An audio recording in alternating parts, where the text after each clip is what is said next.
recording. Thank you very much. If I could ask everyone to rise for the invocation. Pastor Steve Coronado is here with Solid Rock Church, and continue for the pledges, please. Thank you. Good morning. Let's pray. Lord God, we thank you today for your goodness and your love, and we come today with a grateful heart. We come with thanks, because each and every day is a gift from you, a blessing from you. And today is no different, that you got us up this morning. And thank you for these leaders of our community who are here to serve and bless the citizens of Nueces County. Lord, thank you that they have been endowed with you, from you, with leadership, skills, and abilities to serve. Jesus, you said the greatest among you shall be your servant. And so we thank you for these great servants. We do pray that today's meeting, Lord, you would guide us and lead us. We pray that faith, hope, and love would be in operation today in our hearts. Faith, knowing that, God, you are with us and you are for us. Hope that, Lord, we know that we're building a better future, that tomorrow will be better than today by the decisions that are made. So we anticipate, Lord, the hope that things will get better. We thank you for love. You said the greatest of these is love. May we be guided with love in our hearts to be a blessing to each other, to care for each other, to be compassionate, understanding. And so may the peace of God that passes all understanding guard our hearts. We pray for the blessing and the prosperity of Nueces County. We continue to pray for rain. We pray for resources. We pray for the abundance of your provision. Bless this meeting today in your mighty name, Jesus. And we all said, Amen. Amen. Thank you. I pledge allegiance to the flag of the United States of America and to the republic for which it stands, one nation, under God, indivisible, with liberty and justice for all. Honor the Texas flag. I pledge allegiance to thee, Texas, one state, under God, one and indivisible. Thank you. You may be seated.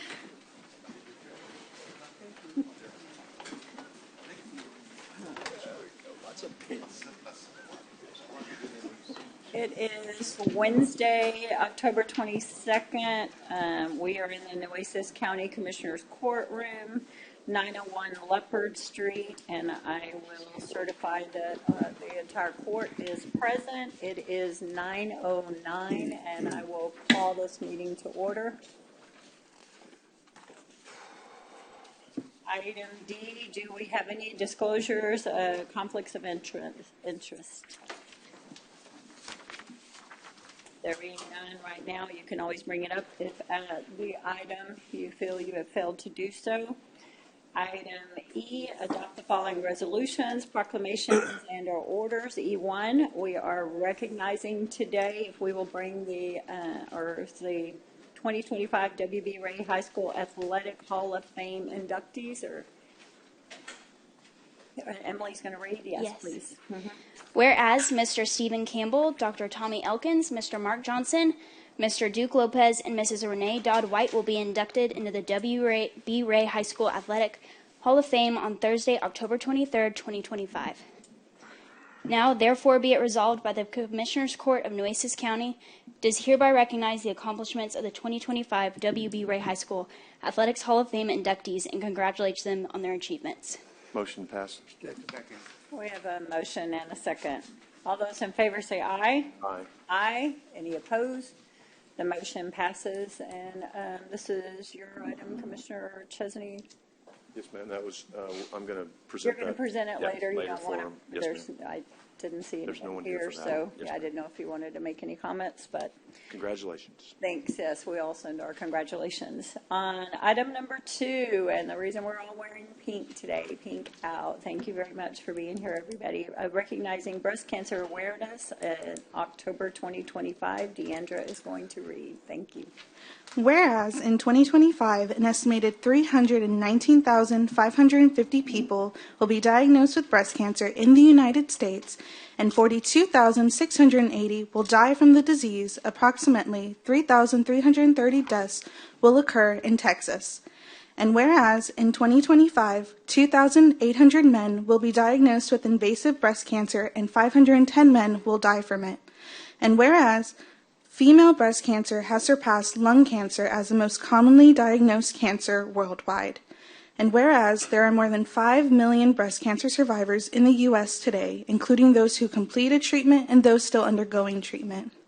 And whereas the American Cancer Society and its affiliates support those patients currently battling breast cancer, as well as those who have lost their lives to the disease, and are committed to nothing less than a cure, and is currently investing more than $84.76 million in breast cancer research to uncover strategies for more effective diagnosis, new treatments, new options for patients who do not respond to or become resistant to existing strategies, and more.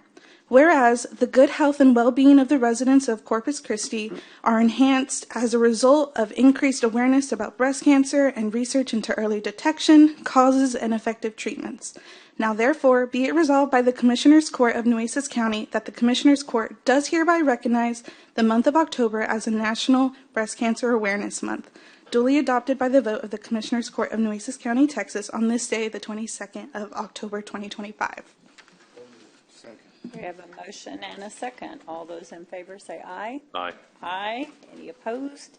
The motion passes unanimously. And Jessica, would you like to say anything? I know we have a resolution we're going to give you, but you have to go to the back mic. But we all just want to say, I don't think there's a single person in the room or in our county or community that doesn't know someone that's been impacted by this. And yes, cancer affects everybody, somebody around us that we know. So we're super appreciative of Nueces County declaring National Breast Cancer in October, National Breast Cancer Awareness Month.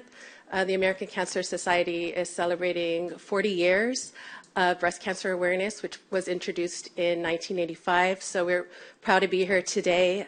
We want to let our community know that in October, breast cancer awareness comes to life with everything. We're wearing pink, and all the action that we take is going to be really important to help people who are diagnosed with breast cancer. So we want people to get their screenings. We want people to share the importance of letting their loved ones know that they need to get their screenings, because we know that when cancer is caught early, that is the better way to treat it, and the outcomes are a lot better when you're able to catch it early. So in October, we want to stress the importance of getting your mammograms, getting screenings, whether it be any type of cancer. You want to make sure that you're getting all those screenings.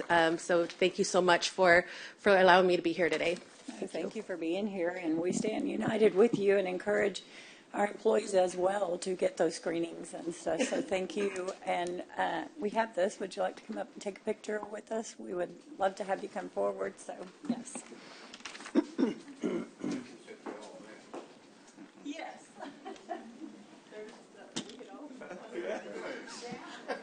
I missed something. Yeah, do that. Oh, you going down there? Okay. You good, Joe? Yeah. Go down there.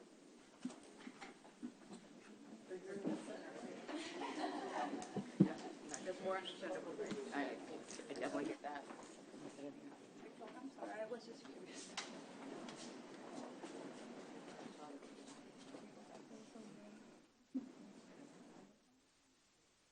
You're doing good.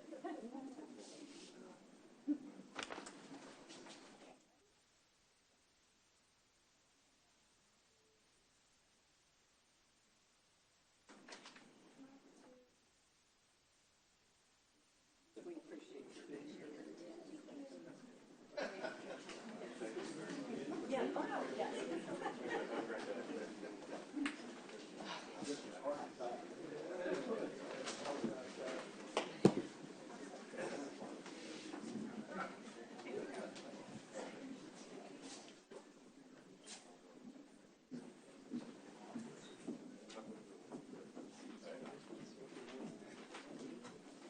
Trying to reach conflict.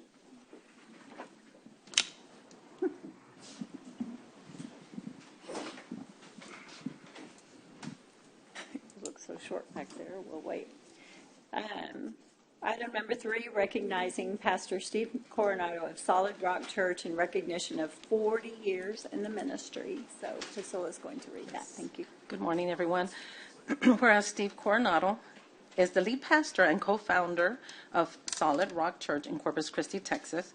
With a passionate heart to empower people to live purposeful, faith-filled lives, Pastor Steve is committed to helping others experience the transformation, power, and goodness of God.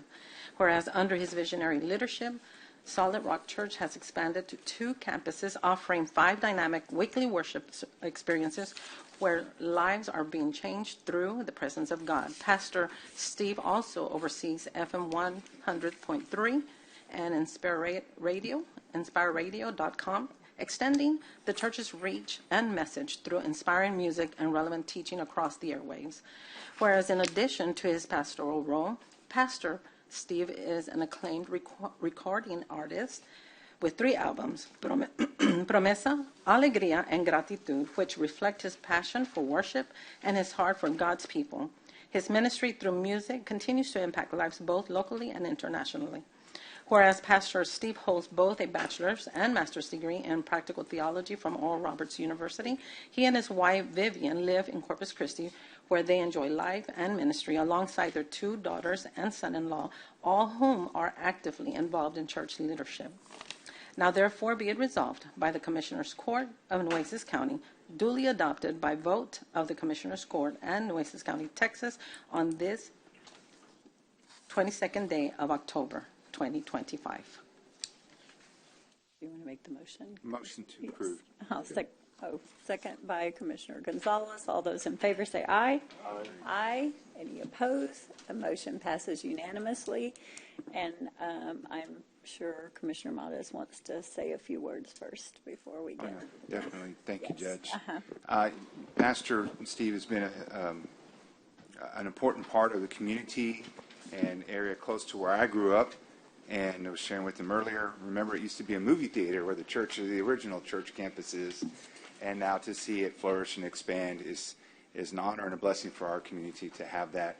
And for a while there, I'd listen on the radio. I would regularly, and I didn't realize that it was your wonderful wife, Vivian, who was the voice of the little tag on the radio of Inspire Radio. So we know that it's a family passion. We know it's a passion to be able to serve the community and bring those, to have those transformative lives, as it was mentioned in the resolution. And we just thank you for being here today. It's our way just to honor and celebrate your ministry and the work that you've done for our community. Keep up the good work. We know that there's lives that continually need to be changed.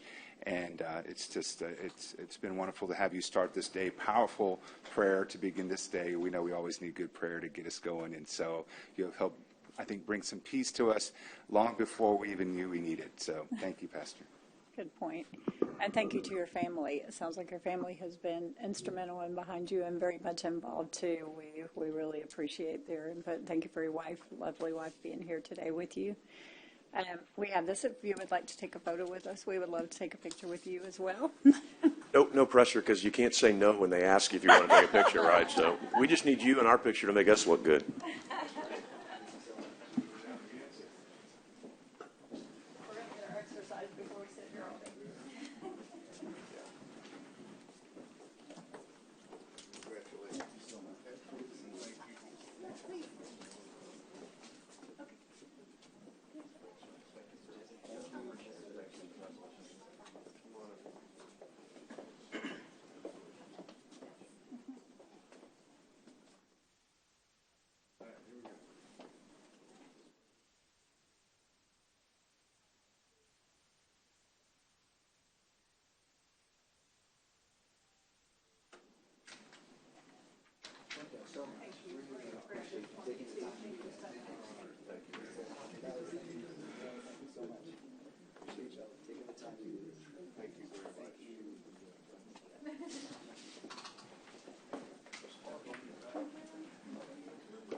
Yeah, good luck with that one.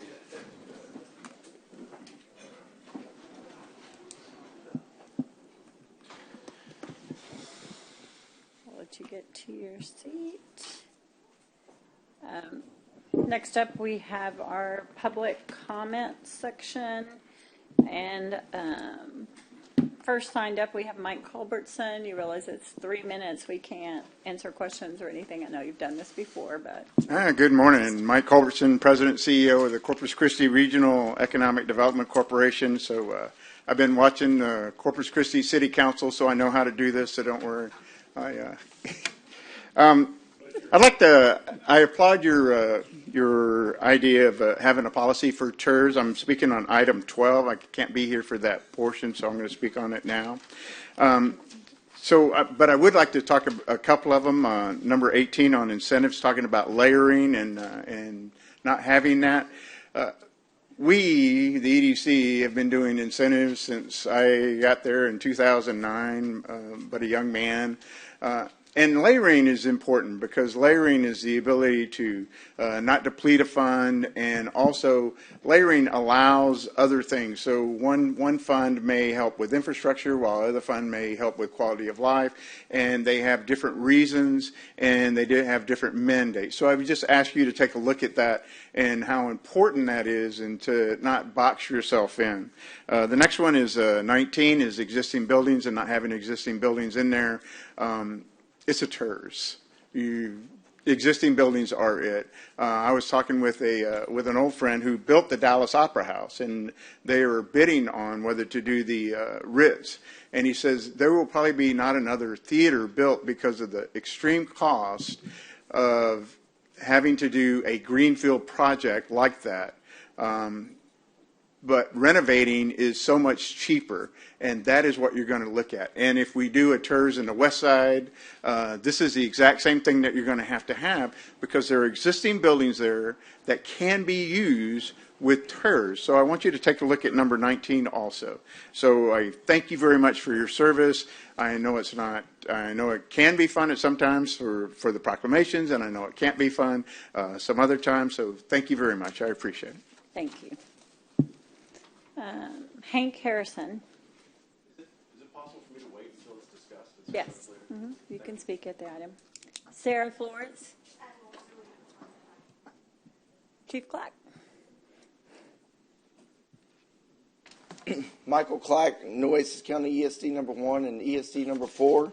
I just wanted to let the court know and the citizens know that we're going to be holding elections on November 4th.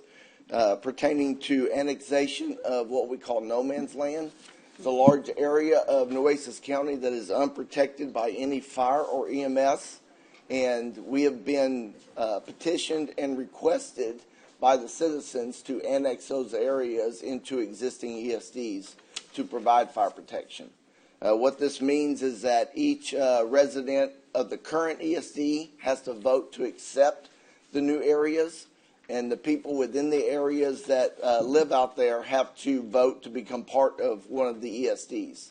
The boundaries have been drawn and submitted and is on the ballot.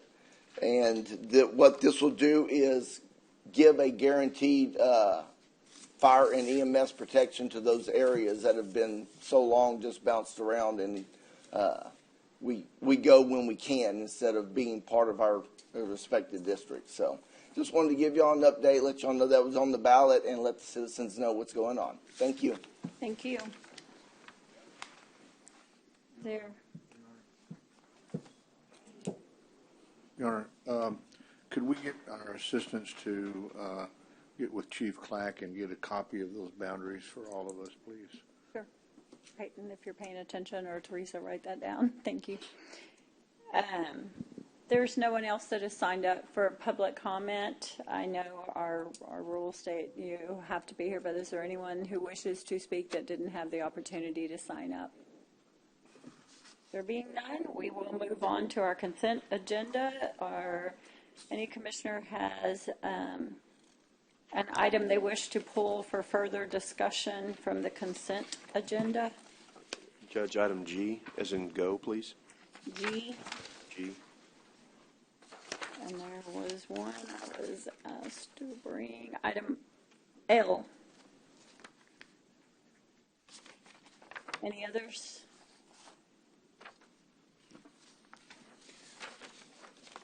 Then I will make the motion to pass the consent agenda excluding item G and L. Second. We have a motion and a second. All those in favor? Aye. Aye. Any opposed? The motion passes unanimously. Moving on to item G. Go ahead, Commissioner. Judge, I simply needed to make this as a different motion. They submitted their report, but it was not the report they needed to submit. So I just would like to approve this contingent upon them submitting their report, which I know they're working on. So as soon as that report is submitted, I would ask that the check be released upon receiving that report. I'll second that motion if that is your motion. Yes, Yes, sir? ma'am. Yes. Any other discussion? All those in favor say aye. Aye. Aye. Any opposed? The motion passes unanimously. And on item L, I pulled, and I only pulled it for clarification because we've had calls and I was asked to pull it on these. We're just approving applications. We are not voting on these yet. We don't have applications, but on the item 3, 4, and 5, they go by our policy rules and guidelines. I was asked to, even if I would read it out loud, and I think Peyton printed some copies of this in the back just to prepare everyone for December so that we all, it's not something we do every week here, so it's unfamiliar. We're getting more familiar with it. It's a policy, and we need to stick with the policy and keep consistent. So we made it a little simpler. Step 1, each member of the Commissioners Court will nominate one applicant from the pool of consideration. That's the applicants that have applied. Number 2, each member will receive an allotment of 2 votes to cast. 2 votes is our policy. Members may not use all of their votes on one single applicant. You can't cast your 2 votes for your nominee. You have to vote for a separate person. They can choose to use the fewer votes. They can only choose to vote for one if they want to, but they lose that portion of their allotment if you only pick one name off there. Step 3. Where are you reading it? It's from our Commissioners Court policy. It's just a copy on here. They were just asked to show. We have it in our policy, and we printed it in the back. Step 3 in our policy says a nominee must receive at least 3 votes to be appointed. The nominees who reach this threshold first will be appointed to the open board seats. Step 4 is if any seats remain unfilled due to a tie or no nominee receiving the 3 or more votes, the Commissioners Court will conduct an additional round of voting among the remaining nominees. This process continues until all open seats are filled. And we only brought this up because we were called and asked to clarify. We were asked to pull this out and give this. The paper will be in the back. This is in our Nueces County Commissioners Court policy on how we appoint these specific boards. So now we're not voting today. We're not voting next month. This will be in December. We're just trying to give everyone plenty of time to be prepared and have the information in front of them. So I will now make a motion to approve the application procedure for the following boards. Our Airport Advisory Board, Animal Services Board, and then the Hospital District Board of Managers, Corpus Christi RTA, and the Port of Corpus Christi. I second, Judge, with some discussion. Yes. I know that our policy says 2 votes to cast, but on situations where there may be 3 vacancies, how do we... Or 1 vacancy. You can't get 2 for 1. It should be based on the... It's 2. The policy is 2, and we talked about this yesterday. I looked it up, and that's why we're doing this now, because there's even confusion among us. Right. But if everybody gets 1 vote, then we all put a name on the board. You've got nobody gets 2 or 3 or 4. I mean, it was like you vote for your own person. But if he votes for one judge and I want to vote for the same one, I shouldn't have to vote for somebody else because he already nominated him. If you don't put a name on the board, but everybody different. gets to put 1 name on the board if we you want have, to. yes. Right, but then... And then if we all put a name, you're assuming you're going to vote for your person you nominated. We are 1 vote each. Nobody has anything. Our policy, as written, that we approve, says 2 votes for each person. Yeah, I'd like to go back and see that, votes. because I don't think that's what we approved. I don't think that got transcribed correctly. If we go back and look at the minutes, because it may, if you have 1 opening, then everybody should have 1 vote. If you have 2 openings, and you have 2 votes, and if there's 3 openings, there are going to be 3 votes. And so I don't remember us ever saying Up to 3 votes. up to 3 Up to, votes. that's what I thought it was, and that's what we were So doing. But I'd like to go back and look at the I think I had one of minutes. the commissioners in there with me when Peyton and I were going No, over I'm not this, saying if and that's, that's that you the didn't read it way right. I'm read. saying I think it might have gotten transcribed wrong. So I'd like to go back and pull And I think that's why it's, the video. But that's why it's we important bring to it talk up about right it today. now. Not you, Yes. So if we need to make a little tweak, we can do it in November, so that by the time we vote in December, for especially these 3 key positions that require public interviews and public Right. comment from the applicants, that we have this process down. So it's good to work out this quirk in October. Yeah, absolutely. Okay, so we're okay if he nominates somebody, and it's my turn to nominate somebody. I say I want to nominate him also. No, you don't have to nominate someone, Talking but you about- have a right to nominate No, someone. but I'm saying Yeah. if he would nominate somebody, my vote goes to the same person. Well, no, because the first round is we put everybody gets 1 nomination, and it goes on the board. I don't But wanna- you don't have to put Don't have someone to, up. right, You're correct. You can go for his person. You're absolutely Well, correct, that's- Commissioner. that's- Yes. I want to make sure of that. That's why we have this discussion, because even we're Be told I confused. can't go But for somebody else. it should work in the long run. We have some kinks to work out, but we don't do it very often because these kind of boards don't come up. But we need to clarify, and we need to make sure on the next agenda, we will have, if there are any corrections that need to, or clarification, and we will have printed sheets in the back for the public to take and see, because we want to be transparent. But either it was incorrectly stated in the minutes, which I'm not saying it was. We didn't look at the video care or anything, but this is what our policy says and what we passed and we all signed. So, Judge, is this something that, I'm sorry, Oh, no. Ms. Clerk, you have input? I mean, you're part of our process, aren't you, to help collect the names or no? No, No, no, I thought our clerk not did. at all. Okay. Yeah, no. That was at the city. How long You're you been different at the council. Yeah, no, no, Oh, no. it's still getting confused from all those years ago. So do we need to, we'll get some clarification then, Commissioner? And then if we need to bring it back, try to we'll pull up bring it the, back and correct our policy if it doesn't clarify. I'll pull up the video. We'll go, Emily's listening, we'll go pull up the video of what we did. I don't think we did that 2-vote thing, but maybe we did. And if we didn't do it, then it's just transcribed wrong, and we don't have to do anything different except transcribe it right. If it was unclear, then we can tweak it in November. Because the individual that called me, that's what I told him. I thought it was, if we have 3 openings, you get 3 votes. But Right. we went back and looked at the policy, and it says 2 votes. That's fine. I mean, we'll figure it out. That's good that you brought it up, Judge. Yeah. I have a question when we. But I've interrupted Commissioner Modis twice. He has never gotten to really Oh, say okay. his thing. I'm Whenever- sorry. Whenever it's my Okay. turn. Let me ask. Okay. I'll wait. I'm sorry. I'm watching, so I'm going to behave. Go ahead, Commissioner. So, y'all put this in place when I wasn't here, and I'm just trying to understand why we had to make this so complicated. Why can't we just vote like we used to, make a nomination, and then we all vote? I don't understand why it has I'm to be just this like you, complicated. Commissioner. Just like you.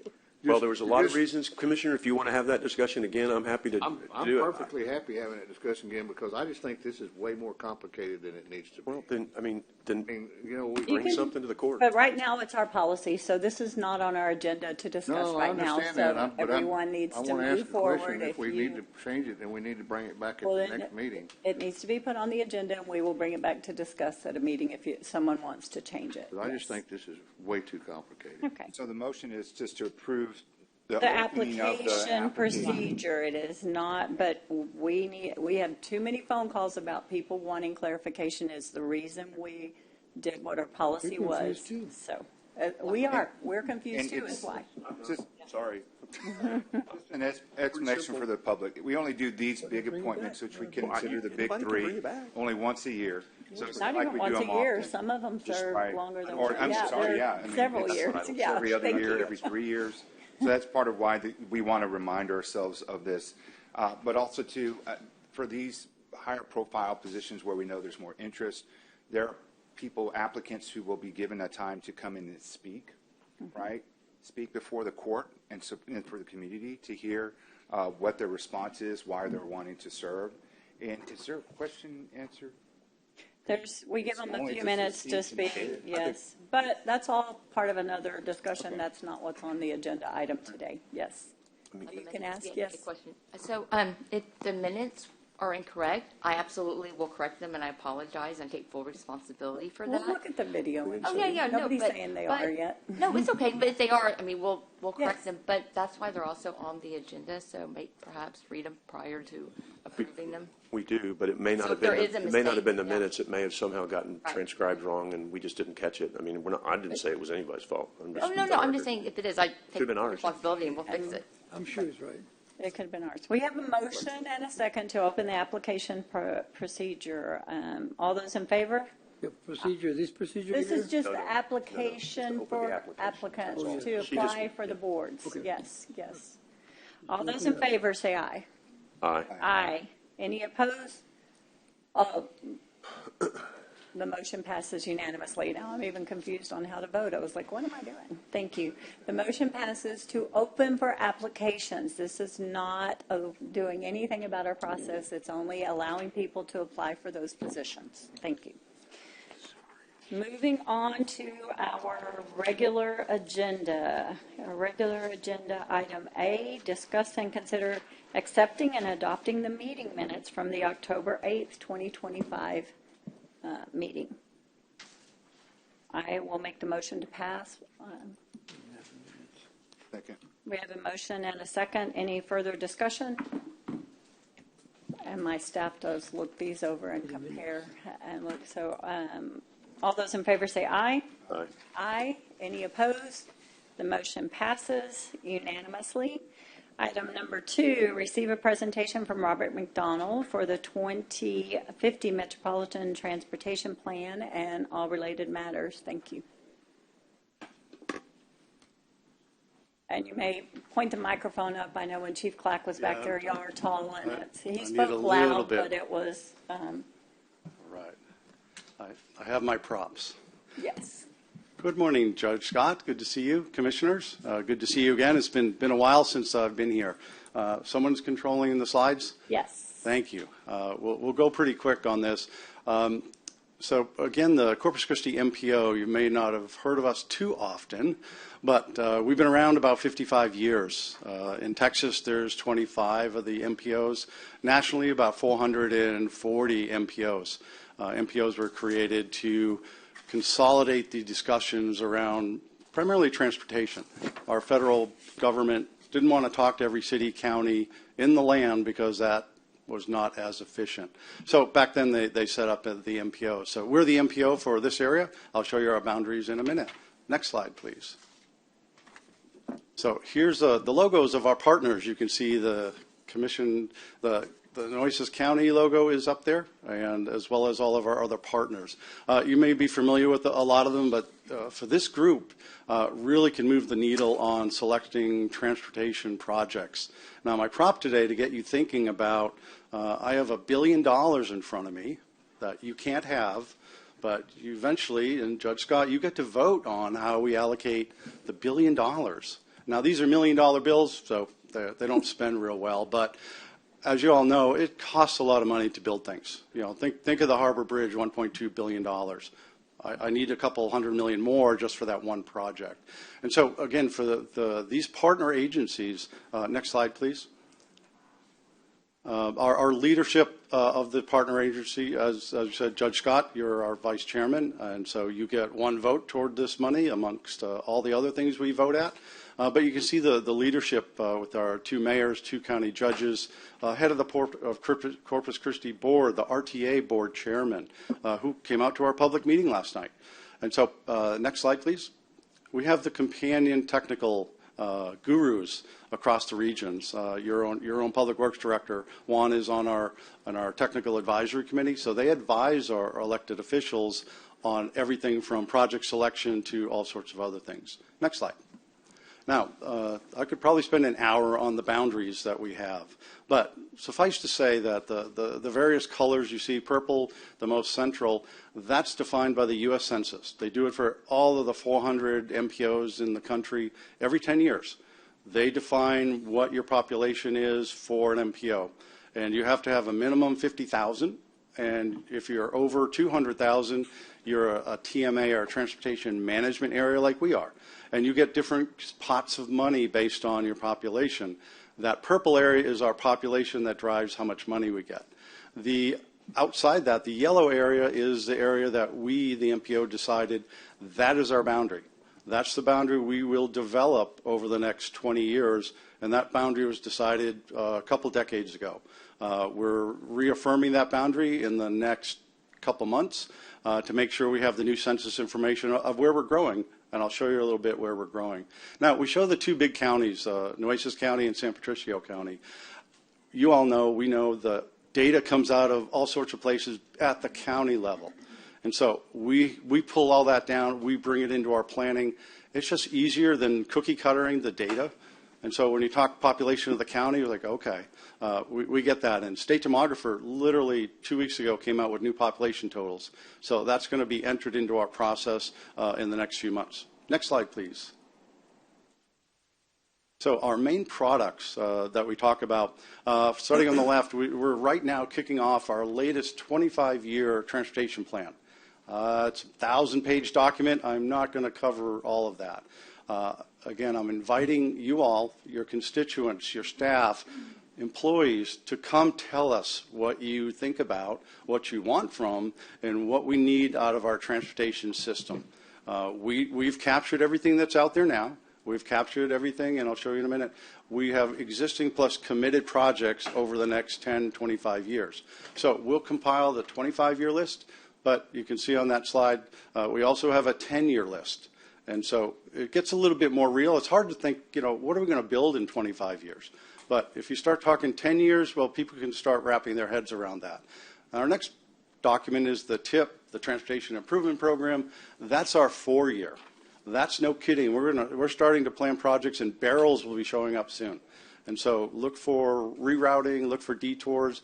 Those projects, when we vote and our policy committee votes and approve that, that's a signal for TxDOT or City of Corpus Christi, or if a project from the county, and you have one on your agenda I'll tell you about a little bit later. We want to get that out the door and then ask for more money. So build it in 4 years and then keep pulling from that 25 and 10-year list. The third document up there, that's our work program. That's our scope of services. We are fully funded 100% by the federal government. Even though they're closed, we still get funded.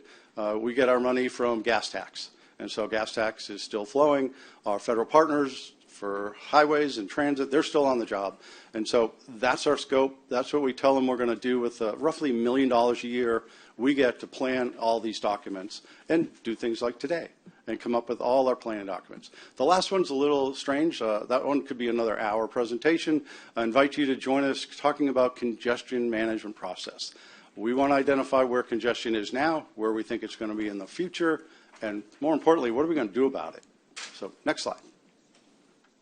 This one is a little bit of an eye chart. So this is the funding chart that you can go into the details. And so the money in front of me, the $1 billion, is roughly I think it's the third in from the right on the bottom. So we have almost $1 billion to allocate on these different funding categories. Now, the state of Texas comes up with 12 different categories. Different people, the Transportation Commission awards some money. The MPO is about half of these categories.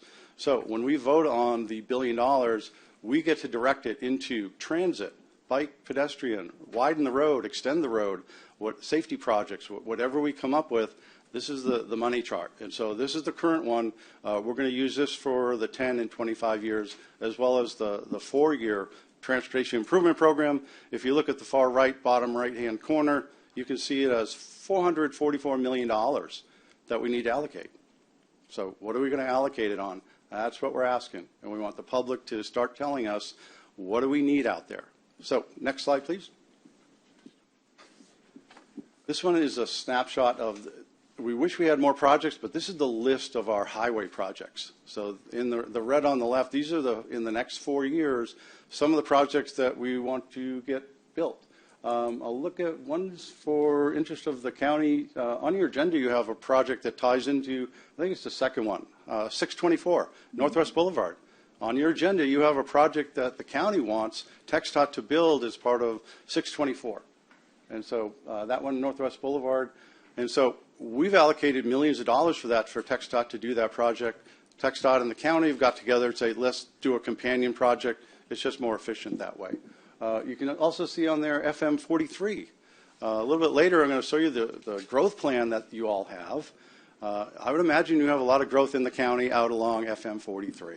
So these are tied together. So as we talk to your staff, as we talk to citizens out there, they may say we need more projects out there where the growth is happening. Next slide, please. Next slide versus scrolling. Yeah, I know sometimes the list goes on and on. This list starts to show the other major component. On the bottom of this page is the first half of fiscal year 25 for RTA, or transit projects and programs. If it's federally funded, it needs to be in our plan. The federal government looks at transit and highway. Anything they fund has to be in our plan so they can check a box and make sure it's been through a planning process sanctioned by the federal government, and as well as TxDOT and the state. Next slide, please. This one is another, eyewash. Again, we can talk a long time on projects here. This is the list, 10 years that TxDOT is going to build. Top half of this chart is Nueces County. And these projects, again, 624 you can see shows up on here, and FM 43 shows up. So over the next 10 years, these projects are going to get built. You can also see there's a project on the island, Park Road 22. Any of us that go out to the island to take advantage of the county parks out there, you need some help on that road. So we've identified it years ago. It's now at least on the 10-year list for TxDOT to work with the city, work with the county, and come up with whatever the solution is for $17, $18 million. So it's important to get out, hear about these projects, get them programmed, get them in line for funding, and then go fund them. And so that's our goal. And again, we're starting in our 25-year. We want to know what people think is going to be needed out there for the next 25 years. Next slide, please. This one, I talked earlier, we pull in all the projects that all our partners have. And so this one is the port. So Port of Corpus Christi has a lot of projects. You may remember they got a harbor bridge built. They helped get that done. Again, the harbor bridge started at the MPO. About 15, 20 years ago, the MPO said we should do that. But again, the port said we could really use a taller bridge to get bigger ships in. The companion project, which we celebrated earlier this year, was the widening and deepening of the channel, another $1 billion project that they led the effort to get that done. So now the port, they have a variety of projects that we call their companion projects. So they need highway projects, they need rail projects, they need pipeline upgrade projects, because they need to get their market, the commodities to and from the market. And so having all the infrastructure in place, they look out ahead, and we, the MPO, look out with them. So we pull all their projects that they're applying for, state, federal, any kind of funding. And even if they build it themselves, we're going to put it in our list of projects. So we're the one-stop shop for any transportation project in the region for the next 25 years. Now, we don't ink it and put it in stone. We update this every 4 or 5 years. And so we kind of look out, we say, okay, what's going on, and do an update. So next slide, please.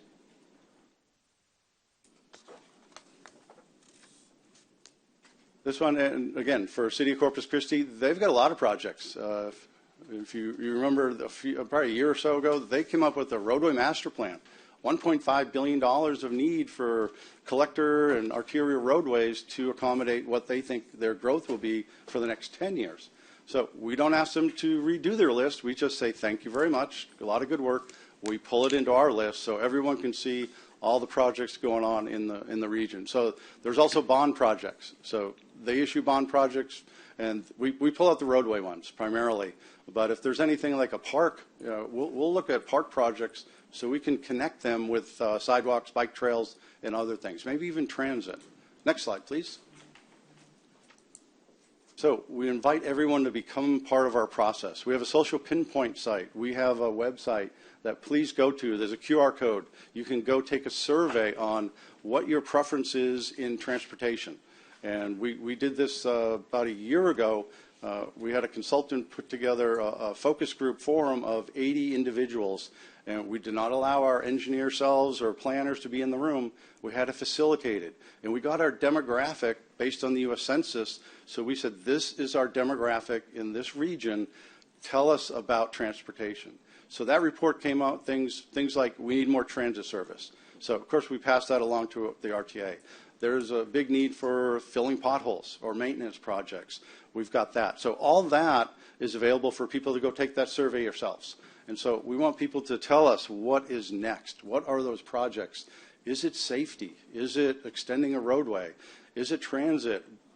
Bike ped facilities? Whatever it is, tell us. Because right now we're in the what's the need.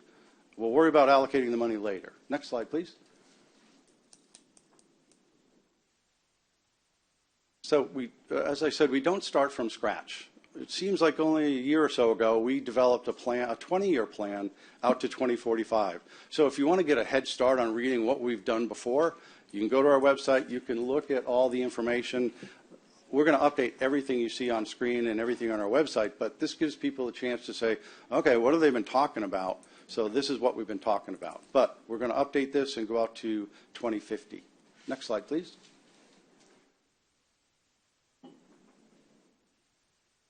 So here's a very interesting slide. Again, when you talk about population forecast and employment forecast, I know Mike was here earlier, so we have a task force that we created. We're about to get them together. The state demographer just came out with a new forecast at the county level. Maybe you've seen the new numbers. We're going to update our forecast at the county level, so our two plus a little bit of Aransas County. We're going to update the control totals of how many people in jobs we think, and the state demographer thinks, will be here in 2050. Now, state demographer numbers, they're pretty solid. Most MPOs, most cities and counties use their numbers, just period. Now, the trick is we need to allocate that population. So if it's 450,000, where in our region? How many in the city of Portland? How many in St. Pat County? How many in the city? How many in unincorporated county?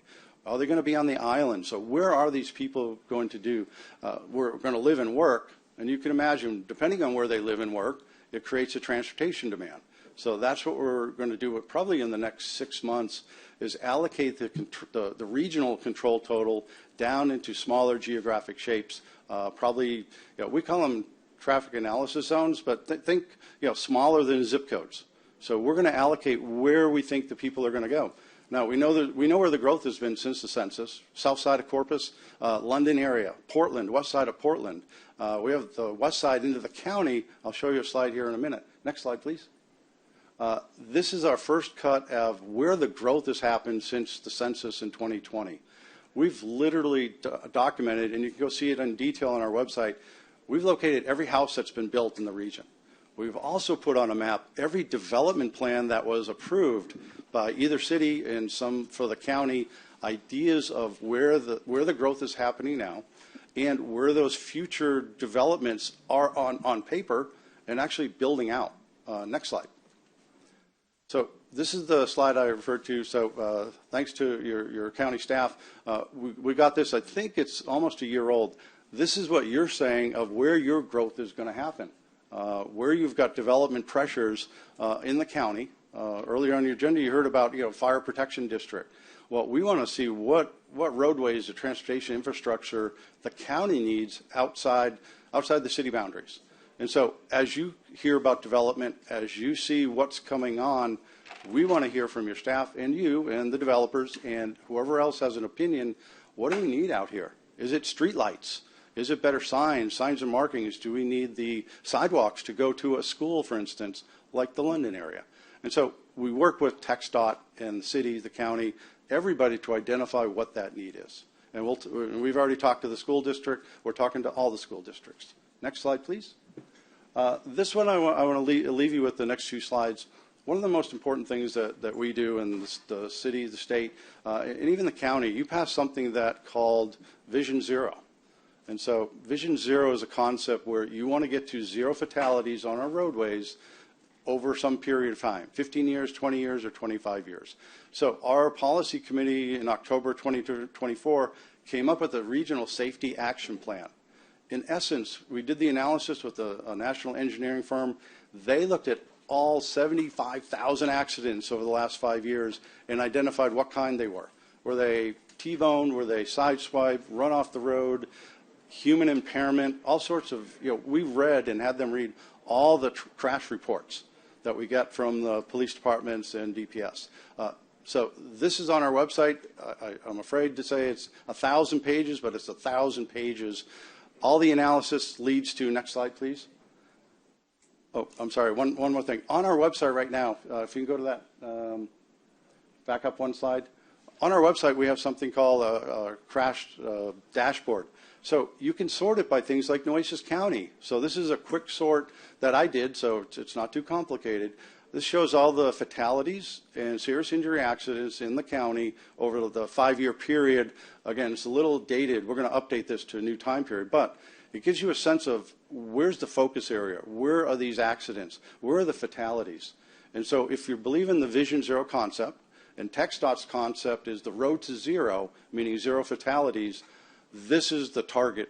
This is the target area to see why are all these fatalities happening.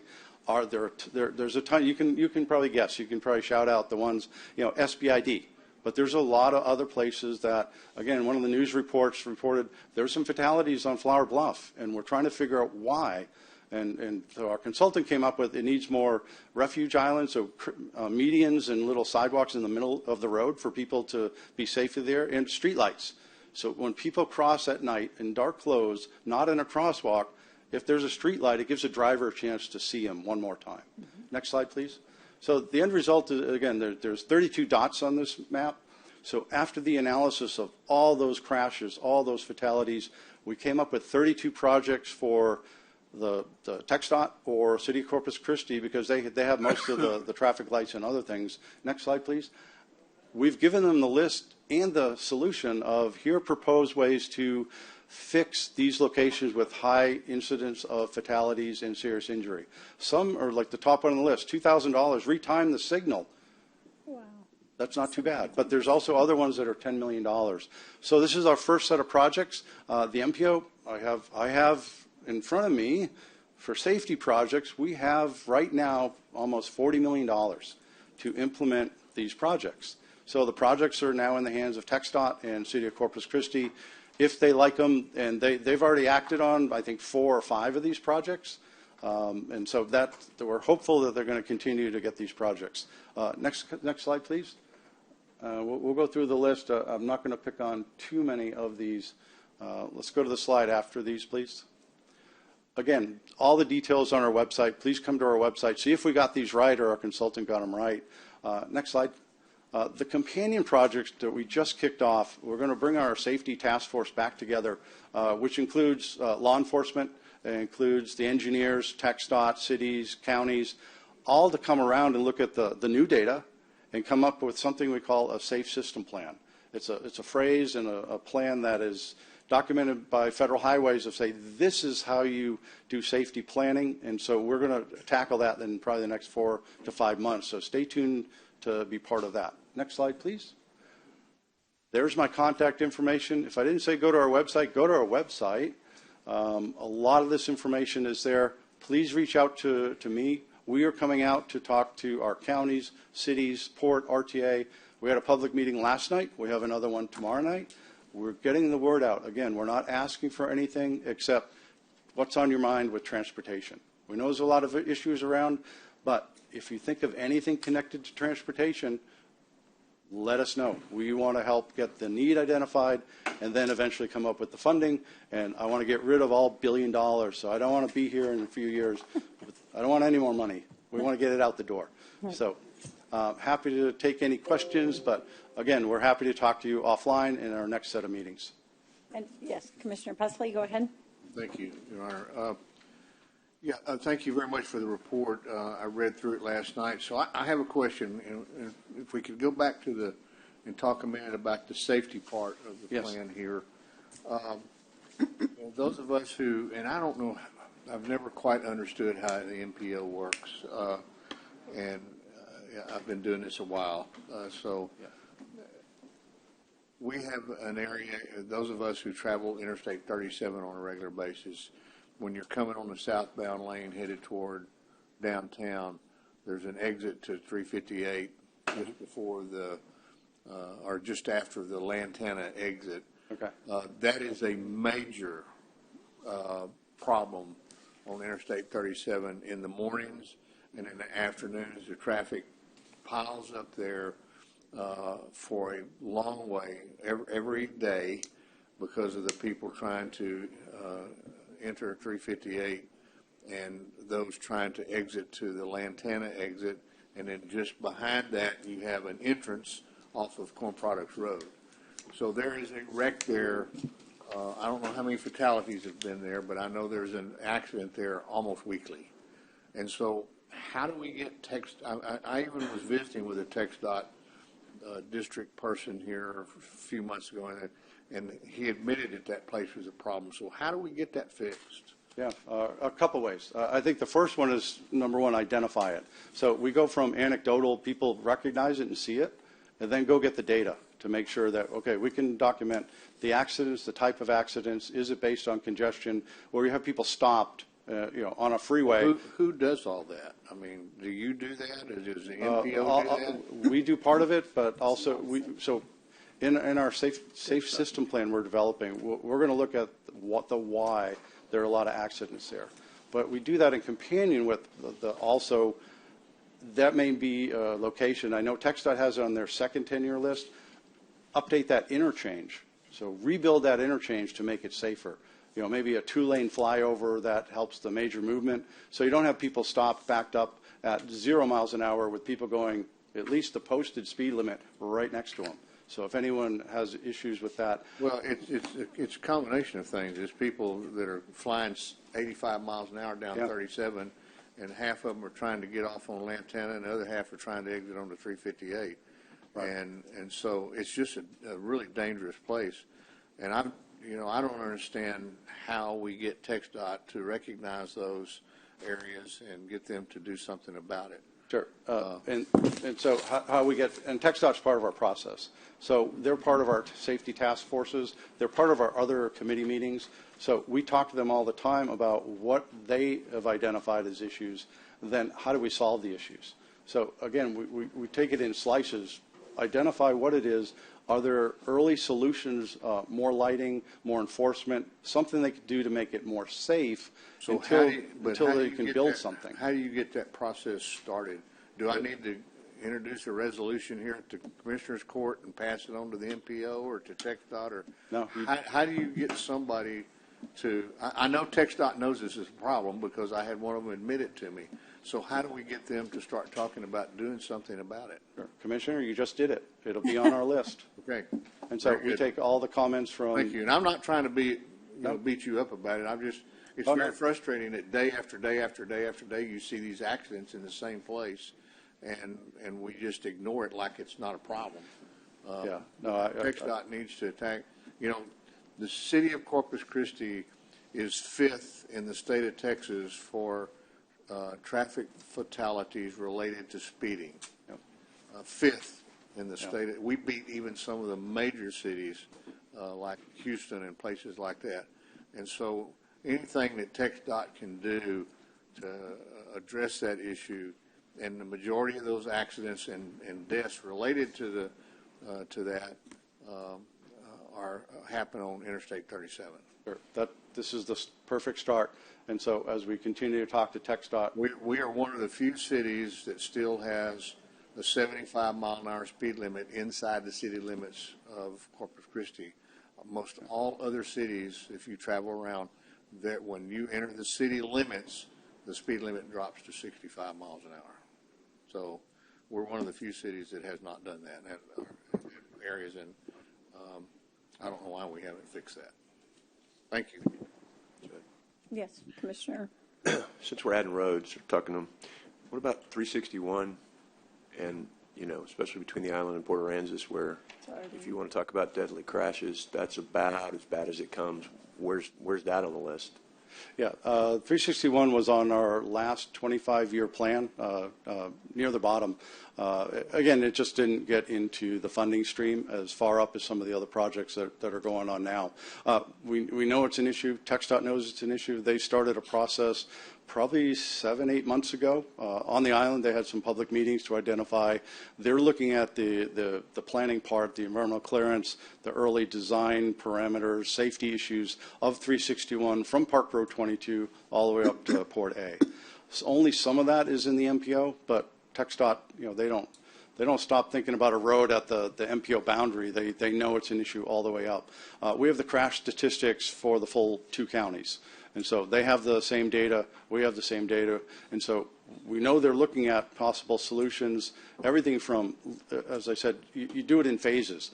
If you can get more lighting, better control of the access points, signs and markings, maybe more enforcement. So there's a lot of things that TxDOT looks at that they can implement first, and again, we can provide them money to do that, and they've got their own money that they can look at the first thing, because you all understand how long it takes to get a project designed through the federal process and ready for construction. It takes 6, 8 years if you're really moving quickly. So TxDOT has 361 underway for study. The early action items, I know TxDOT's looking at, is there anything they can do with the money they have now, safety dollars or discretionary dollars, to implement safety improvements on that corridor? So when you say it's not all MPO, tell me why that is.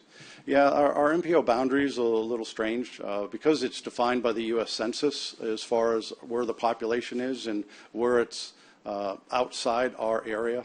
And so the Port A and up around Ingleside, that's a different urban area. It's not big enough to be its own MPO, but it's outside our urbanized area. And so it's a U.S. Census definition. It's a little squirrely. It's a lot squirrely. It's in Nueces County. It's, it's kind of like saying, the MPO could take all 3 counties in our statistical area, but our policy board decided not to years ago and still haven't decided to do that. But we can do the analysis, and we have the data. So TxDOT, for a roadway that straddles the boundary, they can do that. We did one on I-37 up by Redbird Lane. That was, the river is the boundary between the MPO, but TxDOT didn't stop the bridge over the river. They went, to the logical termini. Well, and I always hate, that the statistic is the crash data. Yeah. How about the traffic data? It's really kind of sad that you have to have more crashes to have attention. That's a little discouraging, when you say the crash data, because the crashes on that road have been traumatic, overwhelming, and whether there's 1 or 1,000, it should be looked at, because the traffic on that road is unbelievable. If you're talking hundreds of thousands of people are driving down that road, especially during the high season, because you've got 2 points of access into Port Aransas, and that's that road and the ferry is always an hour wait, so a lot of people don't like to go on the ferry, or they're coming from Corpus this direction instead of there. So that's another, question of what needs to be done. Yep. You keep hearing that it's on the list, but I think 361 has been on the list for, as you said, in the last 25-year study, and nothing's getting done. Not nothing. They did something. They did added a turn lane for part of it, or widened it a little bit, but I don't get what it takes to get that one moved up. Sure. Because if I need to make more comments, that's what I'm doing. If someone else needs to make more comments, we can do that. But I don't. Since Mr. Pusley has so much stroke, he got it on the list right away. I want mine on there too. Commissioner, your 361 is already on the list. Yeah, but it needs to be actually, up the list. I guess that's what that one needs to be, is moved up the list somehow. And crash data is not what I hope is the only evaluator. It should be traffic increases, because holy cow, sitting on that road is unreal. And then the other one that I have to ask about is where are we on that second causeway? Because, that's another safety hazard. And I know that the governor had moved that up by moving up the environmental impact study, and you have to do that. But I haven't heard much about that one either, so I'll ask you because you're here talking about it. Sure. Talking about it. Happy to. Commissioner, first one, back to 361 first. It's not just the traffic data, not just the accident data. We have the traffic data. We have something called big data, so all the cell phones. We have the travel times. We have the stop short information from the companies that provide the data on near misses, not just accidents. And so the traffic volumes during the peak summer seasons, even the winter Texans when they come down. So we look at the different traffic conditions, and TxDOT does in particular. We, the MPO, have data, so does TxDOT, so we give them everything we have so they can do not only the study on 361, but what they're calling now Regional Parkway, again, North Padre Island access. TxDOT's leading that environmental clearance document. Yeah, they have not had a public meeting in probably 6-7 months on that. But we've given them our travel demand model, so that does, forecasting into the future based on existing conditions. Of course, there's no road there now, but we can simulate, if there is a road there, what traffic is it going to pull off of SBID or Yorktown or other roadways. So TxDOT has all the information, so they want to look at, through their environmental clearance document, their planning documents, and talk to the public and all of you as well to say what is the next step in that process as far as picking alignment. I know the TxDOT's looking to, I think they're down to 5 alignments.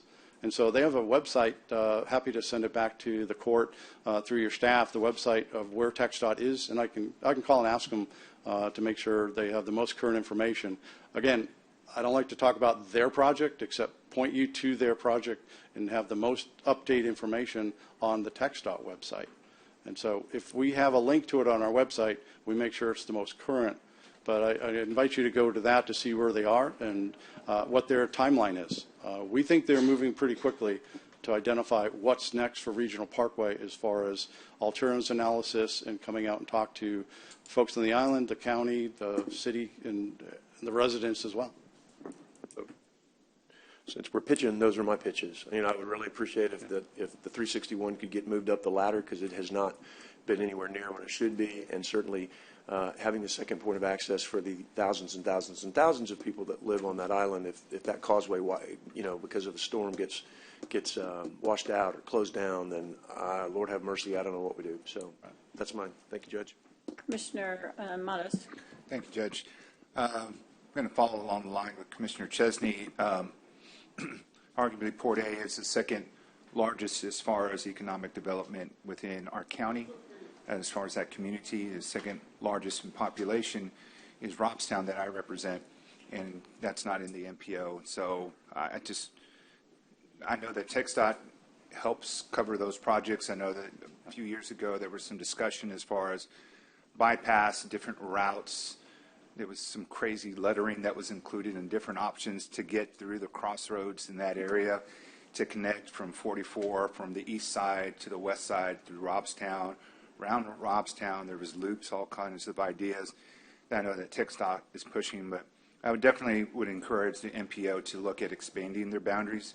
A little concerning that Port A and Robstown are excluded, and even the smaller communities that still have a big impact. I think when you're driving, we're becoming like communities like you see in, maybe not as big as Dallas or Houston, but you're talking to save drive times and where people are commuting just to and from work. So I would encourage you all to look at that. But I know that our judge sits on this, so she can help give the county perspective, and also Chairman Granada, who's the head of the RTA, who represents the entire community, also can advocate for us. So I would just hope that that would be considered moving into the future. There's some worthwhile projects and funding that we could never put enough into the Robstown community and into Port A. Little side note, Commissioner Chesney allows me once a year to go and enjoy Port Aransas, and so I did that this summer. And being a local, I'm just joking. He doesn't give me. I can go whenever I want. I'm a grown man. I can go. But, are you sure? It was close, John.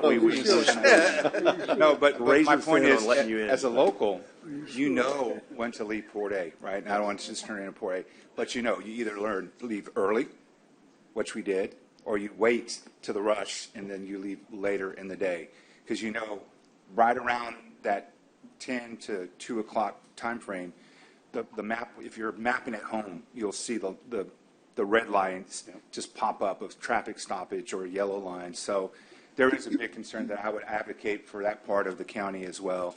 So I know that you have to choose wisely and be efficient with where your funding goes, and there are limits, but I don't think that this discussion should end just at the current maps that you have with the MPO boundaries. So I just strongly encourage you to consider that.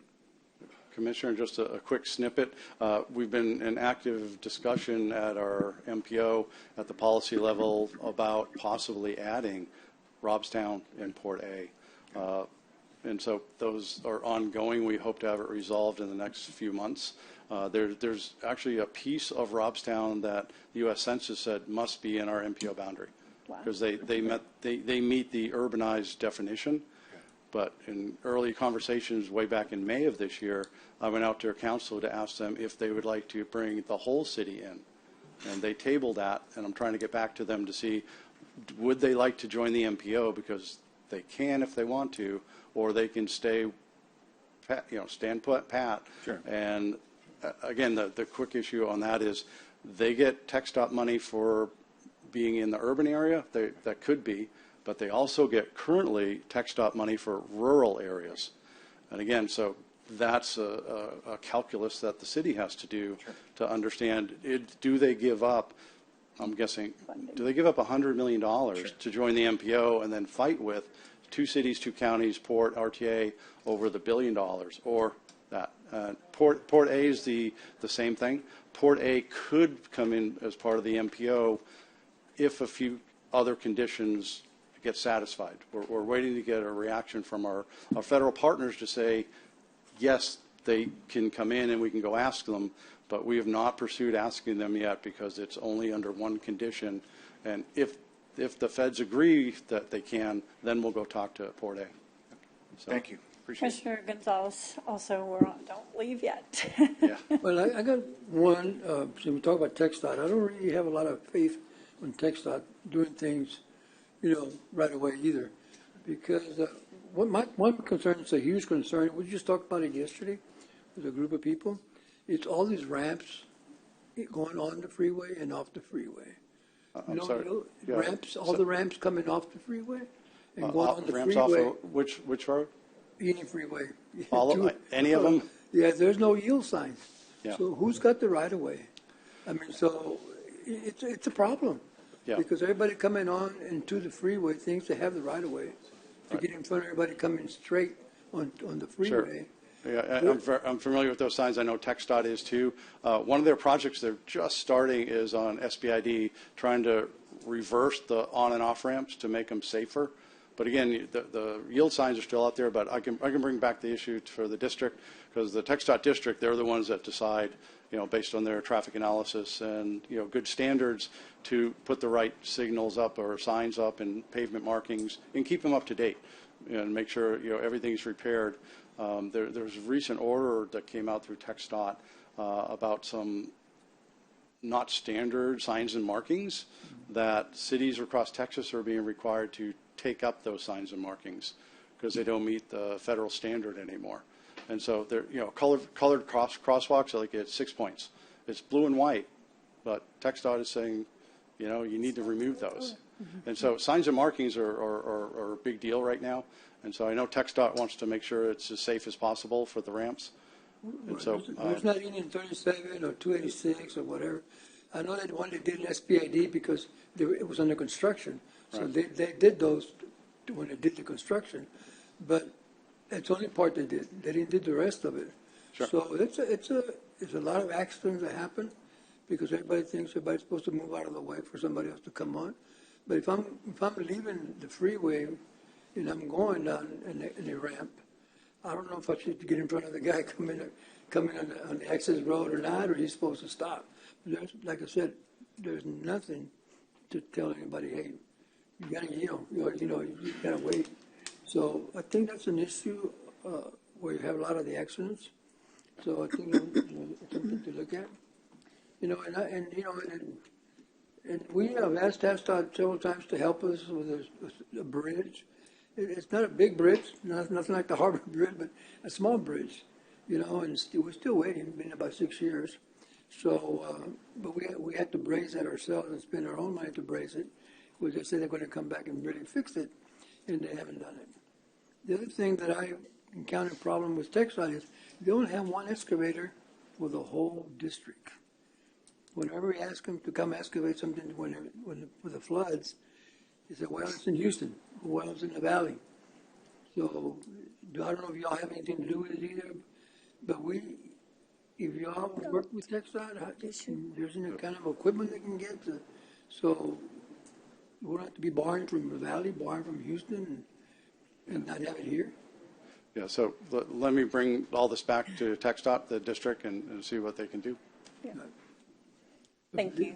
Thank you very much for, I'm sorry, yes. Thank you for being here. Great presentation, great questions, great information, and we appreciate you. Thank you. Sure. We'll see you part of our process. Thank you. Yes. You got money, buy some excavators. Can I just hold? We have plenty of seats up here if you all would like to take seats too, please. Thank you. Commissioner Chesney, did you have something else? Or Yes, Judge, if I could go back, as just real quick on that consent item that you pulled, I'm not trying to get back into a policy discussion item on it. We can do that later if someone wants to, but I did want to correct myself.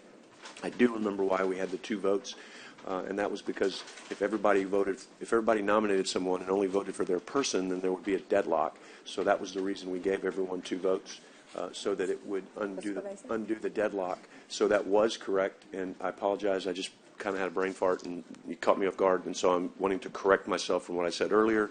The intent was for the 2 votes, because that way that would make sure there was not a deadlock. That doesn't mean if we need to discuss back in November when we bring it back something else, but I just wanted to correct that part of it. Thank you. Appreciate that very much. Thank you. Yeah, everything was right. I know we have a presentation next. Emily, can you give us just 1 second? We've got 2 electeds here. Can we get their items up so they can get back to work? Sure. Yes, and we'll get your presentation right up after that. Hopefully these will be very quick. Item number 6, Anne's been back there for a while. I know this one was brought up before. I think it was just a technical difficulty. Yes. Discuss and consider approval of amendment number 10 to the original jury contract with Tyler Technology and all related matters. The funds are in your account for this. It's been budgeted. Yes. The problem last time was an EFT thing is the reason we pulled it, because we weren't doing transfers. I'd make the motion to pass. Second. We have a motion and a second. All those in favor, or any other discussion, excuse me. All those in favor say aye. Aye. Aye. Abstain. Any opposed? I don't like transfer. The 4 ayes, 1 abstain. The motion passes. Thank you, and sorry you had to stand there That's so okay. long. Thank It you, was a Judge. long presentation. I was trying to get you back to work. No big deal. Yes. Thank you. Yes. Item number 7, Mr. Granberry, you just walked in, and I know your guys need to get back to work very quickly.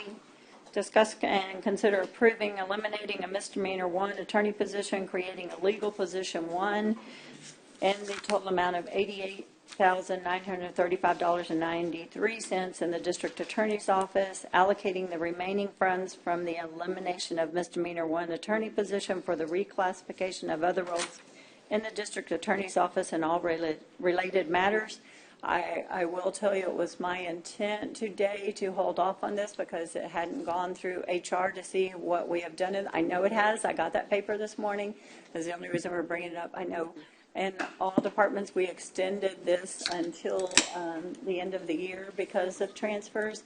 But Melinda in HR has looked at this. The concern we have, and for any other departments with this, is when we do transfers and we allow you to use these monies, we have to include benefits, payouts, anything else, all the costs that the county incurs, and that's why we make you wait. So, Judge, is this a net zero permanent savings like we've done in the past where if someone comes in and Teresa eliminates? wants to add a question. I think she has something. We just need to update the actual cost for the deletion of the misdemeanor attorney. It's actually $100,974.86. So there's definitely a cost savings in there. So There's actually money to the county's favor. Okay, so we're going to do this quick. If that, Yeah, let me we're answer doing it that. quick, yes. Just hold on, so you don't have to And go just through all to- your deals. So I would make a motion to pass as amended by Teresa's representation, based on the fact that there is this goes in favor of the county, and there's a permanent cost savings on this. Second. we have a motion and a second. Any discussion? Your microphone is not on, Commissioner, if you're wanting to speak. There we go. Go ahead. Okay. All right. So this is not so much about the position or supporting district attorney's office. Appreciate all departments and elected officials being creative and trying to use what they have that has been budgeted. Concern is just the timing of this. We just got off of a budget cycle and we just approved it, and now, my concern is that we make this statement today by passing this, that we're going to have every elected and every appointed department head coming before us for changes, and I thought that was the whole practice and spirit of a budget. So my concern is just moving forward on this request. It's not about this position. I feel that you've done your homework. It shows potential savings, but I think just the precedent that it sets is not good policy for this court. So that's my concern with it. Doesn't mean I'm going to vote against it. But I'm just thinking the principle of it. Just so we're clear, this, and you're right, except we made an exception during budget for these exactly, and we extended it, and we all voted on it then. So I agree with you 1,000%. All of us, and this ends the end of December. This can't be done. Right, because of the budget confusion that we had, we gave the courtesy to elected officials to come back before the end of the year this one time to do it. And so, John, I 100% agree with you, but this is within the policy that we passed during the budget. So, as long as that's clarified. Yes, okay. absolutely. Thank you. Absolutely. I support it. Yes. right, we made it as part of, right. So we had a motion from you. Did we have a motion and a second? Yes, ma'am. Okay. I seconded it. Okay, thank you. All those in favor say aye. Aye. Aye. Any opposed?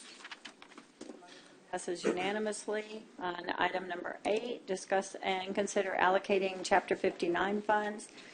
$10,000 to each investigator and $12,000 to your admin assistant for the total amount to be transferred. $32,000 from the district attorney's Chapter 59 funds and all related matters. This is your funds that must come from your request. This must be a vote on the court, a record of this. You do have the funds in your account. I will ask, Teresa, go ahead. We also have an adjustment on the total amount, including benefits, is $38,555. So it's even less again. 55 and Okay. 26 is the increase. Oh, no, it's That he's 32, gonna so it's sign. more on that one. Yes, Right. sorry. Yes. Yes, Judge. 38,355.20. So this is an increase? This is That's But his. it comes out of that fund that he has. That's correct. But is that permanent? It's just going to be a It's a permanent. supplement. It's a supplement. Right, but it's a permanent Well, supplement. let's be clear. The supplement is only there when the funds are there, just like the county attorney has some supplements that she gives if we don't, and all of your employees need to understand this, whoever you're giving this to, this is a supplement. When the DA changes and doesn't want to give his money that way, that is their business. A new elected official comes in, this is a supplement only. Yes. And, But it stays permanently. but it's, or if the fund runs out, Yes, Judge. And to clarify, we can pay for this for the next 3 years without With putting the another funds that dollar are in with there. the funds that are currently in the account. This is done year by year. We have to come before you and get county court to a vote on the approval To for it. approve, so it's Yeah. not a forever thing. You come every year to get this approved. Yes, and we Judge. can't do this, well, I mean, can we not do this for the next 3 years?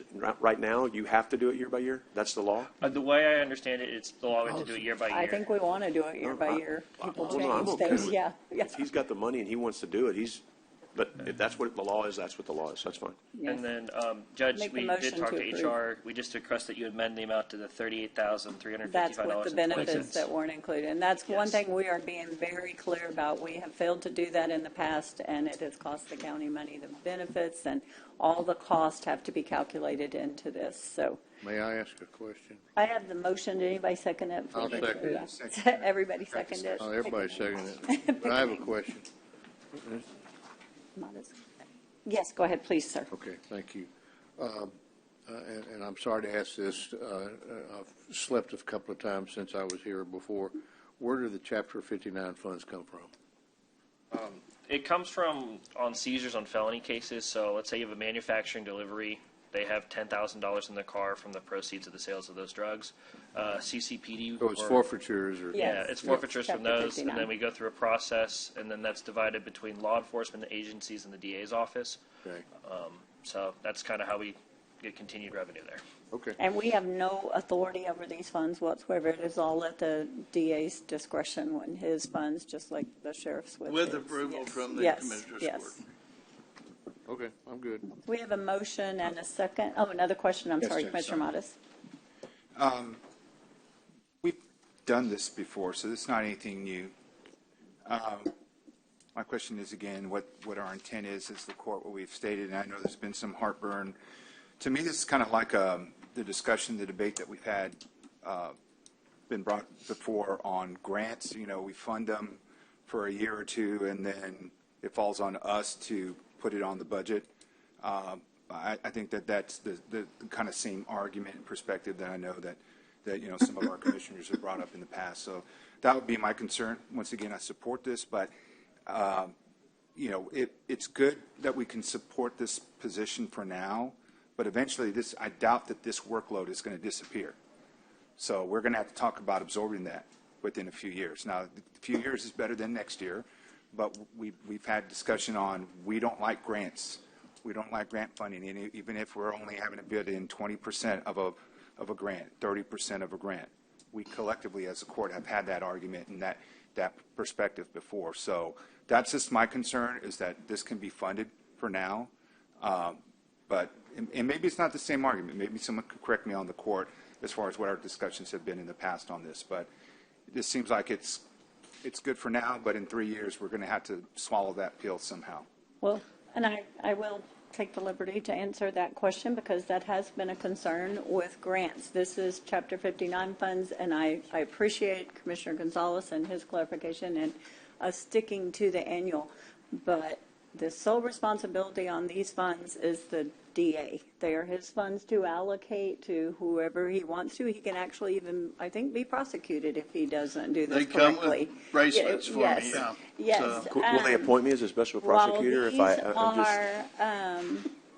Allocations, they're not grants, but the fact that they have the funds, and he goes through the auditor's office to make sure the funds are there. He goes through HR to make sure the exact amount. It's similar to what the hospital district gives to the county attorney as well. They're although it's collected a different way, it's not. It's not the same, it's right? not it's a grant. not apples. It's not it's not apples and oranges, apples, right? It's not yes. apples to apples. I agree. But it's the process. It's the principle of, we have money, and we are able to afford it now. Yes. Now, I get it. Long term, we may not have that funding. We may have to create another funding source through our budget to fund this. That's the same argument that I would say for us looking future. That's what's been used to justify to try to kill grant funding, or the general concept of this court is we don't necessarily want to approve grants because at some point we have to pay off for it. That's in essence what we're doing here. It's not the same wording, but it's the same principle. So that's just my concern. Once again, reminding us of the court, because I supported that. I supported that policy, but it's a very slippery slope that it's your funding. I know you have to come and get approval from us, but in the end, it is still it's not a guaranteed funding source, right? Those sources could dry up.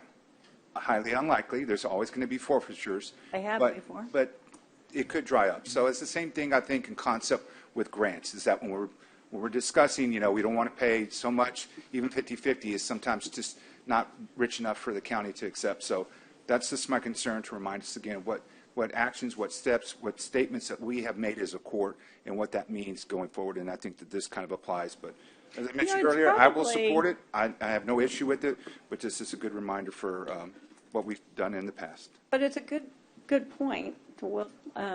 That even potentially you all who have these funds at your leisure that you can give to everyone when you do allocate them, it's almost something that you should get them to sign, understanding that if this funding goes away, this amount goes away in their salary. It doesn't. Yeah, because we've had that problem before with not y'all, but other things where we gave something and they didn't understand, and I won't go there. But short is why a lot of the concern up here is, but I strongly suggest to each and every of you, because make it part of the motion that anyone who has those funds like that comes to the court and asks to give a supplemental fund to anyone, that you make sure and have them sign a document that states they understand if this funding source goes away, their supplement goes away. Would you be willing to do that, Mr. Granberry? Judge, I'd be happy to do that. I think it's I think all departments, whoever has that, should do something. So I would venture to say the county attorney would not disagree with it either. Yes. We constantly remind them Yes. of that. We also constantly go over the rules that the court has set in place for evaluating similar positions, receiving similar pay. So we'll be bringing back that through the end of the year. Sorry, Jenny, I didn't mean to interrupt you. I would strongly suggest that when we do these kinds of things, that there's a signature document that says that they acknowledge that they know that this is whatever we call it, and if those funds go away, then so does that supplement. And I think that should be part of the motion because it's gotten us in problems before when we didn't do it that way. Amend my motion to include the signature document that the employee is aware of the situation, and you seconded it. Do you accept that as well? So we have a motion and a second. All those in favor say aye. Aye. Aye. Oh, I thought Sorry. Did you have another question? That's why I stopped. I'm sorry. Motion and a second. All those say aye. Let's say, did Commissioner leave? Sorry. Any opposed? The motion passes with the 4 here, 1 commissioner stepped out of the room. Yes, thank you, and y'all can go back to work. We appreciate y'all. Thank you, Your Honor. Yes. May we Sorry, be excused? Emily. Yes, please.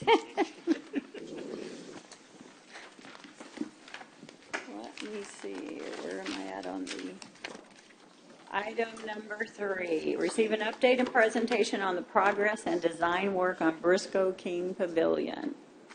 Judge, just before Emily starts, Yes. this is just presentation. We will be bringing back an action item on November 5th. We have had some preliminary numbers that we're working on. It is more than anticipated. Imagine that. And so we've already had one meeting. We're going to have several more, and we will have a definitive action item to bring back on November 5th, because I have to come back and ask you for permission, the court for permission, to go back to the TERS board and ask for additional funds, and that will be happening. It's just a matter of how much. So we're not going to go into the numbers today because they're not final and we're still in flux, but I did want the court and the public to be able to see the preliminary. Well, it's not preliminary, it's really about 90%, I think, done. Could change based on numbers and scope and so forth, but this is where we are now. Having said that, I'll let Emily take it away. Yes, good morning. Emily Rosie Paul, EDO Architects. So update on our presentation. So once we were approved to move forward with engineering in March, April, we went full on board, worked with civil engineer, met with the city already with early assistance meeting once we got to a really good kind of 60% review set. So some items have come out of that have increased in our scope that the city and fire marshal specifically requested. You pull that mic closer to you, please? Oh, yes. Yeah, could Connie enlarge that to full screen, please, so we can see it? No, I'm talking about the whole page. Never mind. So this presentation is on my laptop, not with Connie in the IT department. So I can zoom in. So with our site work here, after working with the civil and getting them involved, we are going with a septic system and not sanitary, because we would have had to have had 3,300 feet of forced main going through County Park, across the state highway, across 2 residential streets into developed areas to a manhole that's kind of back towards pretty far away, back towards the canal. So working with the city and with our septic designer, we're going to bring in our septic area out here in this field. The Parks Board wants to keep any area around here open for future recreational use. So we're bringing it to the back of the parking lot, also to catch the breeze away from the building in case there are any issues. And this does include a lift station at this distance. So we're just going over some quick site work. What you see in white right here was originally part of a potential phase 2 for the site plan. Fire marshal wanted this to be included in phase 1 just for fire truck access to clean up a nice clean driveway. And we all know the issues with the kind of asphalt area out there right now. So with our new facility here, we are a total of 8,339 square feet. The footprint, conditioned footprint, is 6,980, and it includes a big utility mezzanine to get it off the first. So it will seat 300 people in the assembly area. So this is the new facility going here. We're going to have new additional accessibility parking, accessible route up to the upper level, a little bit of terrace landscape. We worked with the city as well on landscape and some exceptions due to, of course, the water challenges and how you use the parking lot, because to get a whole bunch of landscape islands in the parking lot would kind of kill the use on how you use it with some of your big events out there. So we've got a little bit of terrace landscape. This is a manual drip system, so we've used coastal. The landscaping is not modeled into here, but it'll be coastal planting, xeriscape, harsh plants to survive the elements. We have this driveway again that we've taken out to the road to give us one new driveway. This ramp here is going to be your kind of like delivery area. Delivery truck can get up here for whatever events, loading and unloading. This is the existing facility here. Current plans, we are actually removing the whole walkway around it because it is recessed 9.5 inches. And we are getting it all up to accessibility compliance between the two buildings. The current building right now will remain as it is with some updates. We're painting it. We've got some, once structural engineer got involved, we've got some structural repair work to columns and rusted steel. There's some areas in here that we didn't originally anticipate until we got the structural engineer involved, so we have some numbers on that we're working on. The new building itself, it is an elevated foundation. It is on 47 straight shaft cased drilled piers. Once we got the geotech report in June, that of course increased a little bit of the initial square footage cost that we had. So we've revised the facility itself, just construction type. We are compliant with our seaward zone. We are risk category 3, not 4. Commissioner Chesney had asked a question if it was hurricane rated. This is not considered an essential facility, but it is designed for the location we are in, which is a risk category 3 and seaward. Essential risk category 4 is what jumps it up to an essential facility, which you would say I want to comply, survive a Cat 4 hurricane. So let me go into a floor plan.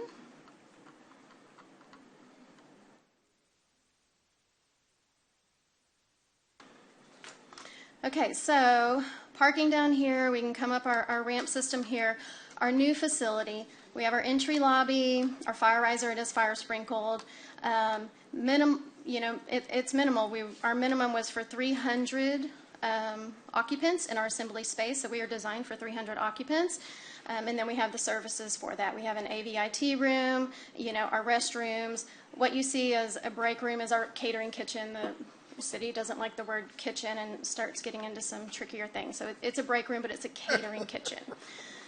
And then we have one little area here. We're calling it the lounge. It could be a bridal room. It could be a mother's room. It could be, whatever we need for this small little area here. The existing current facility, going through our numbers right now, our plan is, and per city's approval, since we would be reducing the assembly area to 2 pods instead of 3, and I'm calling these octagons pods, 1 pod would be turned into the storage facility for the complex, tables, chairs, whatever you have, and we were looking at adding an office. The county was looking at going out to have a separate entity run the event venue and have an office on campus. So then this 1 pod would be a storage facility to store all the tables and chairs. Let me jump into a quick 3D here with those. So, could I? Question? Yes, go ahead. Yes, was there a question? So Emily, if on that new floor plan there, if someone were making a presentation to a group there, where would they be standing? Okay, so multiple locations. So another item that we have included in our numbers is all of the AVIT security installation, not just the rough-in. And so as you can see, these big monitors are around. It is designed to where they could be anywhere around the facility. We've got specific monitors around the big ones on this wall. So specifically on the floor plan, this area would be set for, you could do, if you want to have your band or dance floor or your presenter here talking to everyone, but there are areas around, of course, that they can choose for the event venue. Let me go into, excuse me. Let me go down in with these ceilings turned on, so kind of give you a little bit more of an idea. So we have these 3 pods. We've just kind of elevated the ceilings with some acoustic paneling, so we lowered down. We just have a fur down around all 3 pods.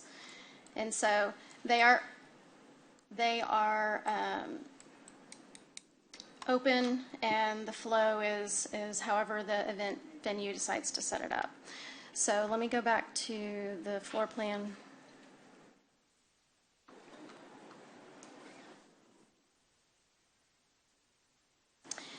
So that area I was showing you is this big area here. Could be a presenter, could be the bridal table, could be dance floor, or if they want to set it up anywhere else, they can. There's sections here, sections here. It just seemed to me like if someone were standing and making a presentation, because of the shape of those tables that are going to be further behind, they won't be able to see the presenter. Well, it's flexible. The presenter can be wherever they choose to be. Now, we do have these monitors around. We have hired Datacom, and they're an AV consultant, and they have come in and recommended where the monitors should be for the best access for the whole facility. Okay. We also have your AVIT closet here in this area with a ladder that goes up to the mezzanine. Now, the mezzanine itself is purely going to be utility and storage. Right now it looks like a large space, but it's going to be filled with your air handlers, electrical panels, everything that's up top. Out of the way, out of the footprint. You have access to that, not only from the ladder, but we have a exterior door access for equipment. Scroll over to the side here. Right here, up to the mezzanine, so you have equipment access up here as well, in case they have to replace equipment. And so, just kind of, yeah, so the condensing units are on this small portion of the roof here, planned on this area with the county and parks, so it'd be the the least catch of the wind, because the wind coming from this side over here, southeast breeze. No second floor balcony to take advantage of the view. I'm sorry, I did not hear you. No second floor balcony, patio to. There is not a second floor balcony or patio, because the only thing up here is the utility mezzanine. So everything is single story. Huh? For a price. Per price, correct. Hey, I'm already over budget. Yeah. Gotta go back and ask for more. So we're going to come back on the 5th. I have engaged an outside estimator. He's doing an ASTM Level 3 estimate, a deep dive into it to see where areas we can, adjust and revise to help with the cost. But since we started this project in 2022, the cost increase from 21-22 to now, you're 33% just across the board average in this area. That's not specific just to this project, but this estimator is doing presentations for other public entities and just sitting down with him talking about these items. On top of that, once we got all the engineering engaged, which again was June of this year, not in 22 or 23 or 24, it was in June of this year. So once we got all the engineers engaged in figuring out exactly the detailed site-specific design that we needed to have, costs are more and costs are increased. So we're working with the estimator, working with Mr. Chesney and Scott on where we can adjust to bring that number down some. But again, you're building out here on the coast, and it's a harsh environment. And so even all of our materials and systems outside of windstorm and hurricane, of course, have to be, able to survive these elements.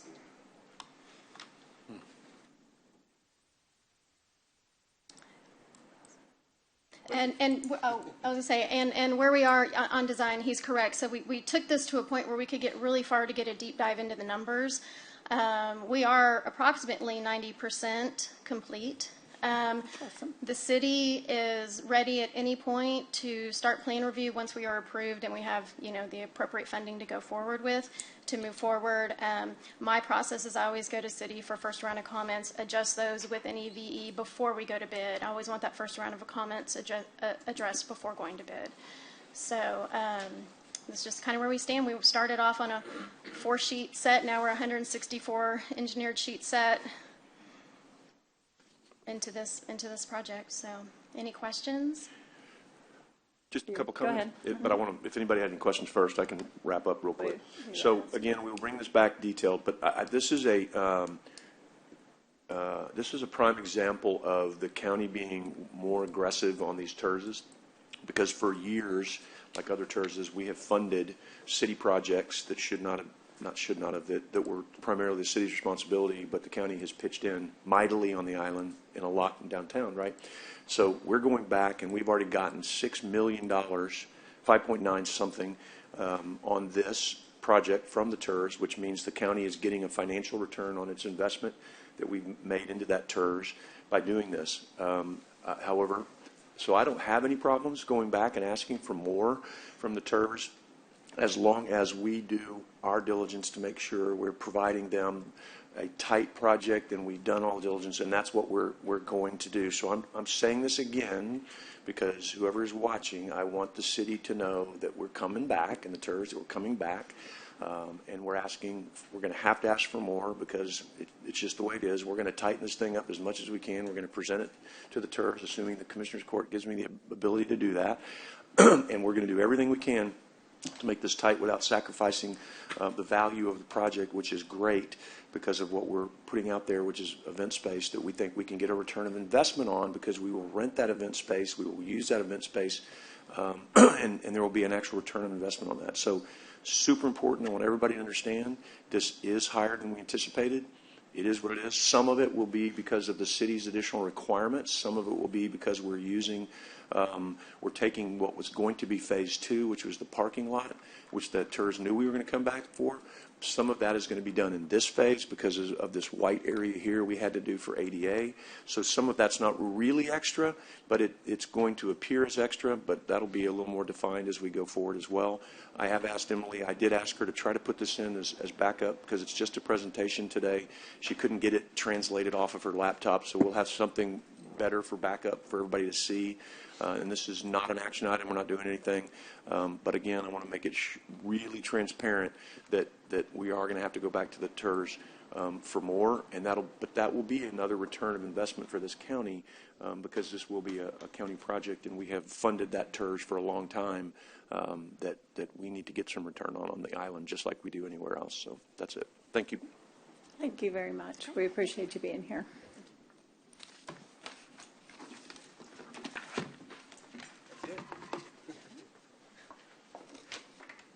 Next up, item number 4, receive an update from McGriff representatives on insurance transition and all related matters. And we have our HR director here as well if anyone has any questions. But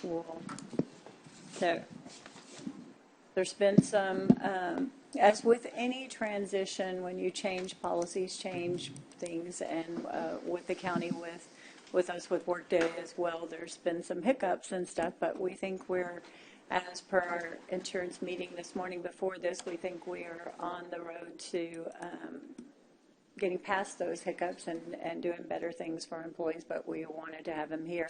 I will tell you, I'm going to allow the discussion or talking about this. We're going to have to take this afterwards into executive for Jenny to update us on some issues with some stuff. So. You're talking about the McGriff? It's on our insurance transition. We have some contractual things we need to discuss with Jenny afterwards in executive, although there are no action matters, but she needs to let us all know because it's part of this transition and the problem that we've been through. So we'll still go through the presentation. Yeah, I'm going to allow him to, and the HR director as well, to give us some information just to let the rest of our employees know as well some of the things we've been through and some of the root causes and some of how we think the solution is as well in correcting that problem. And we think we're there, so we think we're headed in the right direction. Go ahead. Sorry to take the floor from you to give so much information. Good morning, Judge, Commissioners. John Bass with McGriff, Marsh McLennan. Thank you for the introduction, Judge. Yes, I think we have turned the corner with the transition. Want to make some prepared comments and certainly can take any additional questions. ID cards were mailed a couple of weeks ago. I polled a couple of employees. Everybody has received their cards. And any subsequent eligibility, actually, HR is actually loading eligibility directly into the Blue Cross system. So for new hires or for terminations, they can make those adjustments right then and there, which then would include an ID card if necessary. Another file went to Script Care last week, so that has been cleaned up. And similar to your current arrangement, Blue Cross is taking the eligibility from the county and they're passing an eligibility file to Script Care. That's how it was set up prior. That's how we had set it up with this particular transition. Blue Cross was slow on the development of that file feed, but that has been moving forward. With respect to the HR, I just mentioned Jim's team is taking ownership of all the eligibility issues. If there are any eligibility issues that come up, someone didn't get loaded or they didn't get enrolled properly, his team can make those changes right on the fly. Same thing for individuals who have enrolled in the Blue Cross Blue Shield Essentials HMO plan, which requires the selection of a primary care physician. If you want to change that physician, you can, and either Ruth can make that adjustment in HR or the member can call Blue Cross Blue Shield directly, and that change can be instantaneous. You've noted about the contract agreements with the HSA Bank. That is in Ms. Dorsey's hands, and she does have some comments to share with the court. All in all, transition, I think, went relatively smooth. Benefits were loaded, good communication to the employees. We had good open enrollment meetings, had a good electronic communication guide. So the plan was communicated well. Just simply some challenges with respect to our vendor, primarily Blue Cross Blue Shield, and some of the changes that went on in the county during the summertime really caused the delay. But all in all, I'm pleased to say that we're moving forward. Happy to take any questions. And just another side note for our commissioners and employees and everything, the one issue with the benefits problem that wasn't uploaded correctly, some people were charged double for their benefits. Some people were didn't have their children added on to their policy. There was some problems, or had their old children that had now gone off on theirs. We had about 330 some odd checks that we issued last Friday, and thank you to the county clerk's office for setting up a table and helping us with those, county attorney as well, for the release to get those people their checks, even though there may be some discrepancy still with the correct amount, and we may have to do that, but that was the only solution. It was a Workday issue. We have since had a meeting with Workday, the county auditor, and myself, and we will be sending them these requests, and they will be sending a specialist for certain areas that we're having problems from Workday to come help the county with this transition to hopefully take care of this problem in the future. So a lot of things are moving. We're taking care of the problem, but it's been challenging, to say the least. We know transitions are challenging, but this one has been, on top of everything else, pretty challenging. So if anyone has any questions, I just wanted to let you know that we did get our employees their money back, the ones that picked it up. We wanted to be sure to do that. Yeah, Your Honor, I'd just like to say I was a little disappointed in the problems that we had. The payroll deal was one issue, but with people not being able to get their prescription drugs filled on time and whatnot, I was really disappointed that was not handled in a better manner. So I would hope in the future that we are able to do a better job of that. Commissioner Otis, did you have something, questions, anything? No, you were in the meeting. Yeah. So the issue is, I guess, was it on Blue Cross in all of this? Not all of it. I'm sorry, Judge. How is it their problem, or? The issue that Commissioner Pulsey just spoke about was really an arrangement in which we negotiated with Blue Cross in which they would take eligibility from the county and they would pass that eligibility file to Script Care. That's how it was set up with your previous vendor, Boone Chapman and Script Care. Blue Cross agreed to do that as well. The county has actually charged a very small dollar amount for that. And simply that Blue Cross was late in setting that file up. And that file exchange and the testing of those files exchange with Script Care. That was identified in the early part of September. And, of course, we've helped Blue Cross get that squared away with Script Care, but it does take a little while for those files to get updated, and it's all electronic. There's no paper, if you will. So that was the big piece, Commissioner Morris, for the eligibility side.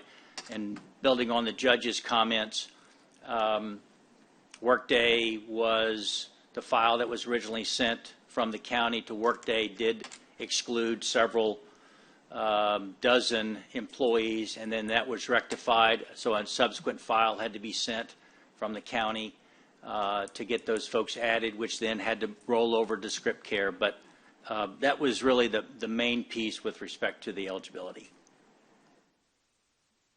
So, I mean, we worked through this. As a county, I think we have recognized that we did not help with the policy that we enacted with the electronic funds transfer. That was a big issue for a lot of our vendors, right, Constance? And we corrected that 2 weeks ago, and that happened right around the transition time, so that didn't help. I know when I pay my bills and stuff and something goes wrong or a website goes down, is it the company's fault the website went down and I decided to pay at the last minute, or is it on me? And my concern is that this process waited till the last minute. That's my biggest concern. I think you've been hired to come and be that bridge, that gap. You're well aware that we have new HR. We are transitioning with employees as we speak, as we've committed to a consolidation of offices and responsibilities. But you're hired on to help us with this transition, right? We don't spend every day in it. Even HR doesn't. We're here to help provide. We're here to help get connected on the issues that we need to. The judge is available to help provide the temporary tentative approval until we come back to court if needed.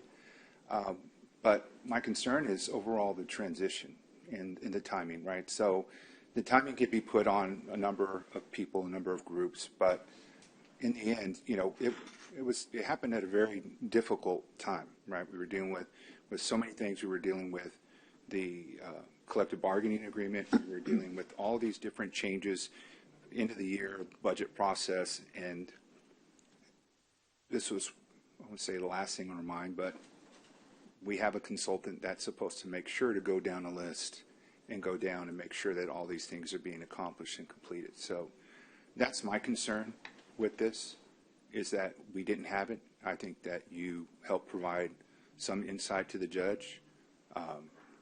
Me being on the insurance committee was given some information, but not all the information. So that's a little concerning that we missed out on a lot of opportunities there to help make this seamless. Now, things are better. Not everything's complete. There is a portion that the county attorney's office will update us on, I guess, during the executive session with this, but it's still problematic. I wouldn't say that all the issues have passed at this point successfully. We're still working through some problems. So that's my concern, is that we know what the transition day and time is. We know when we have to switch over with our fiscal year. And my opinion is that that's why we hire a consultant to help guide us through that, to make sure that all the things are checked off. We don't know what questions to ask. Our HR staff is learning, like I've said and shared prior. We are all learning through this process. Hopefully we don't have to go through this again for a very long time, because this was a significant change going from one provider to another. But that, along with the Script Care and all these other changes, FSA, have been concerning to me. And so they happened at a horrible time. I think most people are already over them, but I know that there's still people that are trying to get prescriptions that are having to pay up front. And my household is one of them. You know, we'll pay up front and hope that this all gets resolved. Once it's all settled and we get, you know, this all established. But I think that was one of the points of why the judge appointed me onto this committee. And now, thankfully, we have a representative from the Sheriff's Officers Association who now sits on, who also represents the employees. So it's these little things that we don't pick up on and we don't hear until we see them come up on social media, or they call to our office or stop us here at the courthouse. So that's just my concern, is that there were a lot of opportunities that were missed, and we didn't have, in my opinion, anyone to guide us through a lot of that. And so that's concerning, to say the least. And I think that we need to do better. I hope that you are given an opportunity to prove yourself in the future. But like I said, I think this is something where a checklist easily could have been provided, that you would have guided us and HR through and made sure that it happened. And and based on this outcome, we didn't help, but it still should have been, these questions should have been asked a lot longer, a lot earlier than what they were. So I'll see if anyone else wants to chime in on that. Any other questions or comments? Go ahead. I concur, Commissioner. Excellent remarks. I'd just correct one thing. You said when we need to do better, McGriff needs to do better. So you're our paid gun and who we hired to advise us on this and to help us through these transitions, because none of us are insurance experts. That's your job. That's why we hired you. Thank you. Understood. Thank you very much. And I will make the motion to take this into executive. Which we don't have to. We don't have to motion to do that. I thought we have to have a motion to do it. Unless. No, since it's not. Sorry. My bad. I mean, Just I thought add it to it the was, unless it's list. one of those ones we have to vote I on. put it on the list. That's. So- I was thinking it was one we had to vote It's on. already Sorry. on there. It's already on there. Executive session. No, it's just for county attorney over contract. So it's 551-071, but I don't know why I had it in my head. We had to vote on it. Yes. Okay. Moving on to item 5, discuss and consider adopting an order approving request for proposals, RFP, under Local Government Code 262.030 as the method of procurement for employee benefits management for Nueces County, authorizing purchasing agent to publish a notice, delegating evaluation authority to an evaluation committee and related matters. Commissioner Modis, this is your agenda item again. Yes, Judge, thank you. We met on this, I think, to get some of these questions clarified. I don't know if Michael's there. He is. You're not sitting on that side, but I see our officers have the other side, so you're not going to fight them on that. Michael or Mr. Landers are here from HR and procurement to help walk us through this, or to if there's anything that we need to be made aware of in this process. Michael, you want to start off first, or? We need a motion on this? We don't have a motion on this. We're going to need a motion, but I wanted to see if Well, I have some. anyone had questions. Or, No, number 5. Yeah, I think it's a good idea. Have we ever done this before? Yeah, Just we recently. just went out and got the last you year gone? with While McGraw. I was gone, y'all. Yeah. Y'all snuck a bunch of stuff in. While I was gone. Okay. I have a question for you. So, Are we not happy with our current company doing this, or are we just going to have them all redo again? Just the consultant, yes. When does our contract end? I would ask that first. Yeah, when's the contract in with our current? so I just want to make February. sure, am I okay to talk on this now? Did y'all already have a motion, a second, and we're in discussion section? Motion to. For discussion. Motion and a second. Yes. Okay, thank you. Number 5. The contract is set to end on February 20th, 2026. We did an amendment last year. And it's only 1 year, you said the other day? Yes, we've done 1 year. We did an amendment to extend for this year. So they started in 2024. And we had sent out a memo asking if the insurance committee was interested in renewing. And then we were advised to prepare an agenda item to request to go out for RFP. And so that's what we did. Any? No, you can take it back. Sorry. No?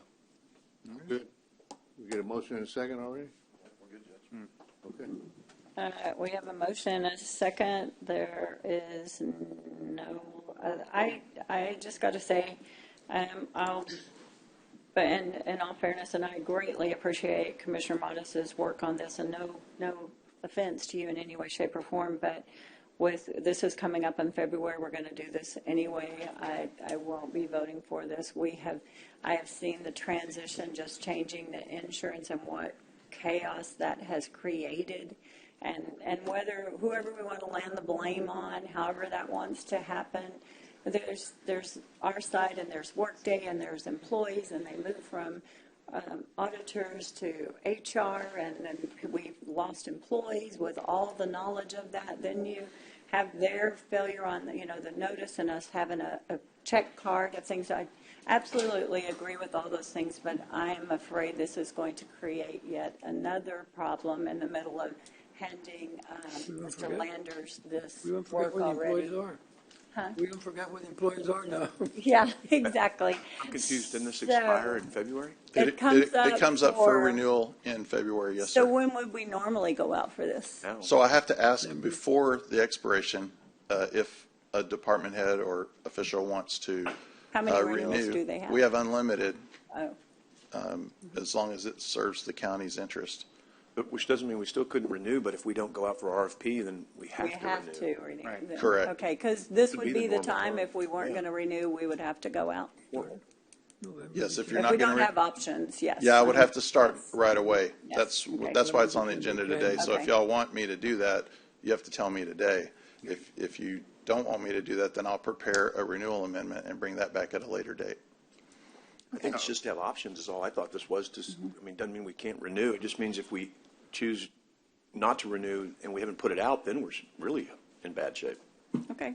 Yeah, Well, we have a normally motion y'all and a won't have me go out unless we're pretty certain that we're not renewing. Why wouldn't we be asked by you already, though? Yeah. Why wouldn't we be asked by you already? Yes, I've I already put this on there. Yes, I've asked the But question. you It's wouldn't been have asked and asked. answered. By who? When? When did you ask? Who did you ask? Asked who? It was provided by your office, Commissioner. No, I'm saying that when would you have put this on had I not brought up this discussion? When would I have put this on? When would you have put this When I on? received the answer from your office. I initiated No, this, no, Michael. You didn't. Correct. I had received no notice But that. You're let's saying pretend that this none of would not this have been came removed. up, and This you would not would have- have brought this it would to have us been because simply it needs to be What are we renewed. arguing, what are we arguing about? No, I'm just trying to hear one person. I'm sorry. My issue is Michael is telling us here that he would have brought it forth to us. Yes. We For all renewal. recognized for renewal When would that that have been? today would have been the day. Were you initiating this discussion or looking into this issue before I brought it up? No, I get Okay, my directions no, from that's the my insurance answer. committee. That's and my the insurance answer. committee has not had a meeting, and they have not invited me to any meeting You to have have not a had a discussion about the renewal of this item. Michael, And so I have don't. been given no Don't go direction there, to do Michael. this. No, don't go there. I think there's a, hold on. but what he Yes. said to me is a little disturbing, because when you say normally, I don't know, that's not a policy, that's kind of a, we need to have some sort of, if you're waiting for us to tell you we're not going to renew, that's a problem. You're the purchasing guy. You should be bringing stuff to us and asking us. I mean, I agree with, I think that's what Commissioner Marks was saying. If you're saying normally I would wait until someone, how would that work? Then we're too late. Because there's 5 of us. You're the purchasing guy. You should be coming forward and saying, okay, this one's coming up, this one's coming up, this one's coming up. Court, not John Matez or Brent Chesney or Connie Scott individually. Yeah, this is a very different. No, let me finish, because you made the comment and I don't agree with what you said. So what I'm saying is, if there are others that are coming up for renewal, I would suggest you not take the word normally, and you would say to us, hey, what do y'all want us to do? What do you want us to do? Do you want this to go out? Do you want this to go out? Do you want this to go out? Because if we're going to, because that way we don't get up to the February deadline and think, oh my gosh, because we've had that happen before on other things where we go, oh crud, we wanted to make a change. Well, that's up to you to initiate. Right, and so the way that I bring that up is I come to court and I bring a request to go out for renewal on the advice of the department head usually, and that's your opportunity as a court to tell me yes, we want to renew, and you authorize me to go out for bid. Well, If you don't want me to go out for bid, you can tell me not to go out for bid, and then I'll prepare renewal paperwork. But if we're out of renewals, that's generally when I come, is when we're out of renewals. Okay, but I'm saying we need to do that differently because. And I'm happy to entertain a new process for this because it's not been made very clear to me as to how this is supposed to work with the insurance committee. Been given no direction on that. Michael, this isn't the insurance committee. This is the purchasing department procedures. We have our own procedures, yes. Okay, so if you're telling us that all you're going to do is bring stuff up whenever you decide or what normal is, then well, when we decide is 6 months ahead, we send a letter to the department head who's over that particular service, and then they will indicate to us if they're satisfied with the service or if they're not satisfied, if we still have remaining renewals. And if we have a renewal available, I'll prepare a renewal document, which I bring to this court. And if the court does not wish to renew, you certainly have the opportunity to deny that renewal, and then I'll pursue the rebidding process. And I do that in a time that is sufficient so that if y'all say you don't want to renew, I still have plenty of time to renew before it expires. Okay, so I have a problem with that. Elected official, completely different. If that elected official's happy with it and it's no problem, great. The department heads, who do they report to?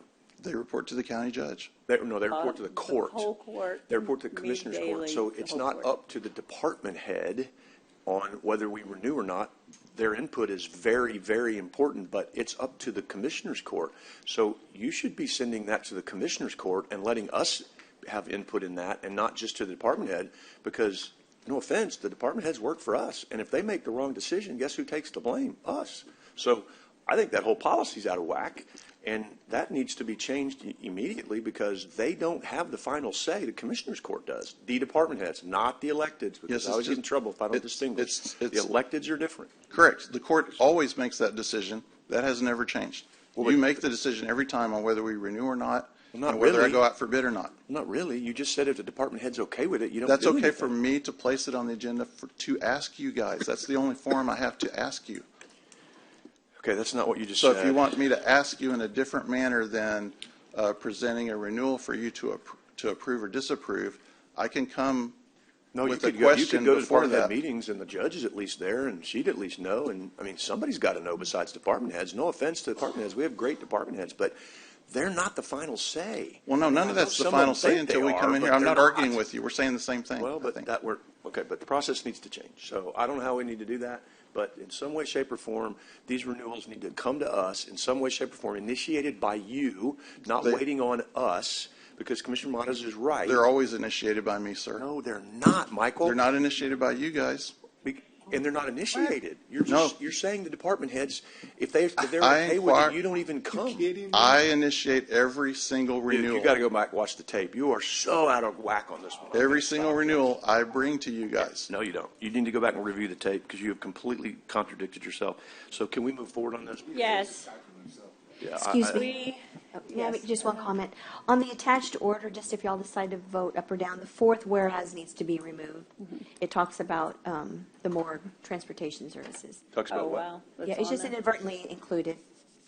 Oh, okay. So Yes, thank you. there's a There's a motion, portion on and we there. need to amend the order. So I don't know who made the motion and seconded it. Maybe. You made the motion, I believe, and So I would Don make seconded. I would amend my motion to amend the order of the Commissioners Court to take out the fourth whereas that has discussion about the morgue transportation services. Okay, we're You going to accept have an that? amendment to this motion. Well, it's just to take out the whereas in the order because it talks about the morgue transportation services. It was which the is last contract obviously a that typo. accidentally got left on Okay, there. but guys, I'm going to hold our feet to the fire on this because I've been sitting here with my hands in my lap. When we do an amendment to any motion, as is stated on the agenda, we have to vote on that amendment and Then vote on the agenda item as amended, yes. Mhm. Yes. So I would make a motion to amend the order of the Commissioners Court to take out the fourth whereas that refers to the morgue transportation. That would be my motion, separate from the other Second. motion. All those in favor say aye. Aye. Aye. That's the amendment. Yes. Right. Any opposed? The motion passes unanimously on the amendment. Now my your original motion is still on the floor, Judge. Yes, Now, Then we- to I would make a pass- motion that we approve the item as amended. That's already been done. We amended it already. We have a motion and a second already on the floor for the No, item. but As Me too. amended, it has to say, we have to vote, Your Honor, please, can I finish? Mhm. We have to vote on the amendment, and then when we're done with that, we have to come back and vote on the main motion as amended. And that's what I just said a few minutes ago. Well, we So- haven't voted on that yet. No, we need to Well, vote that's on it. what But I we were- said, as amended, you're That's correct. what You we are were correct trying is to what I'm vote on. saying. Yes.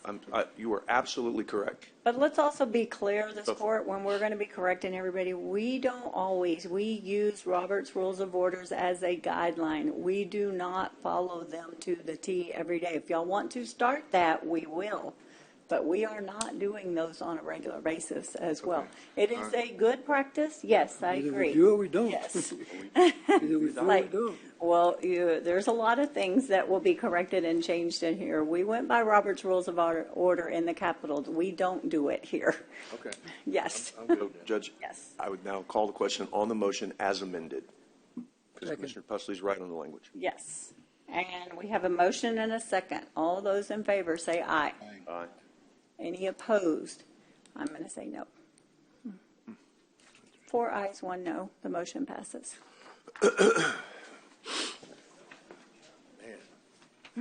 Let's move on, Glad that's over. guys. Okay, item number 9. Is that where we are? Did I miss? Let me get some of these people out of here because that's just Commissioner's Court, Code of Conduct, that's Commissioner's Court. Let's do number 11, discuss and consider transferring 1 environmental enforcement position to Constable Precinct 1 and 1 environmental enforcement position to Constable Precinct 5. All equipment assigned to the officer goes with that officer and all related matters. This is yours, Commissioner Gonzalez. Yeah, that's mine. You just want the motion to Well, proceed? I like the motion to approve, right? Mhm. But, I mean, if we get a second or not, but there's twofold on this here for, Second for discussion, sorry. Go ahead. And I'm just, one concern is on the officers that are, environmental officers that are, they need to be under collective bargaining just like anybody else and receive all the benefits all the peace officers receive also because they are peace officers. And, we've gone twice to the association and twice they denied accepting those officers to be part of the collective bargaining. So I think in the part of the constable's office, which is Constable 5, it would be covering 3 and 1, Constable 1 covering 2 and 4 on the environmental code enforcement. So I think we can probably start kind of clean up a little bit more on our areas. And I have 2, dump sites in my area that face a lot of problem, and Commissioner Pusley has one that we share between Robstown and Prisonila. So, and of course the other one I share with Commissioner Chesney. So he's got the city, but also we also have the what's the name? The landfill there, the Gully's landfill. Yeah. So, and those are the reasons why we figure they could probably be more effective, and officers can probably benefit. And I had, I just got some of this yesterday, really. So you got it too. But been working on this for a week, and then I got some information that wasn't right. So we updated information, was revised yesterday, and the difference here is like, and these are transfers. They're not new departments. They're not going to, create a new. They're going to go under the constables as the deputy constables, but with the classification as code enforcement, / environmental deputy constables. So it's not like we're creating any new positions. They're transferring. We talk about transfers. So this is one of the things that. So we're talking about transferring. The transferring is from one department to another, but the only difference that came out after we talked to HR and audit was $15,000 difference. At first, I thought it was going to be a savings, what Constance gave me, but then it came out to be $15,000 for both. So you talk about $7,000 something that's going to be increase in the budget. $7,000, each. Well, $7,000 each, and so which is not much, and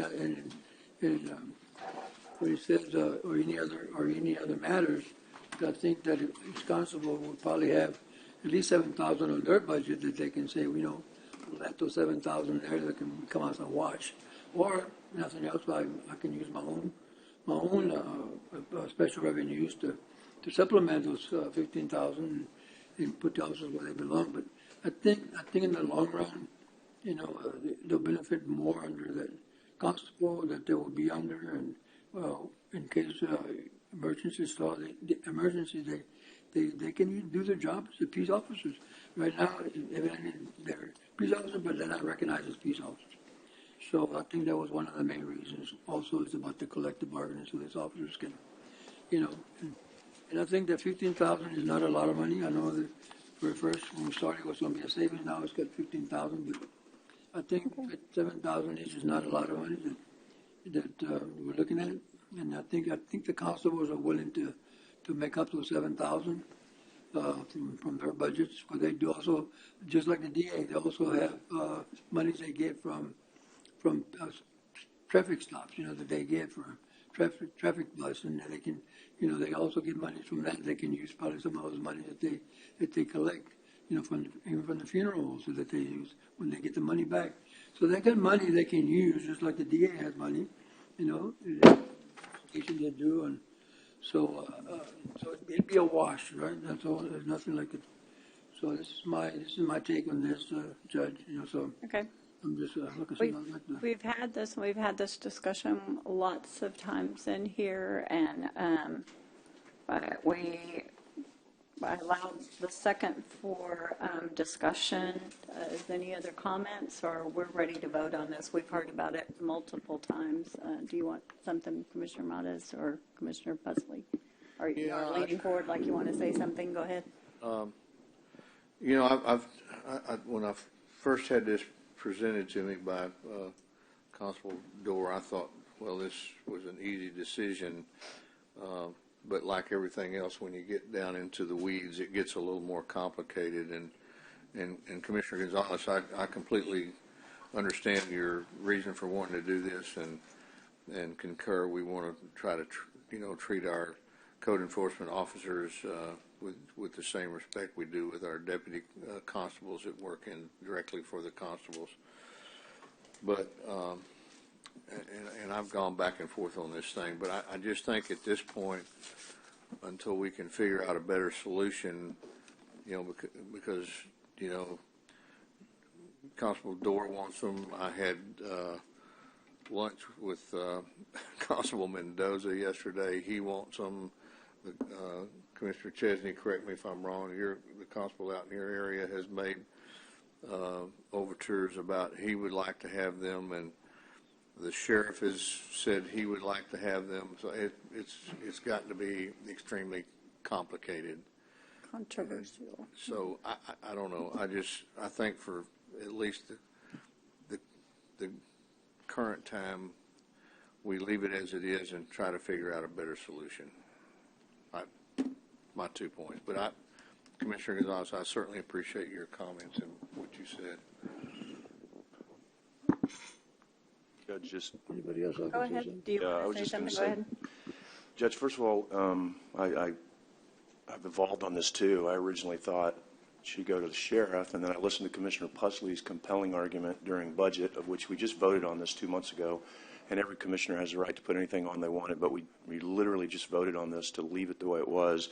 And it was really because of Commissioner Pusley's argument was that, then we just have a lot more say over department heads and people that work for department heads. We have little to no say over people that work for elected officials. And that's a big deal.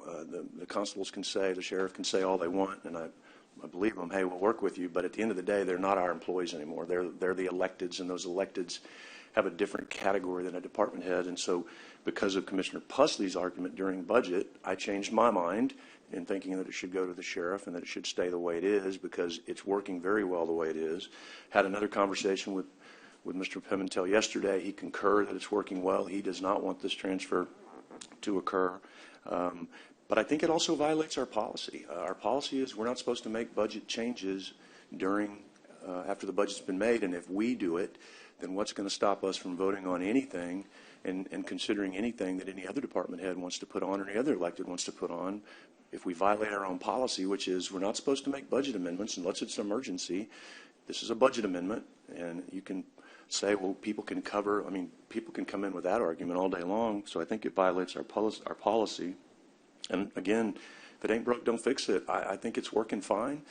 Now, I'm a little disappointed that we didn't address this with our recent collective bargaining contract, because I do agree with Commissioner Gonzalez that they should be included in collective bargaining somehow since they're peace officers, and that's too bad that we kind of missed that opportunity since we just ratified that contract today. And so hopefully if our friends at the Sheriff Officers Association are watching, maybe they'll reconsider taking them in as part of the collective bargaining, because I certainly think that should happen, but I don't think that's compelling enough reason to overturn our policy and to take it out of a department that we have a lot of say in, because we are the ones who get contacted when there's these dumping problems. And I never call an employee of another elected. I call the elected, and then maybe we get, because it's not right, but I don't hesitate to call an employee of a department head that works for us, because that's a different deal. I let that department head know I'm doing it. Like I copied Juan on the email that I had with one of these officers on a deal over in my precinct. So I think we ought to keep it the way it is. We just voted on it a month ago, and so yeah, I don't. And I appreciate you letting us go, Judge, because technically we should have just tabled it, but we probably just need to vote this one way or the other and get it done and move on and bring it back next budget if someone wants to try it again then. Thank you. Commissioner Motters, you have your line. Yes, Did you want to speak? thank you. Yes. Yeah. Uh-huh. This is a point I've brought up the last few years in between our collective bargaining agreements. That was one of my concerns all along. I brought up during the budget process as well. We should have included it then. We should have made a decision then. I thought that we did. It feels like this issue is familiar. Commissioner Pusley actually has I'd say all our votes are equal, but the largest stake in all of this, because you represent most of Precinct 1 Constable Office and a good chunk of Precinct 5, where I represent a little part of Precinct 1 and a pretty good chunk of Precinct 5 Constable as well. So these impact us greatly, and I know it may spill over into maybe some of the other precincts, but we have the biggest concentration. Constable Mendoza is there in Robstown, but covers Banquetti and Blunser and Agua Dulce, which is part of Precinct 1, and of course the Robstown area, which is mine. We talked about this before, but we never, made a decision. So one, on the collective bargaining side, I don't see that in the backup documentation, but is that what the intent of the motion was, Commissioner? He wants to move it. He wants to move it. And they are not part of collective bargaining. Right. If they And move so that's- into there, they would be, but if they don't, they are I not. thought state law prevented us from doing that as long as they work under. I don't know. Civilian. A civilian. If they move to a constable, then they would be allowed, under but under Public public Works, works, they they are can't not be allowed. part of Yes, That was yes. okay. That was Well, and That was what I remembered. That was one of my issues, is include them in or not, and we didn't. And during our discussions, we could have easily moved them to the sheriff or to a constable or to add on. Public Works, I agree with Commissioner Chesney. It's easy to go to Juan. Juan is appointed by this court, right? To go to another elected would make it a little bit more difficult, but not to say that we don't have a good relationship with Constable Dorr, with Constable Mendoza, right? All of our constables, but especially these two, since these are the ones that have been singled out to be given additional officers. And what do we do? Do we absorb our current officers and move them and transfer one to each office? Is that what the intent is, or would it be a new application process, Commissioner? What else is the plan with this? I'm sorry? What else is the plan with this, so that if this vote were affirmative, would each of the current officers, the environmental officers, then one would be moved to Precinct 1 and one would be moved to Precinct 5? Is that what your thinking is? And then once again, goes back to the sheriff, who made a very compelling argument as far as wanting to bring them on. So I after coming off such a difficult budget and voting through that and getting it passed relatively, I want to say relatively easy. I know it was a challenge for you, Judge, and for Constance and Teresa and everyone else. I know y'all are still suffering from the lack of sleep during those weeks and months prior. But this is a good argument. But I just don't know. We should have done that a month ago. Okay. Right? It should have been put in motion a month ago. Anyway, anybody else? I want to say something before. Go ahead, but I'm calling the vote where we need to. Yeah, just to kind of clarify some of the things here, we talk about the sheriff, a precinct 2 constable, and, when we forget already that at one time code enforcement was under the sheriff's department, it didn't work. So it came back. So, and mental health was under the sheriff's department, it didn't work, came back. Then when mental health was under the constable 2, and then I don't know how many, we had 3 officers. Nobody else was complaining about why you have any officers for mental health, but they had them all in precinct 2. And that didn't work.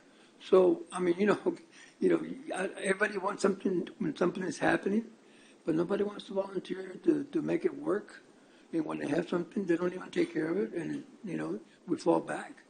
So it's not that we're trying to leave out the sheriff department or a constable in precinct 2.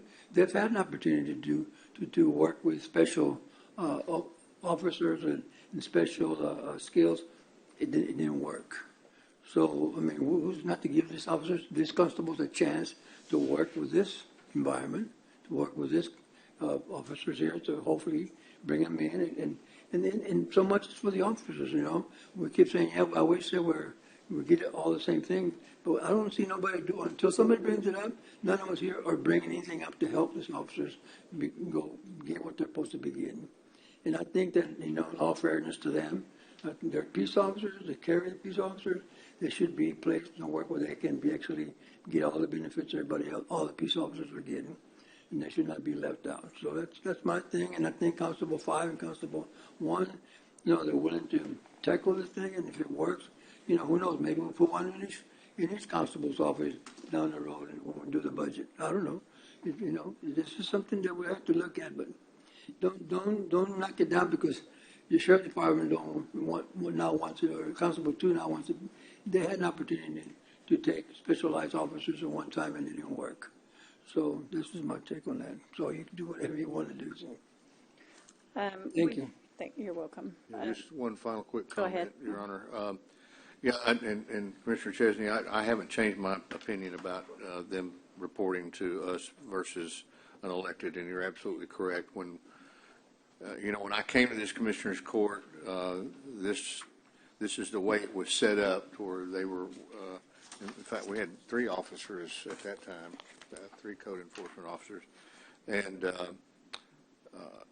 they had been under the sheriff's department, and the court moved them back under Public Works. And I talked with one of the commissioners at that time, and they said, it just didn't work when they would need a code enforcement person. The sheriff had them off doing something else. So, but anyway, one, I did want to say a couple of things, and I've talked to you about this before.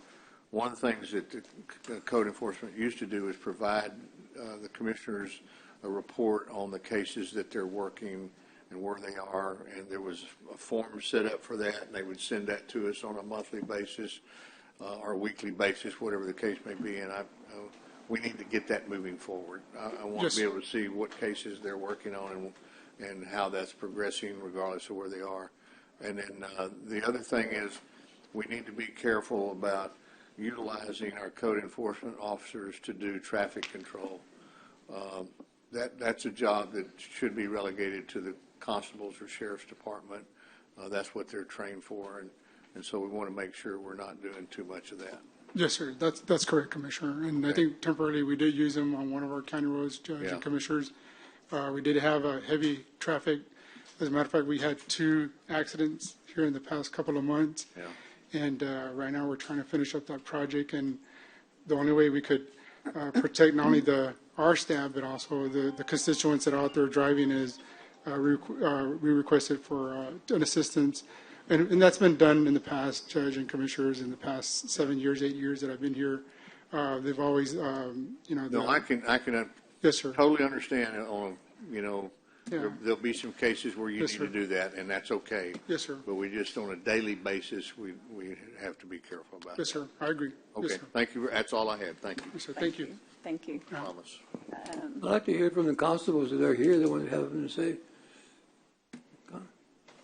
Is it okay if I speak? Sure. Yes. All right. I am all for. Quickly, system agenda item. Yes, the constable, yeah. Go ahead. I'm all for transferring the environmental to the constable's office. Number one, they would get the benefits that they so do deserve. When I was environmental, we've talked about this 6 years ago, 7 years ago, and it always comes down to the point of, we'll talk about it later, we'll talk about it later, and nothing ever gets done. So with that being said, that's one of the problems that we do have is the environmental officers being utilized for things that they're not supposed to be utilized for. You can't have a civilian dictate how law enforcement runs, how law enforcement operates, because ultimately, when it comes down to it, who is held reliable, who is held liable for if something goes wrong? And with that being said, we still would love for the environmental. I wasn't going to argue if one was going to go with Precinct 5, one was going to go with Precinct 1. I'd love to keep them together. But if, that's the only way to get them the benefits that they do deserve, then I'm all for it. So as far as that goes, I think it's something that needs to be done. And if it's not done, then maybe the Commissioner's Court, and I hate to say this, but take the law enforcement aspect out of it so then it's not an issue. Then they can, that's how the other counties handle it as far as civilian code enforcement instead of law enforcement environmental, which it does, having them law enforcement is a whole lot better than having a civilian handling it, having to call an officer, then an officer has to come off the street and then the officer has to handle it. So I think it's perfect that they're law enforcement, but they need to be, they need to be under a law enforcement agency. That's all I got to say. Thank you. And we heard a lot of this back and forth throughout the budget. So we have a motion and a second for discussion. All of those in favor say aye. Nobody? Aye. Anyone against? No. No. 4 noes, 1 aye. The motion fails. Moving on to item 12, discuss and consider tax increment reinvestment zones and a countywide tax increment reinvestment zone policy for renewals and newly proposed TERS and all related matters. I think we have some people that signed up to speak. Let me call you all up first. So Sarah Flores, would you like to begin speaking? Thank you. I think, Commissioner, you're going to be pulling this into executive? I think Commissioner Pusley was going to take, do we have other TERS ones on here, right? They're an executive. Those aren't executive. No, I'm not. Yes. You're not pulling this one in. This is the policy. Yeah, I'm sorry. This is the policy. My bad. Take it off executive? I don't think so. We'll allow you to speak first, yes. I think so. And then we'll do our. Thank you, Commissioners, for having me on. I am happy to be here, and I'm really just glad to be representing as a recipient of the TERS number 3 reinvestment program. My name is Sarah Flores. I am a business owner in downtown Corpus Christi. For the past 4 years, we've had a food truck called Loli's Streetery. And after many successful events in downtown Corpus Christi with our food truck, we decided to open a restaurant in our downtown Corpus Christi as well. We've been open about 3 weeks, and it's been incredible. We began this journey a year and a half ago when we were approached by DMD regarding a space that was at the base level of the Nueces Bayfront Hotel formerly. The owners are revitalizing the hotel itself, and we spent a year and a half renovating the space. The space itself is a 1,700 square foot spot. It was formerly a coffee shop. We tore down walls. We spent an amount in there making sure that it was readily available for our restaurant. I just want to express that without TERS, I'm not sure how this renovation process would have worked for us. I'm very grateful to the DMD for bringing us on board and walking through the process with us, because throughout this entire process, we have had the TERS program guiding us, and not just monetary value, but also throughout the process, we've had meetings with SBDC required by the TERS program. We've had meetings with the bill with development services guided by the program.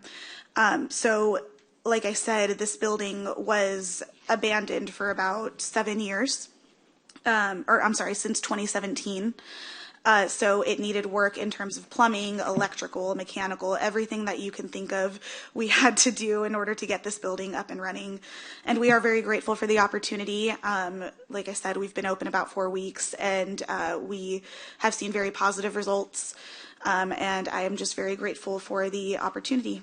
So I do encourage, and I would like to see a continued amount of businesses coming into downtown as part of the TERS program. I'm not sure that I saw anything like this before this program, so I am grateful. Thank you. Thank you. Hank Harrison.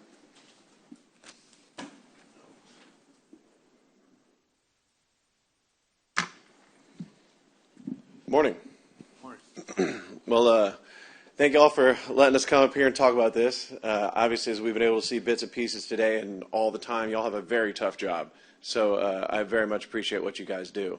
And talking about TERS, I think, is central to things that the county stands for. And I know that a bunch of us are here to talk about TERS, as we were last time, and we will be every time. It's because we know how valuable it is to have this kind of support. By the way, you're just going to have to forgive me. I speak from the heart. I speak straight, and I tend to bounce around. So sorry about that. But I want to speak to this. This is this 19-point proposal. I know it's going to be discussed at length. I think that it makes a lot of sense, and I think it's admirable that we are going to attempt to systemize and system build this thing. You know, we don't want this to just turn into some slush fund where everybody can grab whatever money they want to do whatever they want, wherever they want.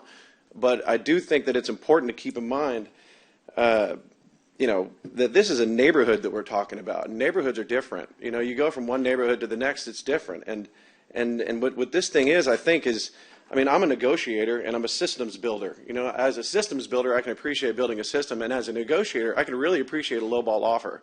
Man, there's a lot of fluff in here. This is a bit of a lowball, but there is a lot here that we can work with, I think, that everybody wants to work with. I'm just looking here, and I'm seeing about a half dozen or so items that are, as my dad would have said, double duh. We want to do this. These are things we should do to improve and reform the program.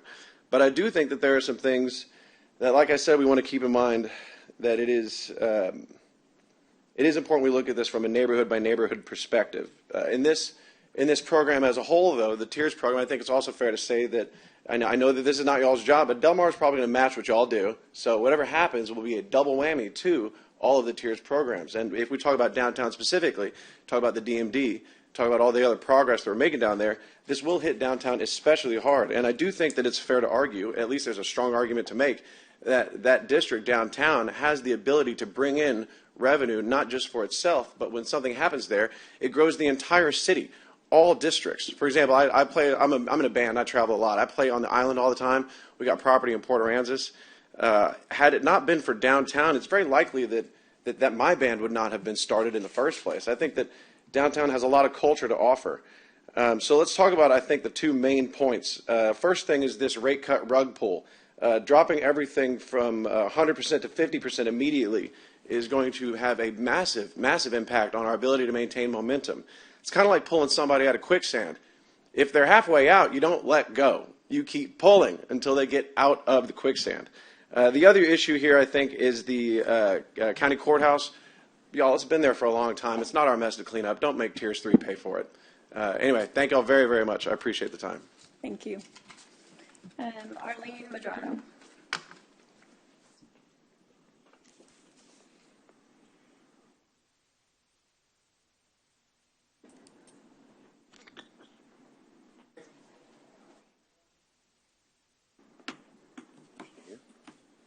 sidewalk, huh?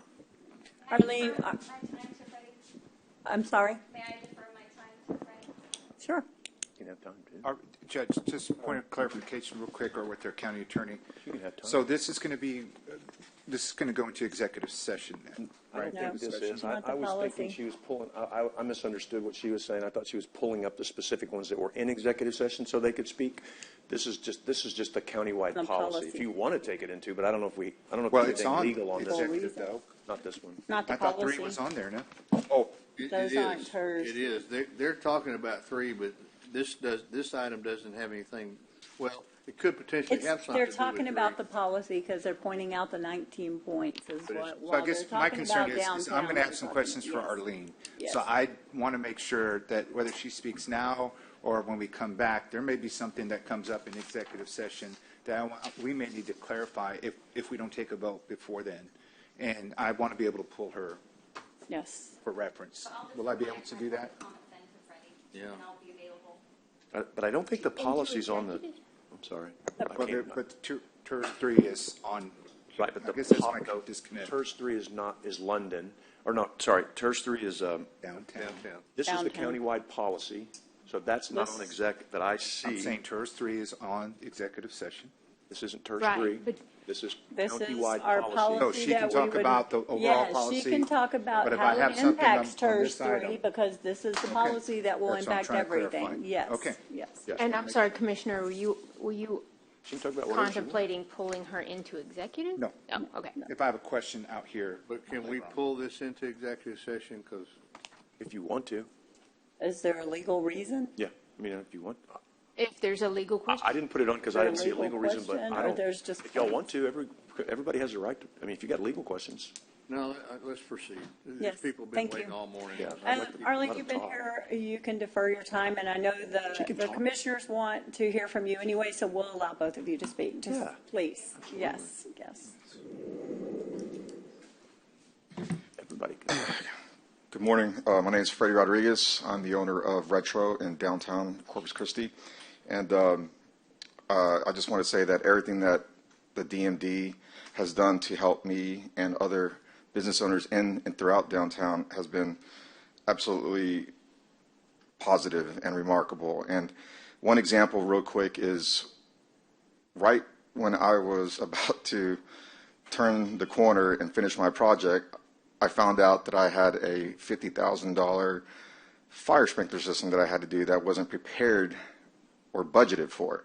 So thankfully, the City Council of Corpus Christi allowed funds to be dispersed to me ahead of time to allow me to finish my project.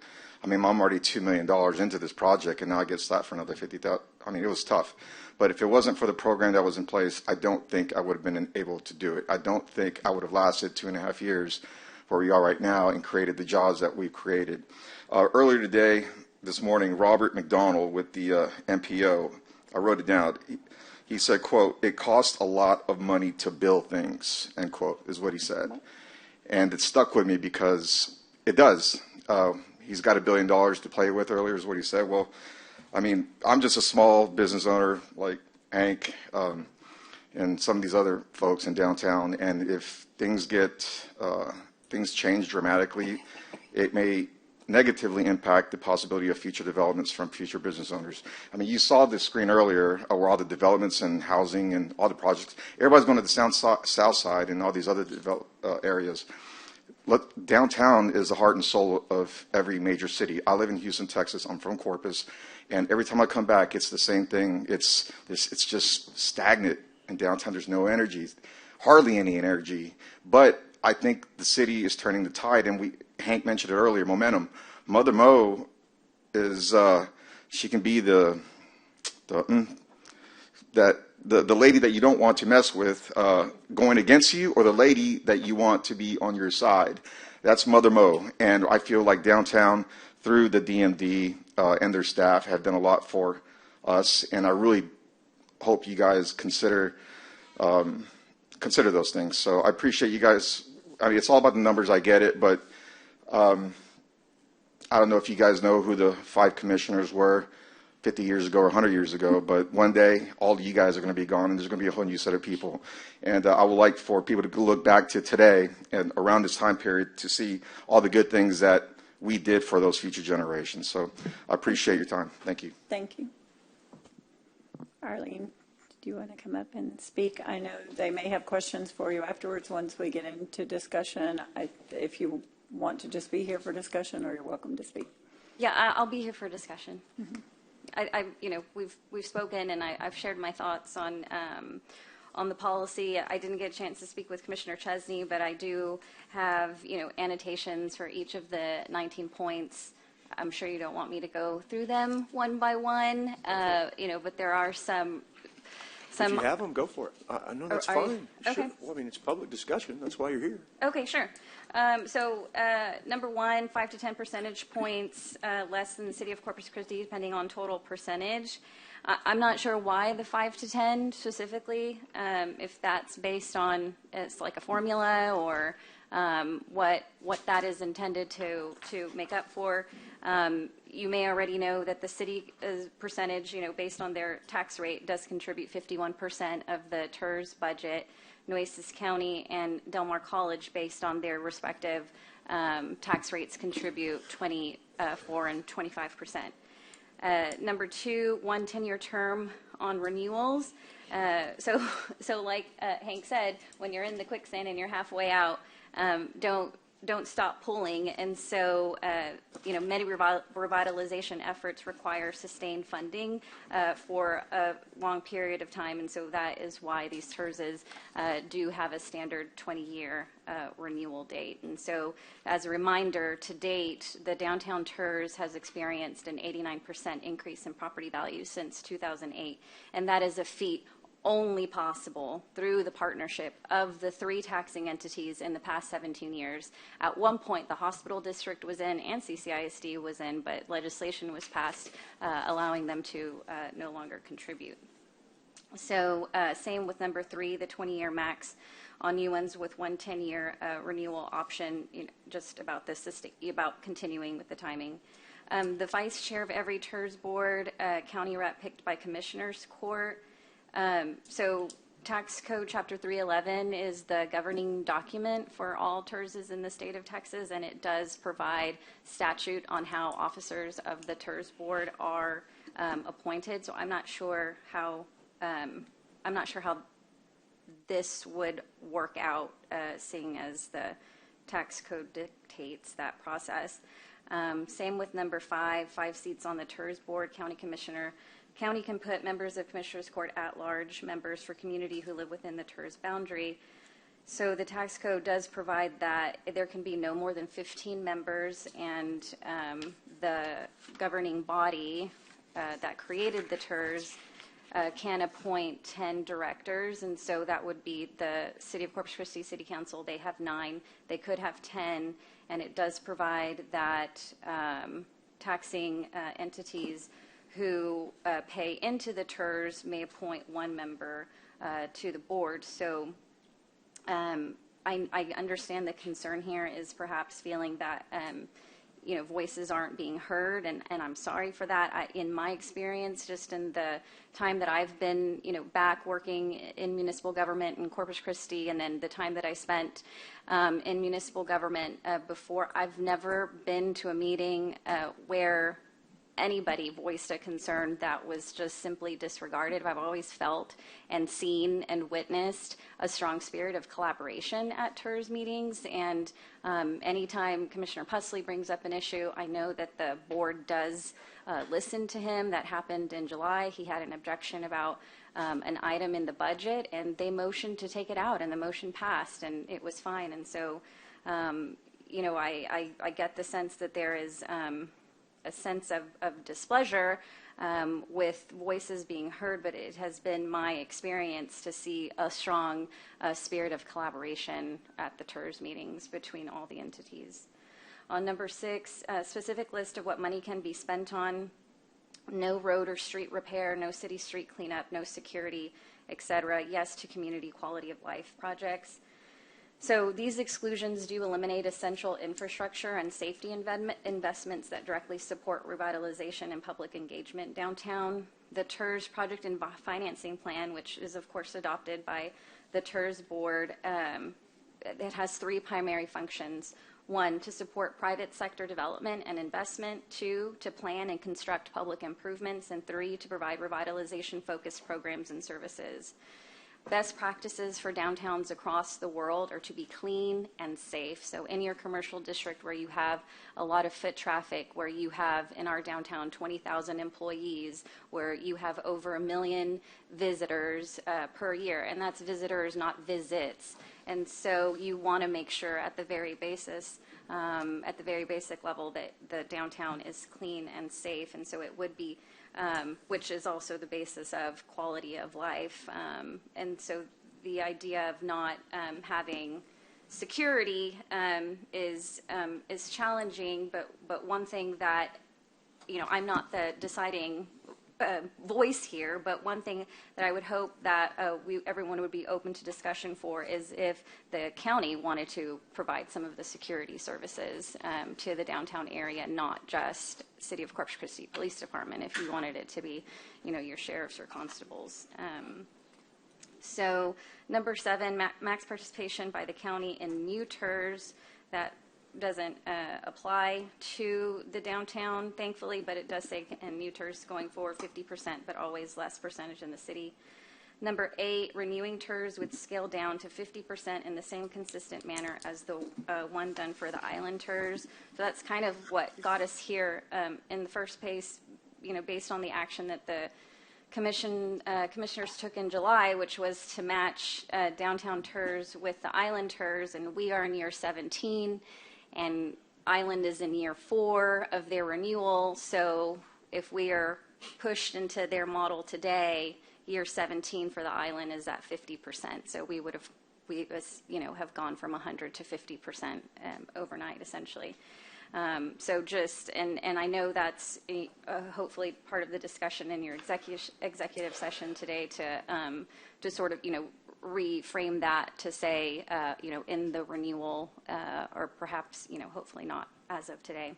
So all areas in the TERS must be annexed. That doesn't apply to downtown. We are within city limits. Number 10, opt-out language if county money is spent against what the TERS was designated for. So there are a minimum of 5 layers of approval for any TERS project, starting with the Texas Tax Code, Chapter 311. The attorneys are always very intentional. I mean, the TERS has its own assigned attorney. They are very good and very intentional about making sure that any projects fall within Chapter 311. And then the same applies for the TERS project and financing plan. That is a 13-page, very prescribed document detailing what projects can be approved, and they have to fall within those guidelines. And then, of course, you have the Downtown Management District with trained and experienced professionals. Jenny is a certified economic development financial planner, which is much like being a CPA, where you have to study for a long time and then take a test and maintain credits. And so after we review applications and talk to business owners, such as Frank and or Hank and Freddie and Richard and Chris and all of them. We then have a meeting with city staff to include the finance department, budget department, economic development staff, and legal, and they all review it and offer their feedback and let us know whether or not those fall within the prescribed guidelines. And it's very rare that they don't, because we do vet the projects.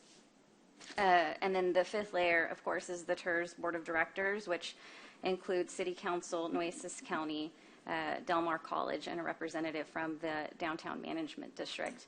And so there is a very robust accountability system for any projects.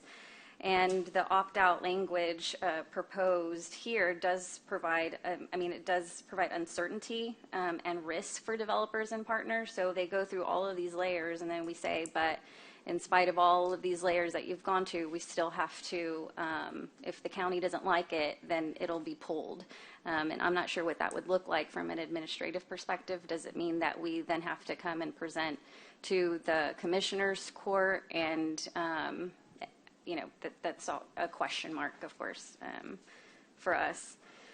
So number 11 has to be designed where county projects can be funded within the TERS, example, Briscoe King demo of old courthouse. So, the demolition of the county courthouse, as suggested, is an allowable capital cost from Texas Tax Code Chapter 311. But currently, as the project and financing plan was written, because all this time the TERS has been really focused on redevelopment, it doesn't really provide for the idea of demolishing a building without something immediately planned to be developed immediately afterwards. And so this would be, this would require an amendment to the project and financing plan, but it would be allowable based on tax code. And then, it's unlike I'm sure for Briscoe King, like you said, Commissioner, you have to go to TERS 2, so this would follow the same process. We do not have the fund balance that TERS 2 on the island has, nowhere near it, but the cost. The cost could drain a significant portion of the existing fund balance of the TERS 3. So that is a concern, but of course could be discussed throughout the application process. So county to be recognized formally for all projects. It helps funds with plaques, signs, etc.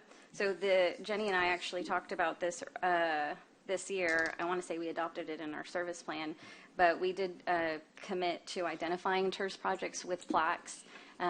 So asking the property owners if they would allow the plaques to be affixed to their properties as part of agreeing to receive TERS funding. So, we would be happy to implement that, and we will be proposing a TERS logo, so something that would include the logos for all three taxing entities. So looking forward to what that looks like. Number 14, $50,000 admin fee or half of what city is getting. So Texas Tax Code Chapter 311 does dictate admin fees. I won't read the longer jargon, but it does provide that imputed administrative costs, including reasonable charges for the time spent by employees of the municipality or county in connection with the implementation of a project plan. So in order to receive an administrative fee, the county would need to be doing work for the implementation of the project plan. 15, veto ability by Nueces County Commissioners Court of any projects, financing plans, development plans approved by the TERS board. I spoke to that in the earlier item that talks about 5 seats. It would reduce our operational efficiency and local autonomy to have to, think of a veto authority, which is something that we don't hear very often. Even the President of the United States doesn't have, blanket veto authority. The 2/3 vote can still override that. Even at the municipal level, in our city at least, the mayor does have veto authority, but the city council can override that again by 2/3 majority vote. And so this would be a highly unusual policy to adopt. No charitable organizations can receive funding from the TERS. So to date, we've done 85 projects with TERS funding. Of those, only 4 have been for nonprofit organizations. So it's not a rampant, problem. And the TERS Chapter 311, it doesn't, our programs don't require that an entity pay ad valorem in order to qualify for projects. What we do recognize is that regardless of the taxpayer or taxpaying status of the property owner, your entity and your building still contribute to the well-being of downtown. And so the projects that qualified are, Education Service Center, which is a facility that educates educators in our community. And so, they received a very small streetscape and safety improvement reimbursement, which provides for benefits to the community, additional lighting or beautification of the exterior. Same for other properties, some that have remained vacant for decades, contributing to the blight of the downtown. And so to give an organization such as the Buccaneer Commission funding to move in and rehabilitate a building that has stood vacant for 50 years and to make it something beautiful in our commercial business district is an appropriate and qualified use of funds. And just a note, because Commissioner Chesney, I heard you talking about the TERS 1, or something came up about the TERS 1 on the radio the other day, and TERS 1 existed from 1983 to 2002, and it was very large. It encompassed downtown and North Beach, and without it, we wouldn't have the Texas State Aquarium today. So it funded the building and the operations of the Texas State Aquarium initially. So that was really the pioneering project of TERS's in our community, and they are a nonprofit entity. 17, for a new or renewing tax increment reinvestment zone, there must be a study showing the financial long-term benefit to Nueces County. This is perfectly reasonable. It's a requirement in order to create a new TERS. You have to have a feasibility study. I understand that with renewals, you no longer have to do a feasibility study, but I mean, I would be happy to provide that. Number 18, no project can qualify for a tax reinvestment zone if other financial incentives have already been given from another governmental entity. So that is what Mike Culbertson was talking about at his public comment today. So this would create an unnecessary and discouraging barrier, really, because in our market it can be very challenging. It is very challenging to attract new business, and so the TERS 3 cannot do it alone. We don't have the fund balance. We just don't collect that much in order to entice a lot of our large businesses and new development. And so it is imperative that we not tie our hands arbitrarily by saying if you get TERS funds, you can't get any other funds. There are so many projects that come through the TERS that receive LIF funds, or which come from the city through the federal government. I mean, if that's not the intent here, then it would need to be clarified. But, even sales tax dollars are, obviously Type A and Type B board are sales tax. And so to limit us in that way would really and truly deter our ability to perform economic development and revitalization efforts in downtown. And then no vertical development already existing can be included in the TERS. Again, I don't know if some of these policies are intended only for one TERS and not the other TERS, but if this were the case in downtown, then there would be no point in having a TERS, because we have to have vertical buildings within the TERS. There's no way you would have to gerrymander the heck out of, your TERS map. It doesn't have to be contiguous. It can be non-contiguous, but still the idea of removing our vertical buildings from the TERS is not possible. And that was 19. Thank you. That's a good question. Yes. Or do you want to go first? No, you go first, and now I'll follow. Okay. So I think I heard that she kind of liked 1, so we got 1 out of 19 that she was okay with. Sorry, but that's going to be a tough day for you, I think. So how much does the TERS fund the DMD every year? Just curious, and what's the total budget on that? I'd like, Yeah, so it's a reimbursement basis. So the annual contract amount is $875. $875,000. Yes, but it's not. I mean, don't think about it in terms of staff only. This is robust programming for the entire downtown. It includes revitalization programs. Yeah. So that's my next question, because I know it's not. But so can you tell us what that $875,000? Because you're unique. Nobody else has this in any of the other TERSs where somebody gets paid to do certain things. Yeah. So, and caught me off guard when we had that initial conversation. Sure. So can you tell me what the 875 that comes out of and what's the total TERS budget for downtown every year? It's 3.5 million approximately. Okay, so 3.5 million and 875,000 of that goes back to the DMD for what? Revitalization effort. So we have, for example, a clean team that provides a very basic level of service to the downtown, which includes picking up all sorts of waste, human, animal, otherwise, hypodermic needles, trash, litter. So they're out there from 6 a.m. to 3 p.m. every day. They're working during major festivals downtown, replacing 60 50-gallon trash cans every hour, making sure that everyone You can is just give me feeling the general clean. categories, because okay. I mean, we got to move. We get Sure, a lot okay, of time, so okay. I'm trying to. Sorry. Just Okay. kind of the general. Okay, so we stuff. do clean and safe. We do economic development. We do promotions, and then of course organizational management. Okay, that's what I need to know. Okay, and then can you also just tell me real quick how much those 4 charitable projects were? How much the total tax dollars have been given to those charities? Those 4, if you have that by chance, since you mentioned them. I do.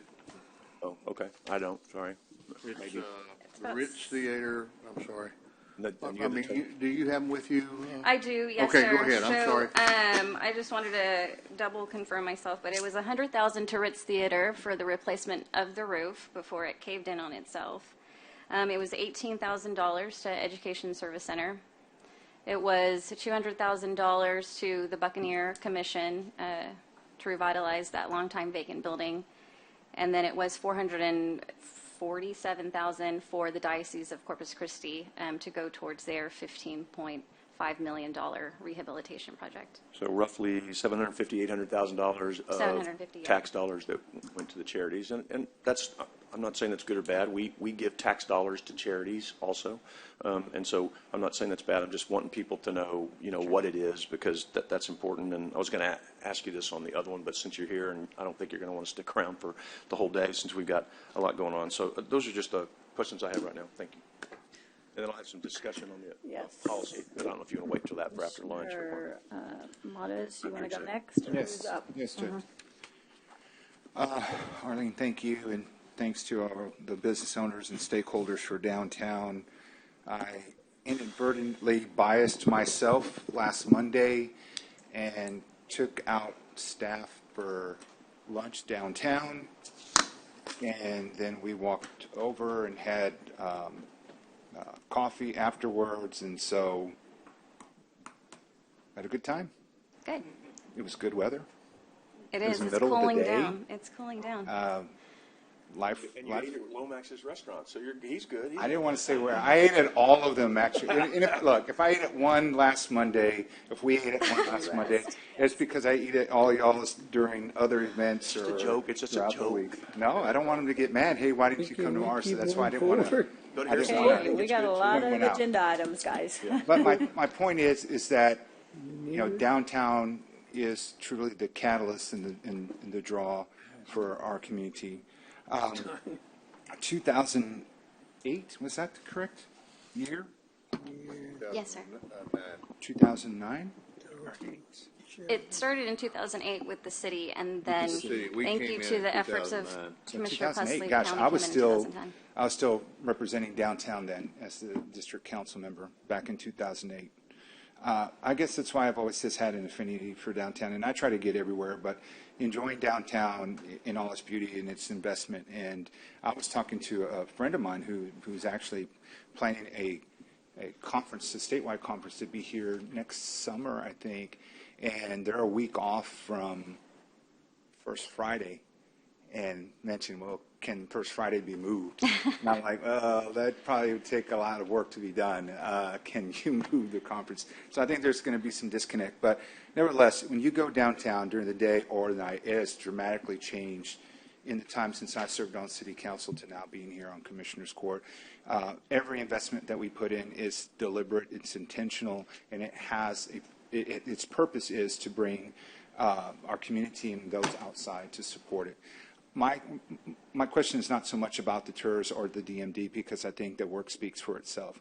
But these points that have been brought up, these 19 points that are proposed as far as the policy, these apply to all of the policies. Is that correct, Commissioner? Right.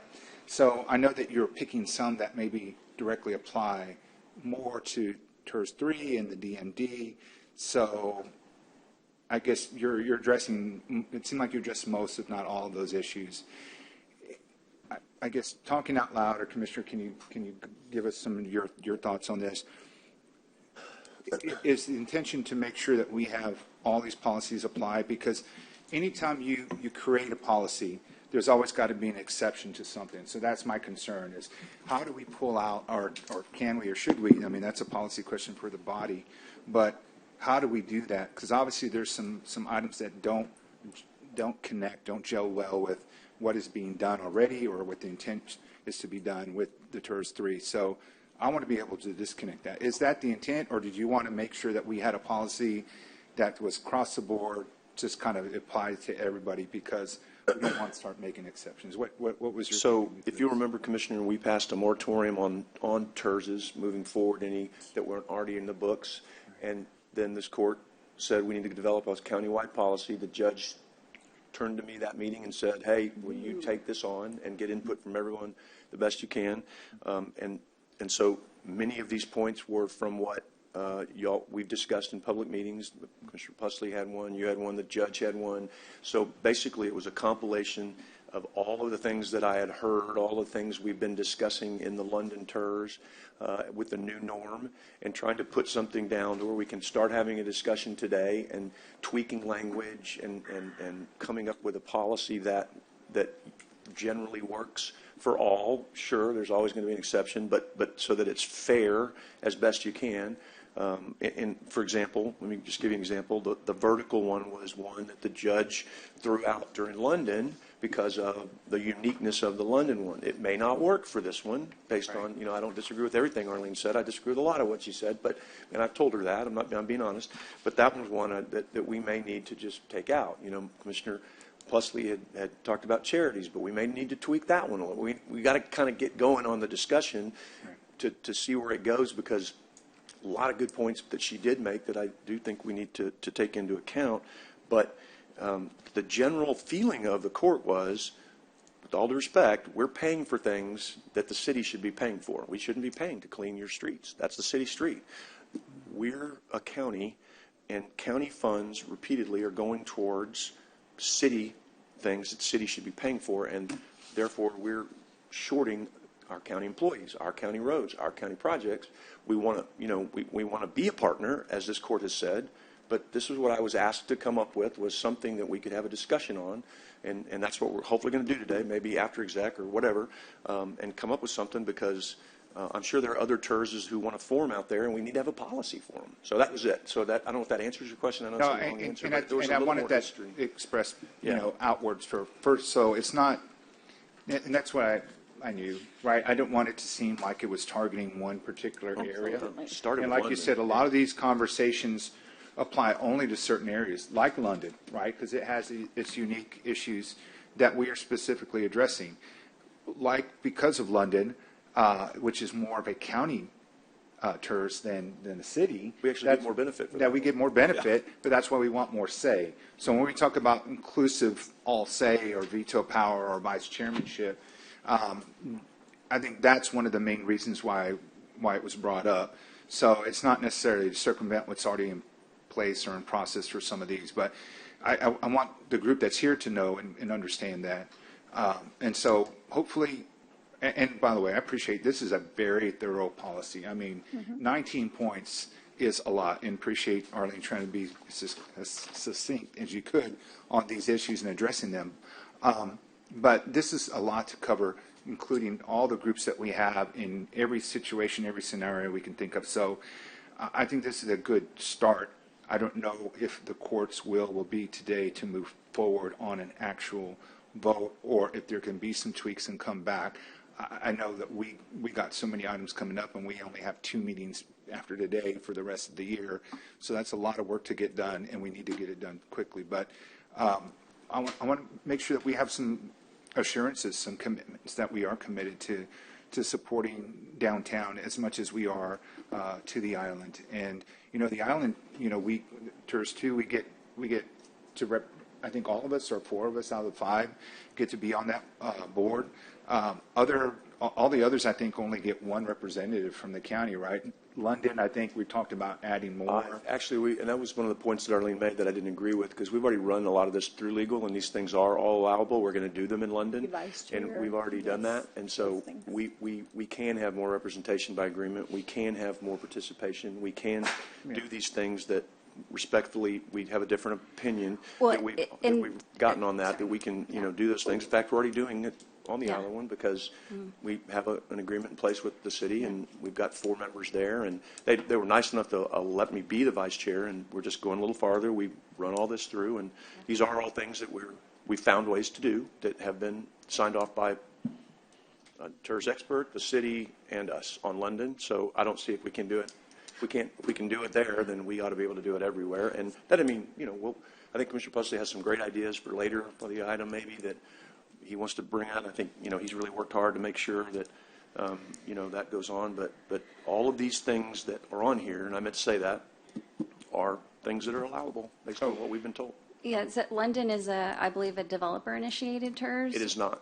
It is not? It is not. Oh, okay. It originally was supposed to be, and then the city blew that up and came back, and now it's a city TERS. Anyway, that's a whole nother, you don't even want to get into that discussion with me. That's cost me a lot. No, I don't. If we go into each TERS on each one of these is going to be a nightmare. We'll be here for 3 days trying to figure that out. I think keeping this policy generic as possible for the guidelines and basis for new TERS coming in, but I really like and I know you said you don't like it, and I'm sorry, and I think another commissioner probably is going to bring this up as well, but the veto ability takes care of a lot of those questionable things.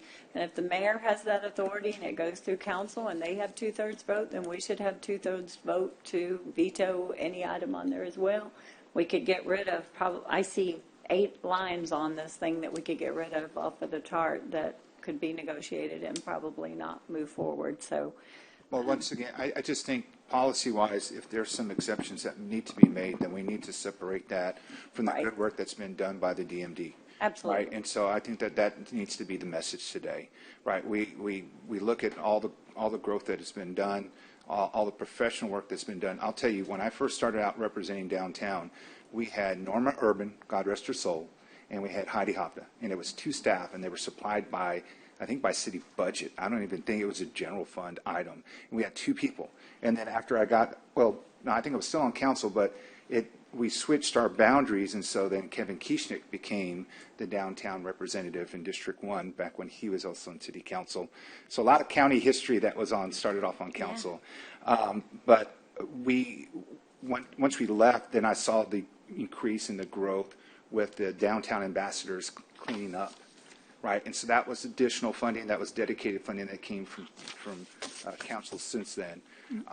So it's been very intentional, the work that's been done, and the staff that you have has done great work, and it's always visible, always present. I've said this before, when we lost Alyssa, when she moved on, I thought, my gosh, who are we going to get? And here I am sweating. I never forget, I was sweating downtown because I had to go to church on a Sunday morning, but we were celebrating Mural Fest this summer. And there you were. And then it was like a week or 2 later that you were announced to be the executive director. I think you've done great work. I don't want this to fall on you, on your board, that you all haven't tried your best to help us create a policy that is fair and applies to help you. Right? I think there are some things that we can single out that are not punitive and help continue to support the growth that you have. That's my biggest point. I get it. Yes, we could spend every day, but if we're going to create wide sweeping policy, there are going to be some exceptions that are going to have to be made. Absolutely. So let's be careful. Like we did with the electronic fund transfer, we thought, man, it was great. It was an immediate decision we had to make because of an emergency, and then we realized that had an impact on other issues down the line that we had to correct. So I would hate for us as a court to make a step today that would get us in a problem to where it hurts you and the future growth that you've done. So Thank you. That's I the only appreciate you reason I'm being here. back there, but let's be clear and not confuse the public on this or anything. This item is about policies on TERS creating going forward. This is not directed at the downtown TERS. This is not directed at any of those. And just because you're here, it's been great that you address those and how it would impact yours and what you worry about. This is a policy for us, a guideline for us to move forward. I think we're getting a little too focused on downtown. This was not meant to be about downtown. This was meant to be about what we do as a county moving forward with the restrictions that we have with funding, with our restrictions that we're getting every year from state telling us how much that we can raise, with the limited funds in the last 3 years of the problems and trouble and situation that the county has gone through. We do not have the same funds. We are not the same. There's a lot of confusion. You talk about all the benefits. I don't think there's a single person up here that would disagree with downtown and the restaurants and the benefits and the stuff that comes to our community and Buck Commission of all of those things. But we don't get hotel motel tax and we don't get sales tax. While it's great for our community and it brings people here, we hope it spreads out to the outlying areas and everything. Those are things that, while it's great for our community, the county has to be responsible with our financial things too. When we aren't going to raise the tax, either we do it, and it's very hard for me, and I told you this point blank when you came to see me. It's very hard for me to move forward on TERS when I can't get a tax increase to give my employees benefits and their pay scale. And I've got every department in here complaining, saying they can't keep people. There's a balance for us, and there's an obligation and a responsibility, but we have to take care of county responsibilities first. And I'm sorry, Commissioner Pusley, I believe you had some comments before I took over, and I usually like you guys to speak first before I. But That's okay. You're the boss. I wanted to make sure it's kind of getting off into the weeds where we think this is a downtown discussion. I agree 100%. Yes. I've got an item on the agenda in our executive session to talk about the downtown TERS. And then when we come out of executive session, we'll be taking action on that, not only the downtown TERS, but also the North Beach TERS as well. Both those areas I represent in my commissioner precinct. So I'll be real quick because I think the Judge is right. We've spent way too much time talking about downtown. When I came to this Commissioners Court originally in 2009, in 2008, the Commissioners Court had voted unanimously not to join the tax reinvestment zone for downtown. And when they didn't, as you said, well, Del Mar College followed suit. They did not join either. So when I came to the Commissioners Court, I convinced Judge Neal to put this back on the agenda, and we had a discussion about it and looked at, what I thought were the potential positive things about revitalizing downtown, and we were able to get that passed. And in 2009, we joined, and then Del Mar College came in behind us. And I think the action that we took and what we've done with the downtown TERS has been a resounding success. If you look at what downtown looks like now and what it looked like in 2009, it's totally different. Agreed. So from that perspective, it's great. And we want to continue to be a partner, I think. But I want to reiterate what the judge was talking about and what we all have to understand, and what I hope all of you as business owners understand. The county, as she said, only has one revenue source, and that's property taxes. That's it. We get about $1.5 million off of personal property taxes every year, and that's it. The rest of it we have to make up out of property taxes. And the state of Texas is on a mission, the legislature is on a mission to cut property taxes wherever they can. And it hits us really hard. When I came to this court, and the rest of us in 2009, we could increase our tax rate above the effective tax rate 8%. The state has now cut that to 3.5%. And in the special session, this last legislative session, they introduced legislation to reduce that to 1%. That we would be able to increase our tax rate by 1%. That's it, 1%. And so if that happens, and I'm absolutely positive, I think the rest of us would agree, they're going to bring that legislation back. It didn't pass in the special session, but I'll guarantee you they're going to bring it back to the floor in the next legislative session. And if that happens, it's going to have a real toll on county government. We are constitutionally required to provide administration of justice in this county, and that includes running the jail, running the courts, running the JPs, running the constables. All of those things have to come out of budget, and it is constitutionally required. And so we're going to have to make some difficult decisions. So we're hoping by coming up with a draft of a policy with how we treat all the TERS, not only the ones we have now, but the ones in the future, that we can at least continue to participate at some level. It may not be the level that we're doing now, but I think all of us agree that there's a great benefit to these tax reinvestment zones if they're done correctly. But we're trying to draft up something that allows us to continue to be in the ball game. So anyway, and I agree with the judge. I think with the veto power, if we put that in, there's several of these that we can take out. I think Commissioner Chesney made the comment, we contribute here on an individual basis to nonprofit organizations all the time. We're allowed to do that. And so it's not that I'm against nonprofit organizations, Arlene, but when they first came to us, when I was on the TERS board with the Ritz Theater, I said, we have to be really careful about this, because once you open this door, you can't close it. And there is an unlimited number of nonprofit organizations in this community. And all of you as business owners know that, because they come to all of us every year with their handout wanting funding. And so it's a very tough deal, and it's hard to say no. But anyway, I'll stop there. But I think that the project and financing plans that you mentioned, Arlene, those get modified all the time. I mean, Heather, I don't know how many times Heather came to us and said, hey, we're going to do an amendment to the project and financing plan for multiple TERS.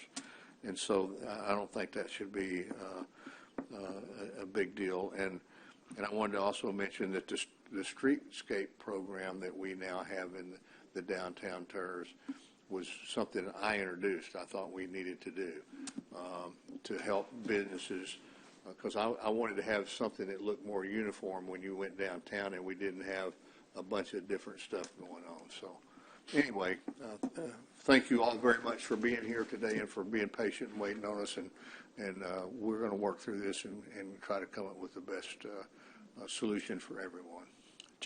Thank you. Go ahead. So just, it's 12:30. We have exec coming up. I would like to get into the meat of this policy, because we have spent the morning, no offense, on the downtown. That's okay, but if we could actually get into the meat of the policy, but if you would prefer to wait till after we get back from exec so everyone can go eat and work, I'm okay, but I would like to do something, because honestly, I brought this back twice. I've worked on this for a long time, and I'd like to get something going on it and get some input from We the have a board. lot of stuff to do during exec and after exec, so I would like to go ahead and get out. I know the ladies brought Boss's lunch breakfast, so most of us had something. I think we can go ahead and do this item before we go. Just fine. And I want to point out, too, just as we started, that Constance provided some information, I think, to everybody, and it shows that if we stay at the levels that we're at, our potential contribution between all the TERSs is $183 million, as I did a rough math, just so that everybody knows why we're looking at this, because that's a lot of, that's collected and or anticipated potential collected, and what I did was just add up her estimated contributed increments. So as we start this policy discussion, I wanted to make sure that the court really understood why we're doing this. I know you do, sorry, but the public, I didn't say that right. I apologize. I know the court does. But I thought this was a pretty compelling number that Constance gave us today. That's not the money we've contributed so far. Yes, sir. That's since inception from each of the TERS. Correct. Okay. Since inception to each of the TERS, Right. that's the potential exposure that we have based on the contracts that we currently have in the TERS. That's not what we've collected from each TERS, and each TERS has been different because each TERS has grown differently, right? So as we're going forward, and as I mentioned, what I took was the basis of which we've been negotiating with on the London one with the city that has all been approved, and we're now in the final document stage on that one. So we're just working through the language on it. So the veto word may not be the right word, but it's still basically language that gives us that ability. So y'all have at it, because I like the veto with a 2/3 majority. I mean, if the other side has it, then we should have it with. Well, we don't have like the mayor has it with 2/3. Well, we would need 4 of us to vote, because You mean 2/3 majority of this board? Yes. Well, no, that, like yeah. the mayor has to get 2/3 of the majority over there on her side. But the agreement is on this, that Delmar and us have a veto ability. We can define our veto ability down the road. We just want the veto ability. We don't have to define what veto means. We can do that later. That's kind of an internal policy, meaning we can do that down the road, whatever we want to do. This is just, on the TERS policy. On the TERS policy with the veto authority, I think you can take out 6, 9, 10, 12, 16, 17, 18, and 19. Okay, tell me, one at a time. So, okay, go ahead. 6 you could take out. 9 you could take out. 10 you could take out. 12 you could take out. They said they were doing that anyway, but I don't know that all of them are. I don't know that we need that. I mean, if it's property or something. Because we 16 you could take out. 17 you could take out. Oh, no, 17 they already do. Sorry, the benefits, sorry. 18 you could take out, and 19, even mind the no vertical building, because it doesn't apply to everyone. But if we have the ability to go in and do that, I know we have a vote, but we don't have a majority vote on anything. But if we have the same ability the city has, if we have problems, then it just gives us some more leverage to be able to say, well, we like this or we don't, and we all come to an agreement better. Okay, but move forward still, but. So I would remind you of this. Part of what we're doing is putting in a TERS that shows people what we don't want also, meaning if you take these things out, then someone's going to apply, then it's going to be a vote, then we're going to have to come forward. If we know we don't want them, like 18. But how do you say you don't want them, and then we're going to allow them downtown and not? What?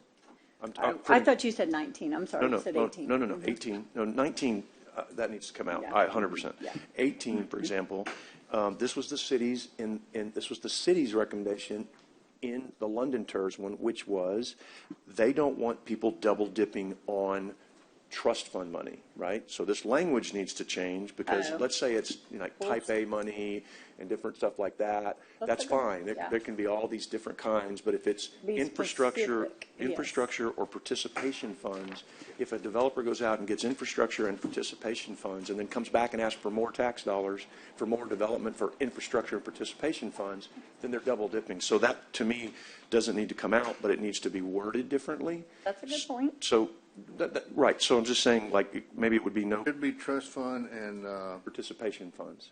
That's what I was told they're called. Where it's no, the supplement that they're trying to put in place of the trust. Sorry, and impact fees. Impact fees. Right. So it would be. You're right. Impact. Well, but that would be infrastructure. So it would be infrastructure and participation funds, which would encompass either the trust fund or the impact fees, and we can define that if we want to, and then that would not. That would allow for sales tax for type A, for, if they want to stack money different ways, that's fine.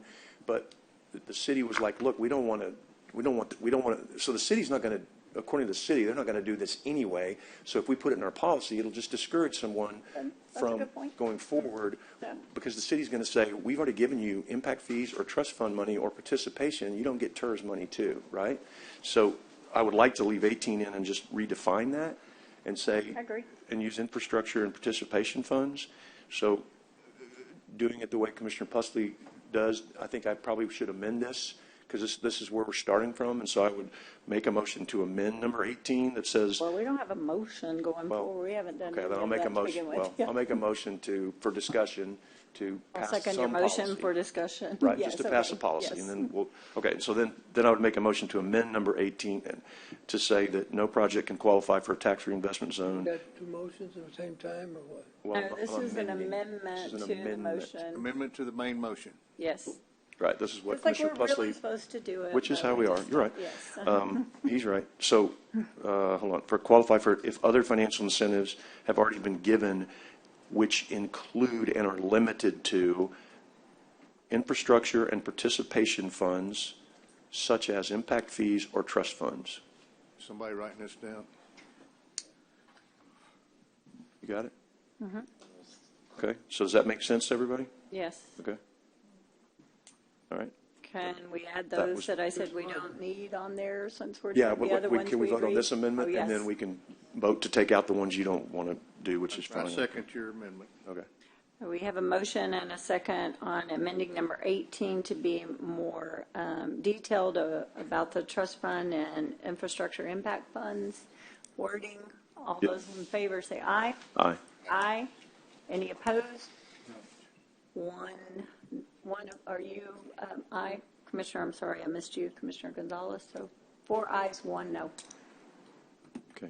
So then you want to start at number 1 and go that way? Jen? Is that okay? Yeah, that's fine if you want to go through each So one detailed. number 1 is, and the reason for this is it doesn't matter who pays, it's a matter of percentage of dollars. So it doesn't matter what their levy is twice as big as ours because they tax more than everybody else. But the dollars that we tax, it hurts, right? And we're subsidizing city projects. So this was, again, how we did London. And so this was basically that we would be 5 to 10 percentage points less than the city of Corpus Christi, depending on the total percentage.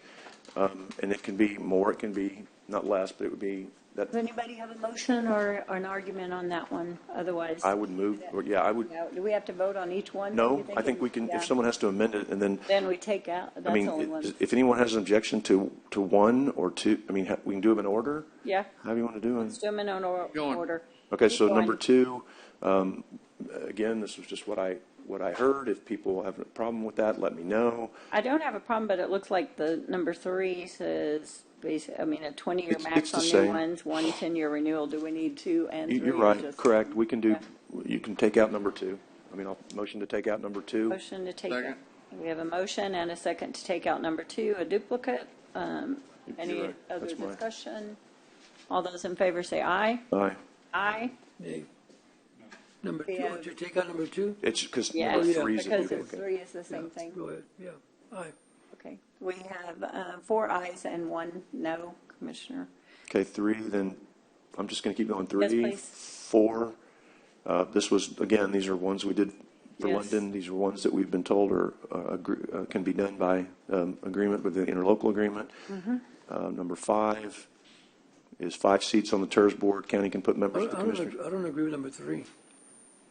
Okay, what do you want? Do we vote for number 3?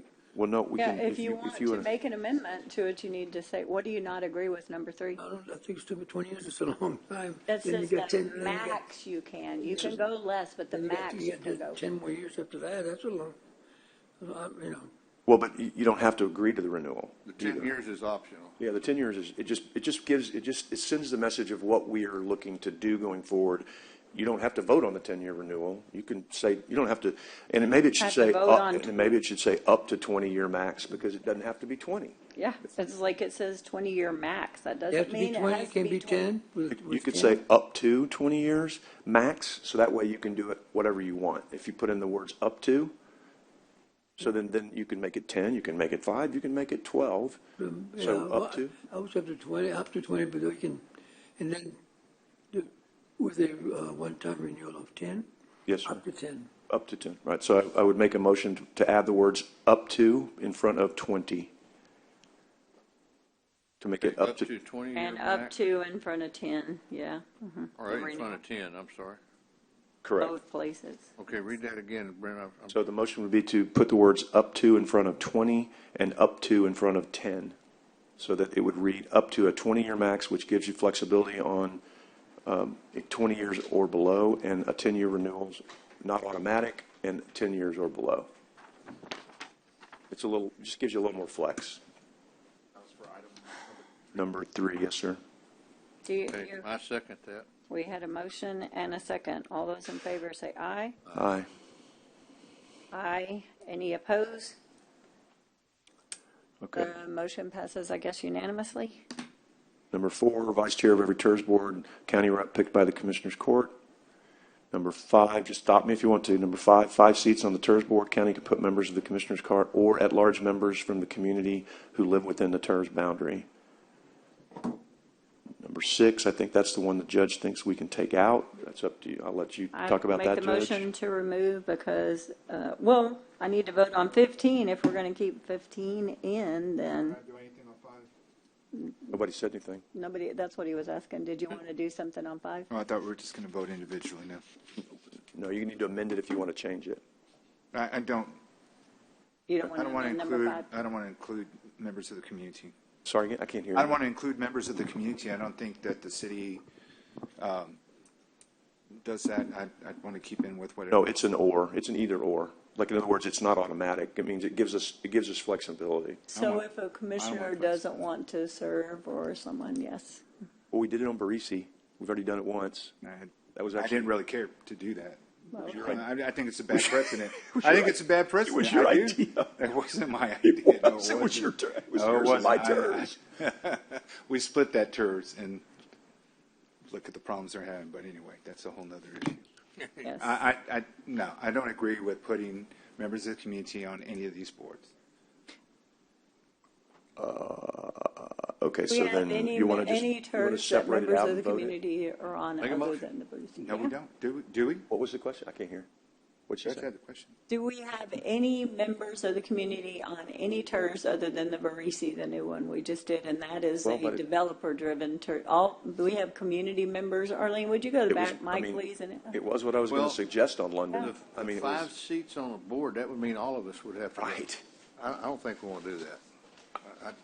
I mean, I think that's why that's why I put in here putting the option of putting at-large members on the community as we chose, because it's really hard to get Can us you all answer there. my question first? On the other TERS that we have, do you know, are there members of the community on any of the other TERS? The only one I know of, and I haven't checked in a long time, but it's TERS 4.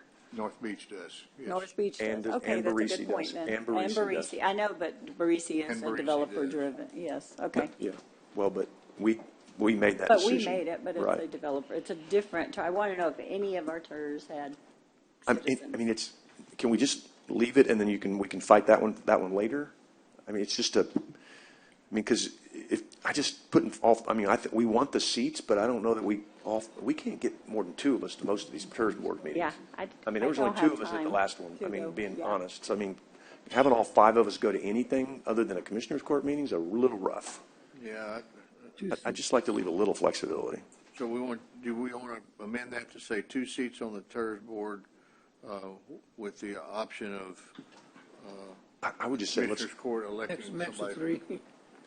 I would just leave it the way it is, and then we can decide on each TERS, because when it comes to the London one, I'm going to suggest we do 3. Y'all can vote me down, but I'm going to suggest only 2 of us get on there, and you can vote me down on it, but I'd like to at least have No, I think that's flexibility. plenty. I do too. Plus, I think, yeah, I do too. But, I mean, I'm just But trying what to you're leave some saying then, flexibility. if this is our policy, then we wouldn't be required to have all 5 Right. of us on there. Right, it's So put can you members- add the wording in there, that so that we don't come back to this in a few years or next year or something and say, our policy says we have 5 commissioners court members, we all No, have to serve. well, that's why I said county can put members of Commissioners Court or at-large members from the community who live within the TERS boundary, so it's already in there. So does city council do that? Does Del Mar do that? Well, who cares what they do? I'm I just don't saying, know. why would we want to abdicate any of our, look, if I don't show up to a whole meeting all year, but there's one meeting, one agenda item, I'm going to show up. I'm not going to give it to somebody else to go see that. And if I can't make it, then I can't make it. But remember It's not the like there's veto. going to be a tiebreaker vote or that, I mean, we still know that in most of these TERS, we're not going to have a majority of the votes anyway. But that's why we But have to the a seat veto. there. But that's why the veto's so good here, because if you don't like what one of the community members did, we bring it back to court and we veto it.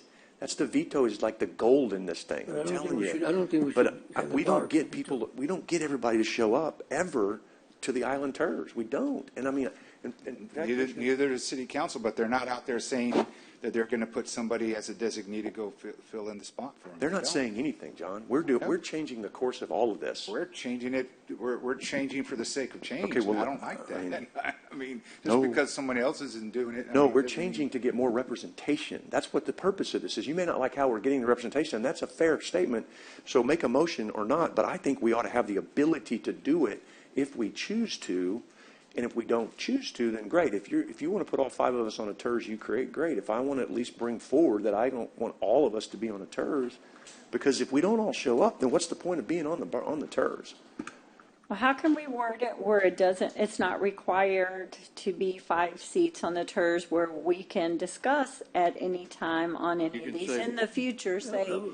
5 seats on the TERS board, maximum of 2 county commissioners. Minimum of 2 county commissioners, if yeah. Okay. Max of 3, I don't think we need 5. I just am saying, let's have a little flexibility on what we want to do. Max. Well, the flexibility, I mean, I don't want to come back and this be our policy, so we'll have to get 5 commissioners court or a community member, 5 people. So what if it's a small, we only want to do 2? I think that the flexibility should be up to 5 seats on a TERS No, we want the 5 seats. We want the 5 seats. It's how do we want the 5 seats designated? Because we're asking for more representation on these I TERS. go to all these meetings. I miss so many because I get don't it. have time. That's why I'm trying to put some flexibility so that if we want to do at-large members, we can. If we don't, we don't. I mean, but if you want to word it differently, take a shot at it. But I mean, I'm just trying to say, I don't want to have 5 commissioners and a judge on every board if we don't want to. That's my That's point. all I'm saying. I was wondering if there's another way we could word it, but. Well, if you say 5 seats on the TERS board, no more than 3 of which will be from the commissioners court, and the balance will be from the community, or we can just leave the community out. Commissioner Mars has a real angst about that, and I understand that. But I mean, I'm just saying, can we just leave it flexible and vote on that later? I mean, all we're saying is we have the option. Because we don't want to come back. Push in this number 5. Do you want to leave it flexible and bring it back later? Sorry, go ahead. Can I She ask has a question? Yes. Would you consider like county staff in your place? If you want to make it a designee, that's fine. Maybe a designee. I'm good with that. Yeah. Good suggestion. That's a good Okay, suggestion. county could put members of the commissioners court or their county staff designee. Yes. John? Yes. If that's allowed by that'd be almost like alternates, Jenny, so we need to put that in, okay? Or, good job, Constance, or county staff. We have a motion. It still says 5 seats? Yeah. Yes. Or county staff or of our that member, right, designee John? staff member. Of that Our member. Like it designee. has to be, if Mike can't go, then you got to send Kim. If John can't go, he's got to send Priscilla. So it's got to be your staff member. Because we're going to have to list them as alternates for the board when we do this. Okay? If it's allowed, yes. So you It's have a allowed. motion, that's your motion, Commissioner Modis, yes, for number 5, yes. So it would be 5 seats on the TERS board. County can put members of the commissioners court or their county second that. assistant staff designee. But it still sounds to me like you're saying there's going to be 5 county There are. commissioners. No, or their designee, or their county staff designee. Yes, so we're saying all commissioners. Just say designee. It's a I mean, compromise. if you want to put a Designee, resident doesn't on there, matter. I don't have a problem with that. It's your seat and But you it's want your to fill seat, it right. with somebody, I wanna each fill it with commissioner, whoever, that's a good right. point. It can be a county, yeah. I mean, I may want Constance or Teresa Yeah. there. I mean, Okay, but we just have to have somebody designated because Yes. that's what I think. We have to have some designee, language 'cause they just gotta- leave it it could be open, someone designee, different. and we can appoint. Yeah, I'm not going to at a send future my meeting. assistant. I need her here running Yeah, the office. so, or your designee. Or Let's designee. just leave that in there. It I'll could be- second it could be that a resident. motion for the It could be wording. a resident. Okay, so Yes. tell me, word it. Yeah, no, just or give me one. designee. You County can commissioner leave the or designee. community Or- members at large, No, we would take that large out because that's what John has 5 expressed, right? seats, county commissioners or their designee. Or their designee. Should it be Doesn't there? say where Right. it is. It can be outside, it can be Exactly. internal, it can be wherever, or their designee. Should it be Designee. their designee within the TERS, that lives within the Yes. TERS Yes. boundaries? Yes, that's fine. Or just designee. No, what, your staff might not live in those boundaries. Yeah, there you go. What's that? I couldn't hear. Your staff might not live, if you said, That's what I think. He's just saying designee. maybe if you want to appoint like somebody that is. No, so it just needs to be or your designee. Okay, Just fine. make it Or your simple. designee, We'll that's just fine. move forward and we will work on it when the TERS comes up. Okay, so is that a motion, Commissioner Modis? I seconded it. Okay, county can put members of the commissioner court or their designee. That's the motion in the second. Yes, there's a motion and a second. All those in favor say aye. Aye. Aye. nay, 4 ayes, 1 nay. motion moves forward. Do you get changes on that? Yes. I Item number 6, I think, is not necessary with the veto power, so I would make a motion to remove item number 6. Second. We have a motion and a second. 6 is the specific list of what money can be spent on: no road or street repair, no city cleanup, no security, yes to community quality of life projects. I think that's a little too detailed if we have the veto power and we express our concerns. Yeah, if we express our concerns, then as long as we have the veto, I don't think they're going to go against. Okay, so Mike, this was yours, right? Because you were one of that specific list in the London one, so we're taking this out. So just, I mean, this was your, I mean, I'm fine, whatever, but this is one you really wanted badly. Oh, well, I just. You talking about number 6? Yeah, you wanted a clear definition of what our money was going to be spent on. That was your. Well, with the veto power, I think we can define that. I'm just making sure you're. You know?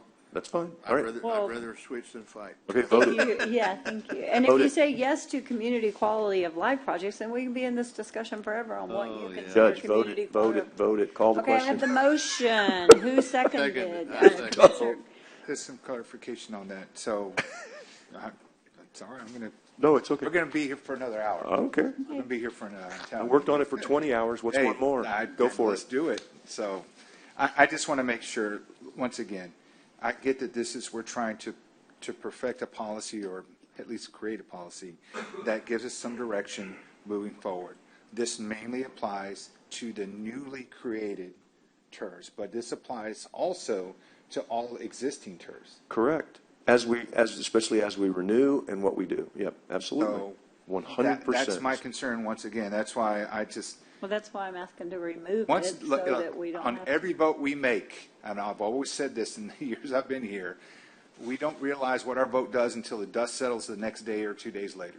That's my only concern, is that we think that it looks good, we think that the policy sounds great, and then we end up finding that we created more problems for us than what we should have. My worry is that this impacts programs that are succeeding now, that are existence. But they can't. The motion is to remove this number 6. Yeah, we're removing 6. From and our policy. It can't, because until we go back and we've got deals with people like the. We have to continue. Yeah, I mean, unless the contract changes, like we that. it can't. This is, yes. So, did you want the specific things in there? Is your argument on the other side? You want this to remove no road or street repair, no city cleanup, no security, but allow community quality of life projects? I mean, they're taking this out because we have the veto, is what the judge is saying.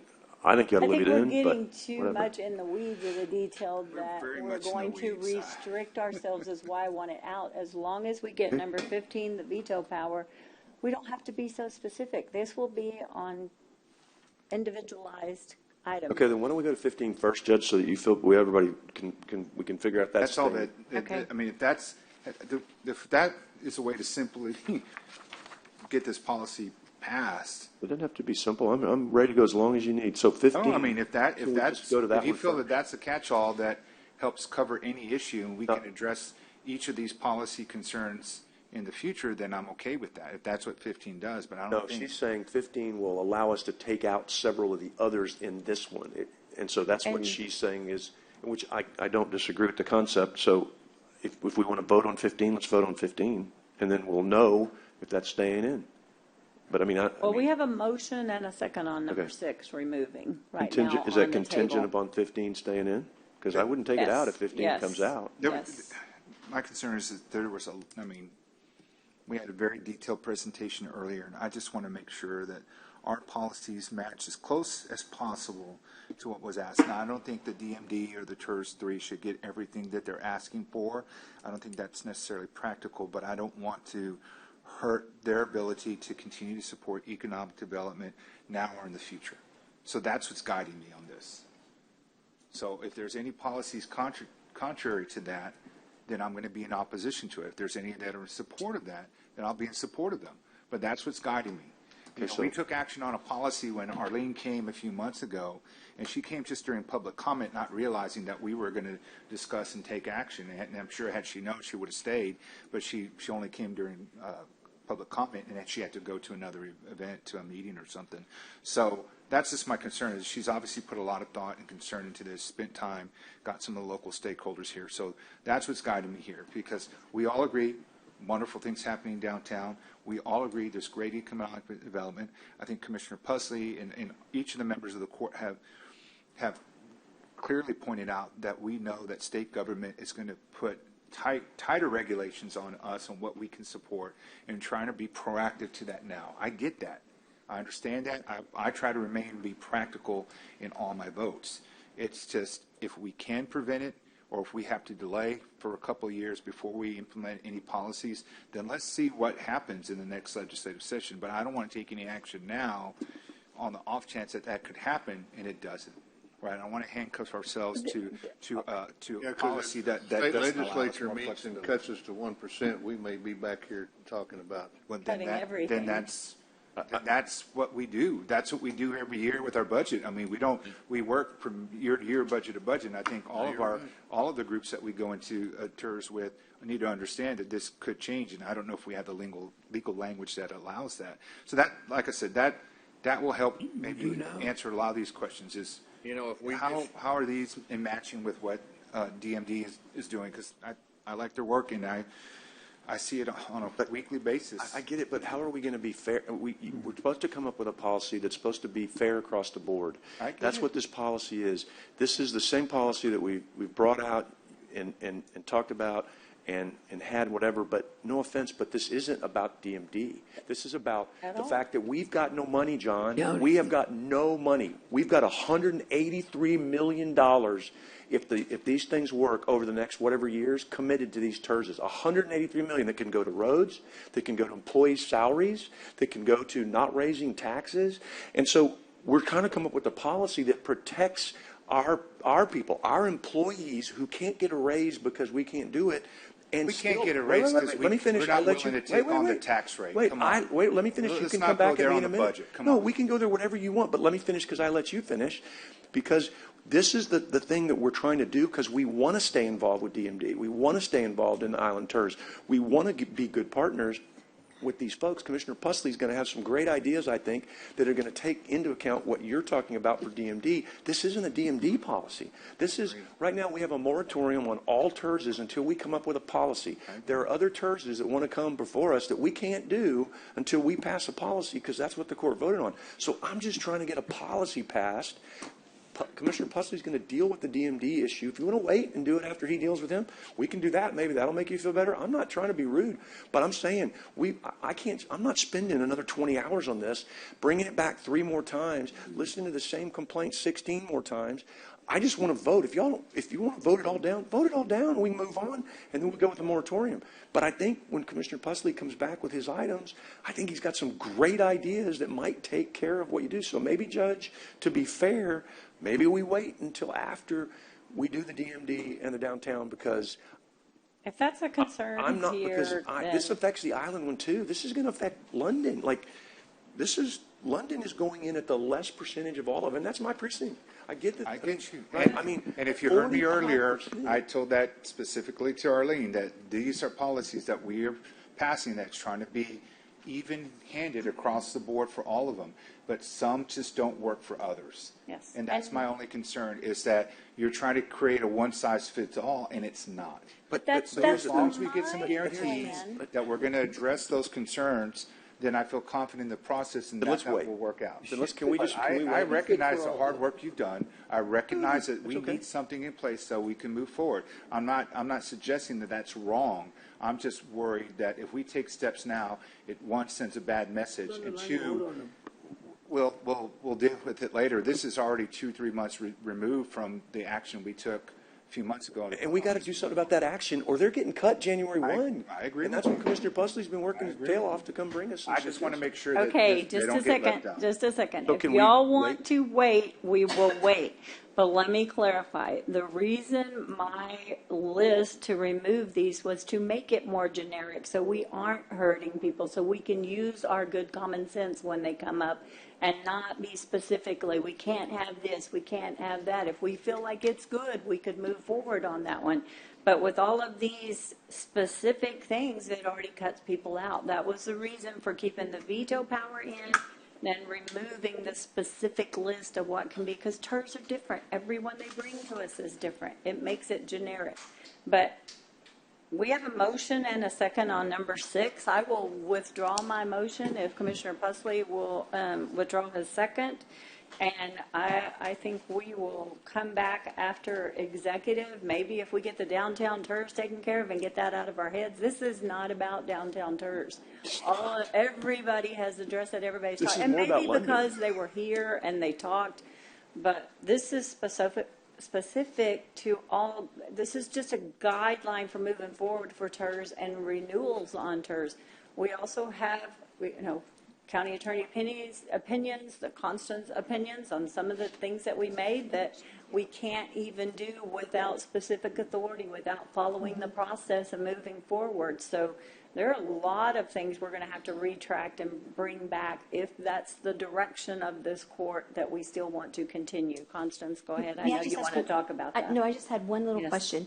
So in reference to the veto power, it's my understanding that the TERS board would override anything that the county would do, and that's just my understanding. Nope. And then if Not it's with the new deal. if it's a city-generated TERS, then the city council would be the ultimate decision makers. Not under the new proposals. We would be able to veto our participation.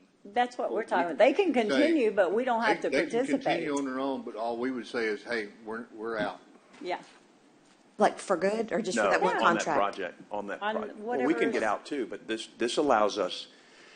That would be a nightmare to try to manage, because you'd have to.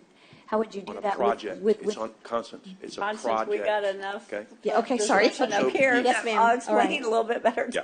It's on the project. We vetted this legally with the city. With whom? Miles? With the city. Jenny's been working with them. They've hired someone to do the TERS deal. So we're in the final stages with this on London. So it has been vetted.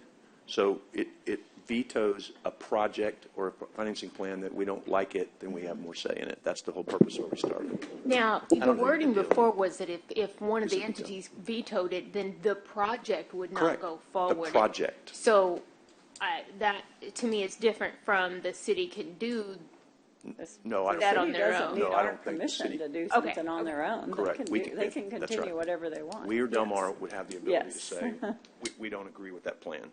Yeah, we don't implement their, so, since this, it looks like we're going to come back, and I've marked that we're on item number 6 for discussion if we move forward, unless something changes and we want to do something different. I would like to bring up Scott Cross, because he's been here and he has one item on the agenda, and I know he needs to get back. Thank you, Judge. Item B1, discuss and consider conditional selection of Mako Contracting LLC for Ivy McGee and Project Valley Park RV improvements and related matters. This is conditional selection. I make the motion to pass.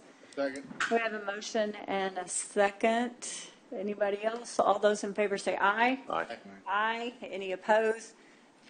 We good? Motion passes, and I'm very sorry that I failed to see you there and made you wait. So Nope, I'm before outta we here. got started on another one. Judge, can I make a motion to approve items 13 through 22? 13 through 22. Unless there's any discussion or anyone needs to pull it, but. No, I need to table 15. Nope. Well, you want to go ahead and make your motion to table? I'd like to make a motion to table number 15, Judge, and I'm not sure. I'll when I'm second done your with that. Thank you. motion. All those in favor of tabling item number 15? Aye. Aye. Aye. So then items So 13, when, 14. Brent, next Commissioner's Court, sorry. I don't know. You don't That's know. why I didn't put it on there. Tabling, he'll put it back on Until whenever. until it's okay. ready. So approve item 13, 14, 16, 17, 18, 19, 20, 21, and 22. Second. Hold on. Okay, discussion. Wait, Those are that's all. all, Hold on, let me just we look. have a motion and a second for discussion. There Okay. Good. all have been, I'm good. Just had to look quick. yes, I know. I know, I'm I'm trying to sorry. make sure. 13. I know we're pushing it on. Thank you. We got a 13, long executive 14, session, 16, 17, 18, 19, 20, 21, and 22. Yes, we have a motion and a second. All those in favor say aye. Aye. Aye. Well done. Any opposed? The motion passes unanimously on those items. Now, Might as well do C1 then. yeah. Well, we're still not through with the regular. I'm okay with that one too. Well, that may take a little bit of time, but on 23, 24, and 23 and 24. Yeah. Make a motion to approve C1. I want to go Wait. before my lunch gets cold. Yes, I think, Is there anyone else though waiting other than staff? anybody here that we need Arlene. No, I think they're all gone. I think they're all gone, so I think we're going to go ahead and go to executive. We can finish the rest up after lunch. There's a motion on the floor. There's a motion. Did you second the Motion, a motion? second. I didn't mean to be rude. Which but one yeah. is that? It's Oh, just on second. C1. C1. Okay.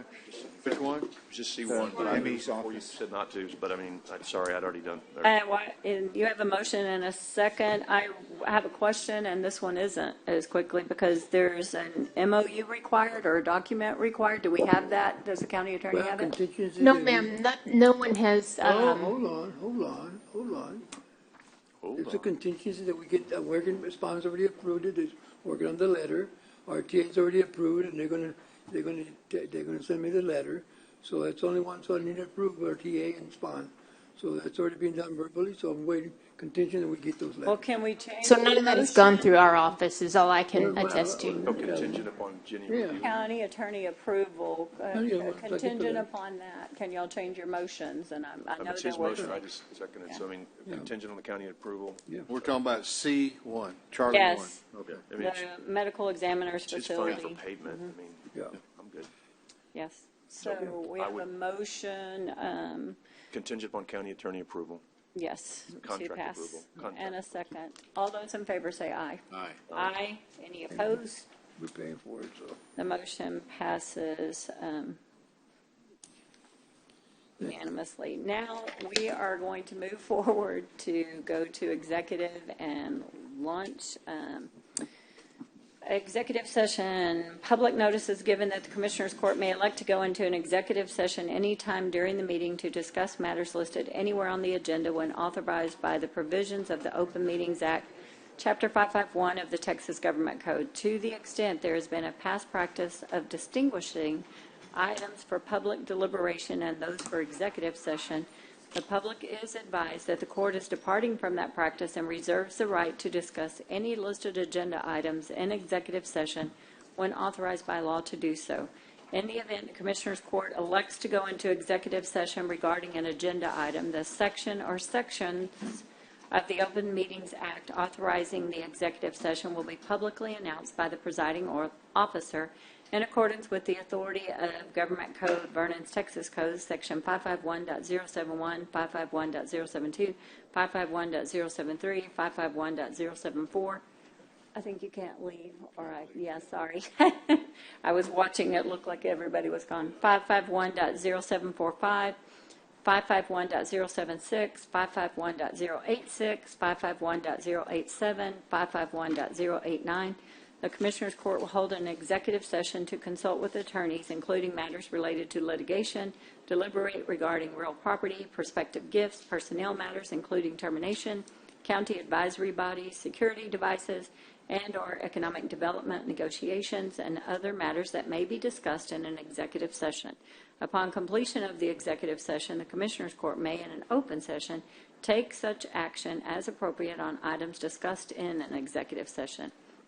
Item A today is consult with the county attorney on legal matters regarding the August 25th, 2025 claim of Martin Murillo and related matters, Texas Government Code 551.071. Take action in open court if necessary. Item B, consult with the county attorney on legal matters regarding the September 23rd, 2025 claim from Frontier Communications and related matters, Texas Government Code 551.071. Take action in open session if necessary. Item C, consult with the county attorney and outside counsel regarding legal matters related to the May 19th, 2025 claim by DLF2, Inc., DBA DLF Texas and related matters, Texas Government Code 551.071. Discuss and take into Number D, consult with the county attorney regarding the contract for Bob Hall Pier with Callan Marine Limited and all related matters. Take action in open session, Texas Government Code 551.071. Item E, consult with the county attorney regarding potential tax increment reinvestment zone TERS number 7 in the London area. Take action in open session if necessary, Texas Government Code 551.071. Item F, consult with the county attorney regarding the county's participation in tax increment reinvestment zone TERS 3 downtown and all related matters. Take action in open session if necessary, Texas Government Code 551.071. Item G, consult with the county attorney regarding the county's participation in tax increment reinvestment zone TERS 4 North Beach and all related matters. Take action in open session if necessary, Texas Government Code 551.071. Item H, consult with the county attorney regarding legal issues relating to county's statutory and legal authority to assist outside entities, including but not limited to Robstown, Nueces County Little Miss Kickball, Robstown, Nueces County Pony League, and with whom the county has a relationship, and related matters, Texas Government Code 551.071. Item I, deliberate in closed session regarding the purchase, exchange, lease, or value of certain real property for potential acquisition or future sale and all related matters, Texas Government Code 551.072. Take action in open session if necessary. And we're pulling in item 3A4, and that is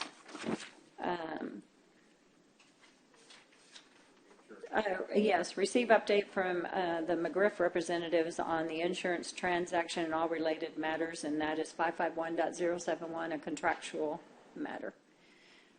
It is 1:20, and we are going to executive session. Good Lord. And I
Okay, it looks like we are back. It is 3:23, and we are back from executive session. I'm going to go ahead and take care of executive session, then go back to where we left, since there's too much bouncing around. We might get a little crazy in here. Sorry, I tend to forget something when we're going around. May need a referee. Yes, executive item B, consult with the county attorney on legal matters regarding the September 23rd, 2025 claim from Frontier Communications and related matters. My motion is to deny the September 23, 2025 claim from Frontier Communications. Motion to deny. On B. B, yes. Second. 4B, yes. We have a motion and a second. All in favor, say aye. Aye. Aye. Any opposed? The motion passes with 4. Commissioner Gonzalez is not present. He will be in shortly. He's still here.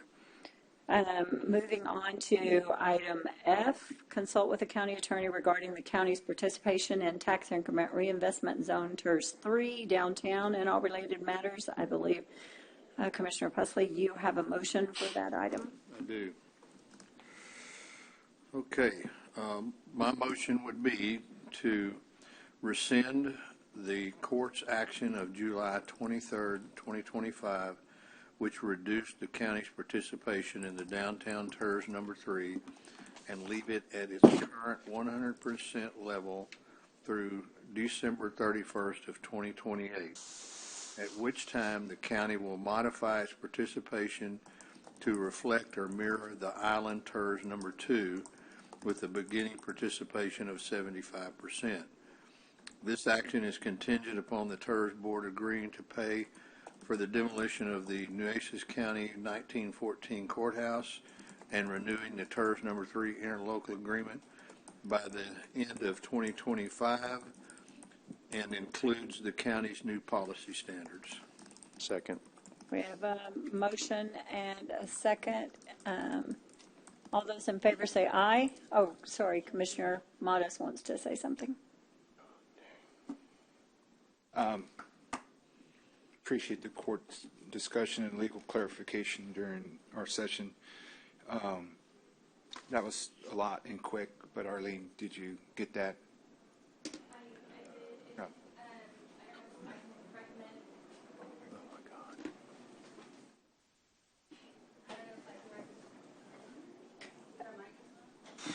Where's the city?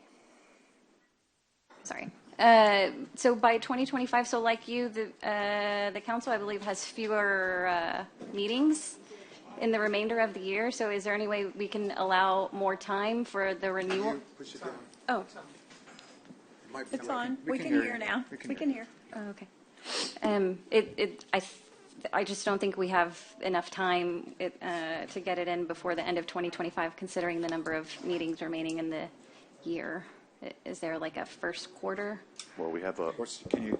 Of 2026, we have notification provisions. We have notification provisions that have to be met before the end of the year. If things are going to change, we have to let the appraisal district know by January 1. Speak into your microphone. We can't Sorry, hear I thought I you. was. Yeah. So we have some timing issues also with that. That was, I think, the reason. We have 2 more meetings, Arlene. I know the city's bound to have more than that.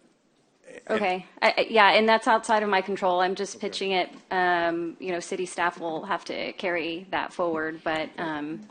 I have a question. Well, you and I can work with them to try to get that done. Plus, it's going to be very similar to what the London one is, Yeah. too. So they should have a boilerplate. Okay. Are we leaving the current interlocal as is until it expires?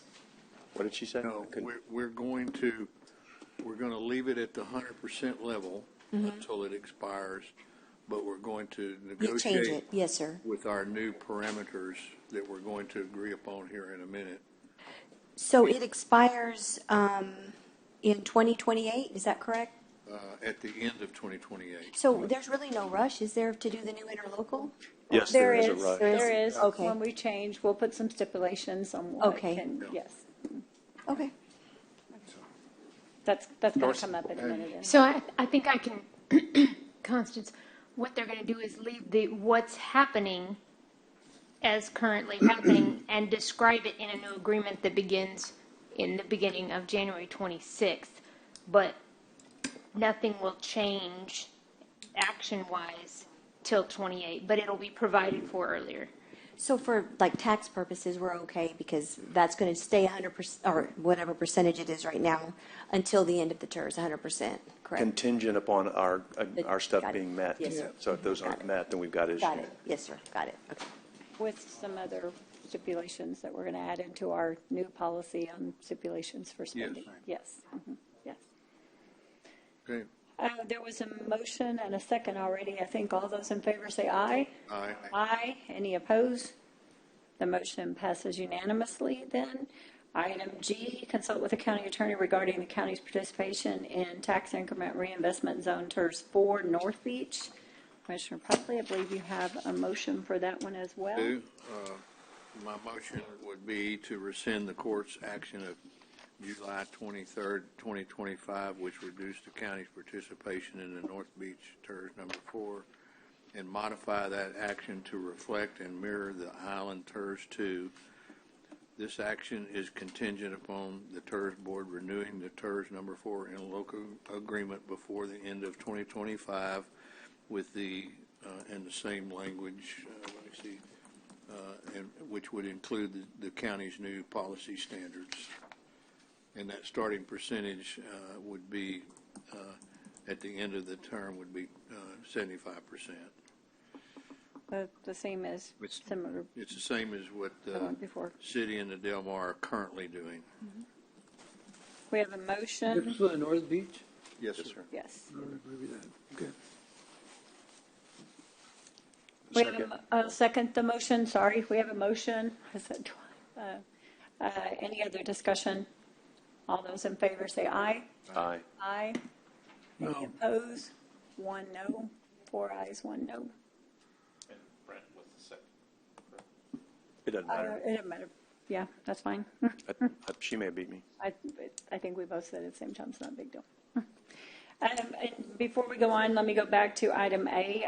I passed one up. Thank you all, and thank you, Commissioner, for grabbing my attention. Consult with the county attorney on legal matters regarding the August 25, 2025 claim of Martin Murillo and related matters. Yes, Judge, and make a motion to approve the August 25th, 2025 claim of Martin Murillo for $3,063.85. I'll second that motion. And all those in favor say aye. Aye. Aye. Any opposed? And does the court authorize whatever signatures the court or any representative of the court needs to make for those settlement and authorize the auditor's office to proceed with that? Yes. Okay. Is that part of your motion, Commissioner? I didn't read it on there, but yes, it can be added. That's what we sure. normally do That's in what any it should have settlement said. office like that. Yes. You want to Yes, back I up do. and add that? I didn't mean to add that, yes. Yes, thank you. We thought you did. Thank you. Let me put that with my stack, and we'll give them to them all in case they have to look. So did you get that? Then moving on to item I, deliberate in closed session regarding the purchase, exchange, lease, or value of certain real property for the potential acquisition or future sale. I would make a motion to authorize Judge Scott and Commissioner Pusley to work together and take whatever action is necessary to purchase and acquire the property located at 520 North Staples, Corpus Christi, and report back to the court at each of the next Commissioners Court meetings the status of their progress on this. Second. We have a motion and a second. All those in favor say aye. Aye. Aye. Any opposed? Wait, I'm going to take back. Can someone else second? I didn't need to. I'm sorry. Second. I'm going to abstain. Second. Okay. I'm going to, I'll Yes. abstain and take back my second. So who else seconded? Sorry. Modest. Commissioner Mars did. Yes. Then I'll abstain. Thank you. Okay. My bad. And then the second portion to that one is motion to authorize Judge Scott to negotiate the sale of the Newport Pass, Bates Beach, and Aviator Field properties that we had previously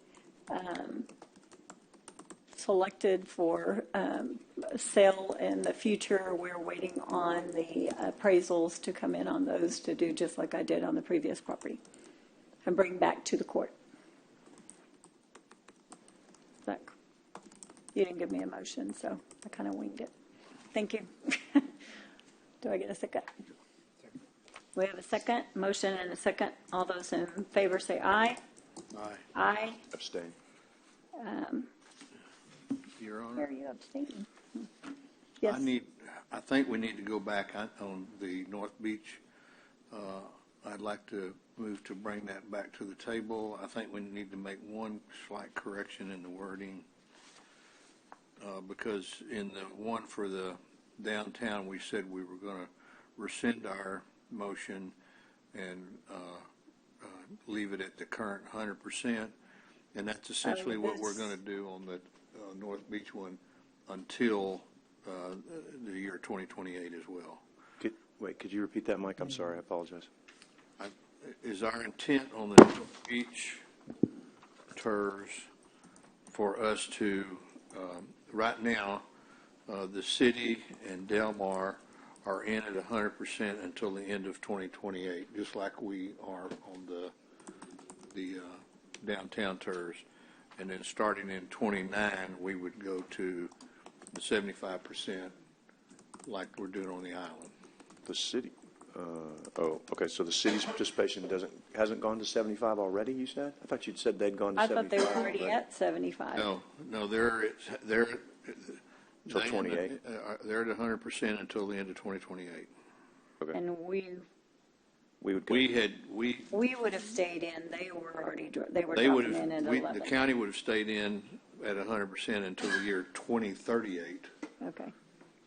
And so I'm changing that to mirror what the city and Del Mar College are currently doing. So I think I need to reflect that in my motion, don't I? Mm-hmm. Motion, then. Yes. Yeah. Motion to retract your previous motion on item 4G. Yeah, Correct? second.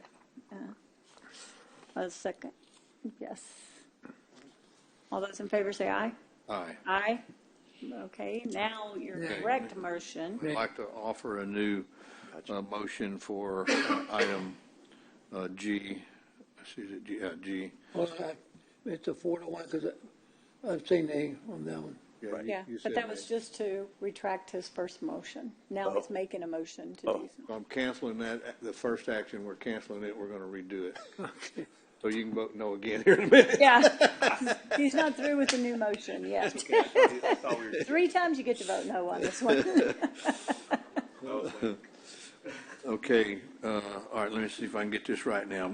Motion to rescind the court's action of July 23rd, 2025, which reduced the county's participation in the North Beach TERS number 4, and modify that action. Let's see.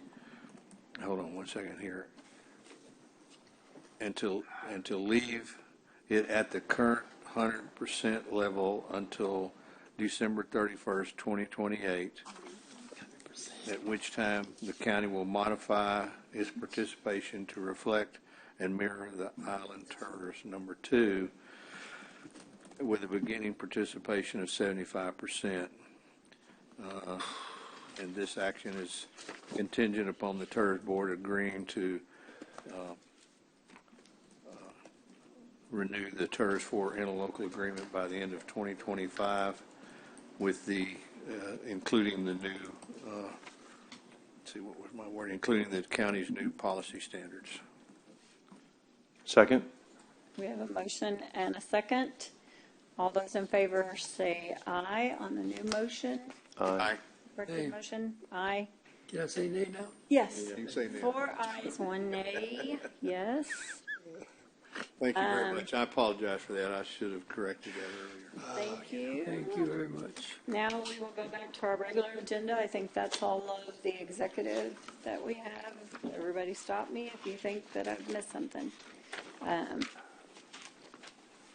we go back to the TERS policy? We're going to, yes. We have some other things too, guys. Well, that's where we left. Uh-huh. No, we skipped some things above that, yes. Yep. 2, 3, and 4. The first,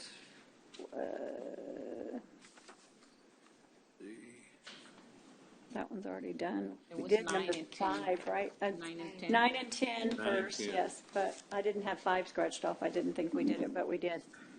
I'm pretty sure we did. Y'all can check that and look and Yes. see. So, Tara's not in here, so if we want to do number 12, but I would get Tara to be paying attention and come in because she's part of 9. 12, discuss and consider the tax increment reinvestment zone and a county-wide increment reinvestment zone policy for renewals. I believe that's the one we were going through, and I think we got to line number 6 Yes. before we got sideways and decided to pull it into executive. Judge, I would make a motion to go back to what you had said to eliminate number 6. Yes, and we're going to keep going through all of them like that, yes. Motion to amend, sorry, so I say Yes, it right. motion to amend, because we left a motion on the table with this, Right, yeah. yes. I will second, you're seconding my motion to take 6 out, thank you. Well, I think you withdrew it, I was just redoing it, so. I'll second your motion now to remove item number 6. All those in favor say aye. Aye. Aye. Why are we withdrawing it? Because of the, Because some we're of these. going to do something else that, no, on this list for our policy. Oh. Yeah, no, not that, yes. Judge, could we fine. skip to 15 since the veto one this is the reason we're taking out these items and just go ahead and make sure everybody's okay with that? Before we go through each one of Yeah. these, you're right, yes, okay. I would just make a motion that we ratify number 15 and get a vote from the Commissioners Court on that. I don't know what else to say. Or unless someone's going to take it out, take it out. Veto ability, it may not say veto, but veto ability by the Nueces County Commissioners Court of any projects, financing plans, or development plans approved by the TERS. Yes, And- ma'am. Yes, so All right, assuming there's nothing on that, then I guess we go back. that one's going to stay, there's nobody Okay, wants to take it out. that's fine. So Back Is veto the that may right be a word? different word, but the ability Concept. to cancel Or- projects. And if the court will allow some liberty, whatever the language is that we're working on with the city that they say is effectively a veto, that may be how it comes back with I'll clean this policy up and bring it back the next time for everybody to look at again. I'll just circulate it. I don't want to do it again. Is that only for us or for anybody? It's for us. Just for us? They already It's our have that policy. authority too, though. It's our policy, but I'm sure Del Mar will end up getting it too if But they get in. the reason for this too, and let me be clear, a little bit of explanation on keeping this in here, because with the fewer seats on the board, with the county's position in financing and funding these things and wanting to continue, because we believe all these things are good, nobody's saying they're not, this gives us a little bit more of a voice at the table. We don't assume that going forward, everybody's gotten along, everybody seems to always agree and negotiate, but when we go in with this authority and we say, we don't like that project, we don't think that you should be spending money on that, we have a lot more weight behind our comments where they will negotiate more with us. It gives us a little more power with that. We're not anticipating that it's going to be utilized, just like you don't anticipate, maybe you can't ever even bring up a time when the city's used it, because we all do that. But we need that same leverage on our side when we're contributing taxpayer dollars and money towards Agreed. something. Yeah, 100%. Is that the way it was explained? Did I say that correctly, Commissioner? Sorry. Would you like to add anything to that? No, Yeah. I think you captured the essence of that. My only concern would be, we get it, this group gets it, in 5 years, 10 years or more, somebody else that looks at it, Exactly. they may not have understood what our intent was. That's my only worry with this. But I appreciate the court hearing me out and my concerns and trying to accommodate. So. Yes, and I can tell you quite frankly, my office and how many times our staff, we go back and look at the video recordings to try to hear the intent of things because of those exact And what comments. one court Yes. does, another court can take away Yes, yes. or change.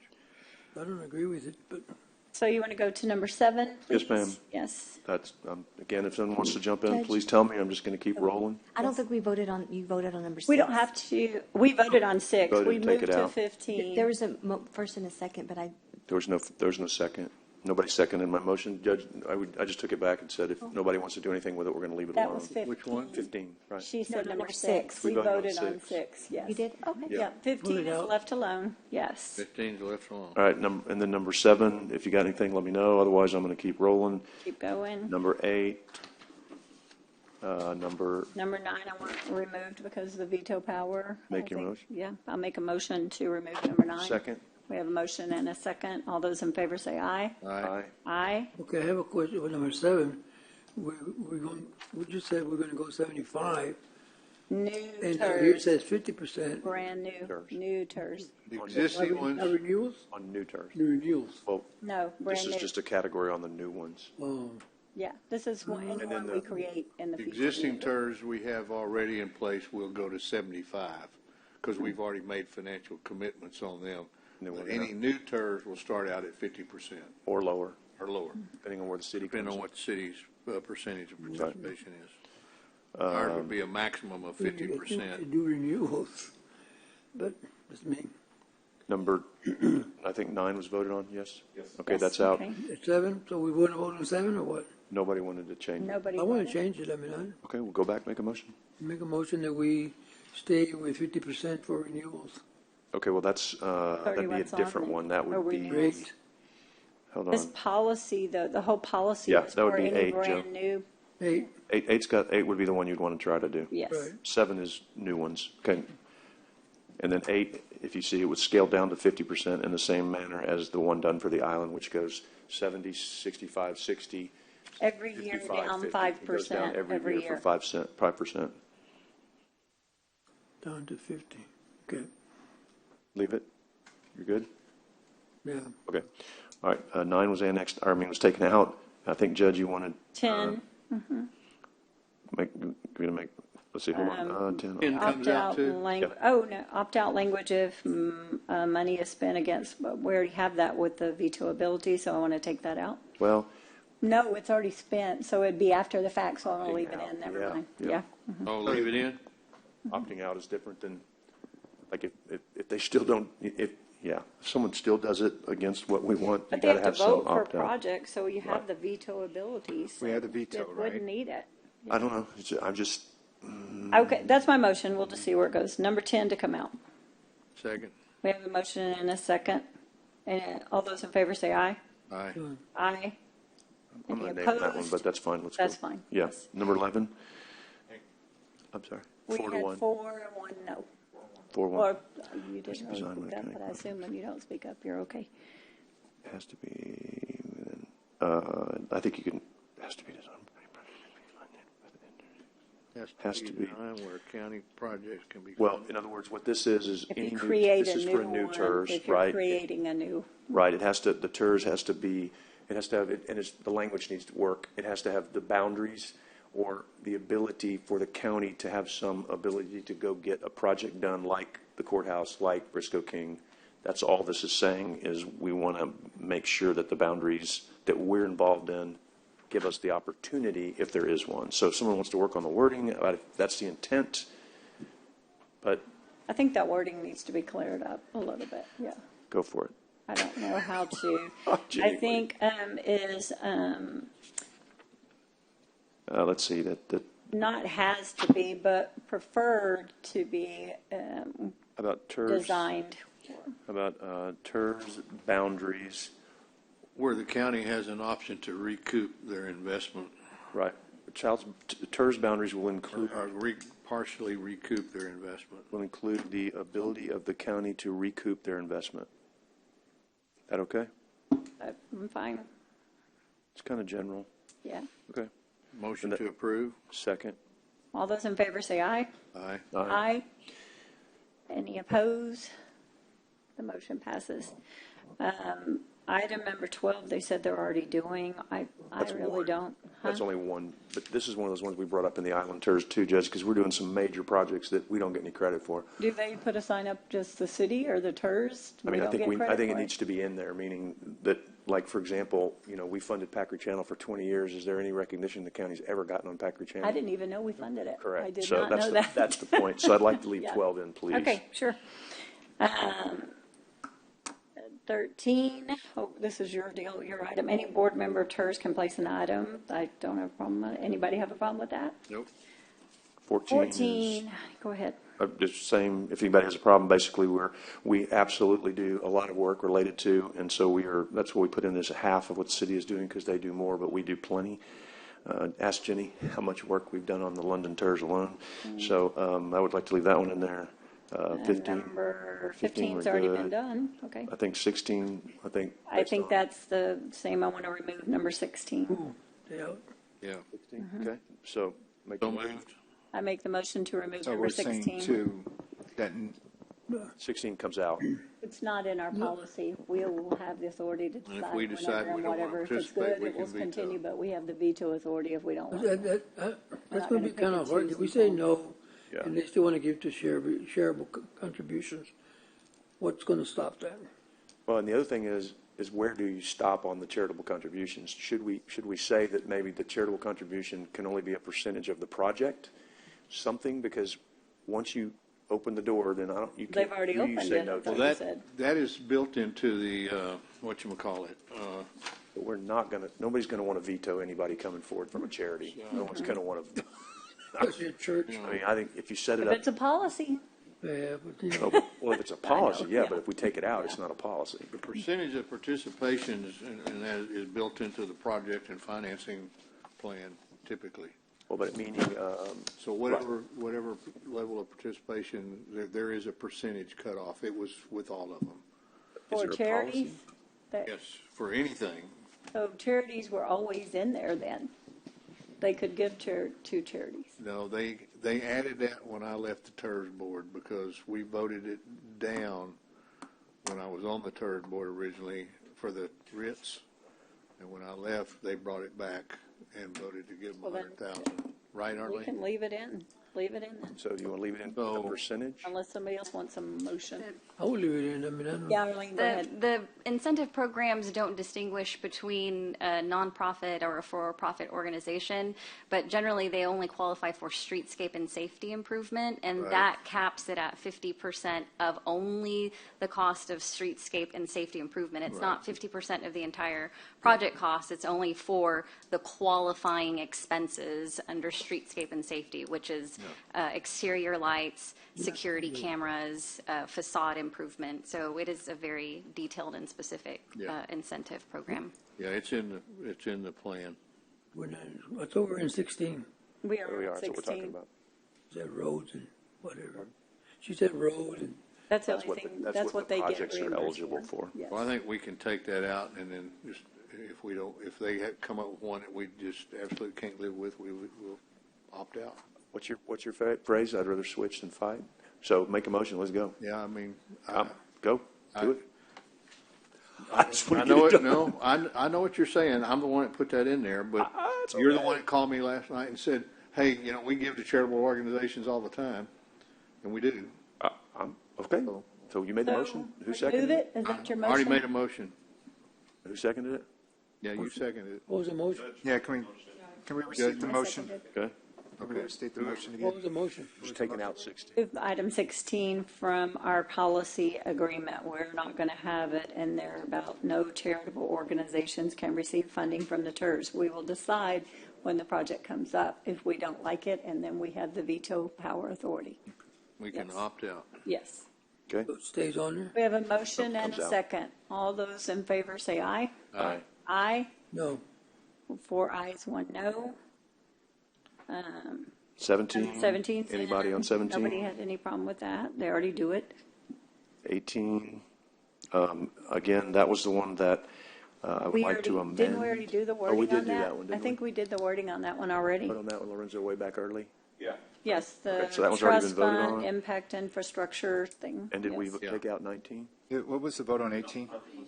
We left You just it in as is. You can No, use no. the other 18 stack we funds, changed, you just Mike. can't use the Did? trust fund or the infrastructure impact. Oh, yeah, fund. we Yes. did. I'm sorry. We did. changed the wording. Those were the only two that you couldn't stack up, but you can use type B, anything else, all the other stacking that they want to do. The stacking the layered? Yes, yes. Yeah, the you can layer, stack, I just said you can't go stack. double dip infrastructure funds twice. Yes. And the Okay. trust fund and those others has been Who's depleted. going to Yes. redraft this and get it? I will. We will. Yes. Okay. Well, we already voted on that one, right? Yes, sir. Yes, and number 19, I make the motion to remove because we will have the other. Second. We have a motion and a second. All I think those we in- already did it when we were here before. I thought we did. Lorenzo said but- no, that's why I just asked, but, Oh, we did? Okay. and All started those in back, I favor? think I went back to 1. 19's coming Lorenzo, The no. motion 19's coming out? to remove number 19 and second. All those in favor say aye. Aye. Aye. Any opposed? The motion passes. Judge, I would call the question on the motion to pass the TERS draft policy as amended. Second. We have a motion and a second on our new TERS draft policy. All those in favor say aye. Aye. Aye. Any opposed? The motion passes. So on this, Judge, what I would like to be able to do is just draft it according to what was said, send it to everybody, and check. unless you have a problem with it, I'm not putting it back on again. I mean, I've had it with this, And I think so we can go back and see. It should be I'm fine. done. But Yes. if anybody else wants to put it back on, go for it, but I'll get it drafted. I'll send it to everybody. I know. And then, we'll go from Okay, there. moving on, we have Tara in the back. We'll move back up to number 9. But do we need to, Can I make that as a motion, just to be safe? What? for, We've already passed it. What? No, They've make got a to put motion it on. just to be able to redraft it, circulate it to the court, and unless there is an objection or something that I've missed, that I'm not going to put it back on because we've already voted for it. do we Unanimously need for to the have policy. it one more time so it becomes a permanent record? We don't do like the city where it has to be Yeah, I think shown we're twice good. to become permanent records. You've been at the city too long. We vote once Permanent and today, we Commissioner. implement the policy. Okay, that's right. I mean, it's right. Permanent Don't today. even dare get that started. Yeah. Well, I mean, if somebody 5 years from now wanted to see exactly what we did in court, we won't have a record of that. No, because I'm going to File with circulate the it. clerk, and it's we gonna have be- it in our policy. It will Right, be it'll in be our added to- policy book. Right, it'll be Yes, added to yeah. our policies. It'll be added to the court policies, Commissioner. Yes, So, yes. You're going to add it to the back of the court policies. court policies, Yes. so it will be entered into the records of the Permanent court, records Commissioner. of the court, yes. Hey, I'm good. Okay, all right. So again, I will circulate. I'll give everybody plenty of time to look at. If you got objection, or if you got something you think's wrong, let me know. If it gets to be where we can't agree, we'll put it back on. If not, I'm going to attach it with Jenny to the policies and, Second. okay. That'll All be the those motion. in Thank favor you. say aye. Aye. Aye. Any opposed? The motion passes. Number 9, receive proposal for new procedure for submitting agenda items to the Commissioners Court agenda to be voted on at a later court on all matters. But we could bring this back up because I don't know that any of you got this policy until our court, but Tara researched it, and she is our agenda coordinator and found out how we can do this and put things without a submit button to where it requires one of our clicks or submission from Commissioners Court. The agenda items for our court are supposed to only be put on by this court, not our department heads or other elected officials. We sometimes have gotten things that they ask to move forward, and everybody gets pretty frustrated, and they don't have their backup, they don't have county attorney clearance, they haven't gone through procurement, all kinds of things have happened. We look like the bad guys. Now we're putting it back on those individuals. It will go into another queue that will leave it sitting there. They can put it up. They will click like ready for review on the button, and we will have to hit submit, or they.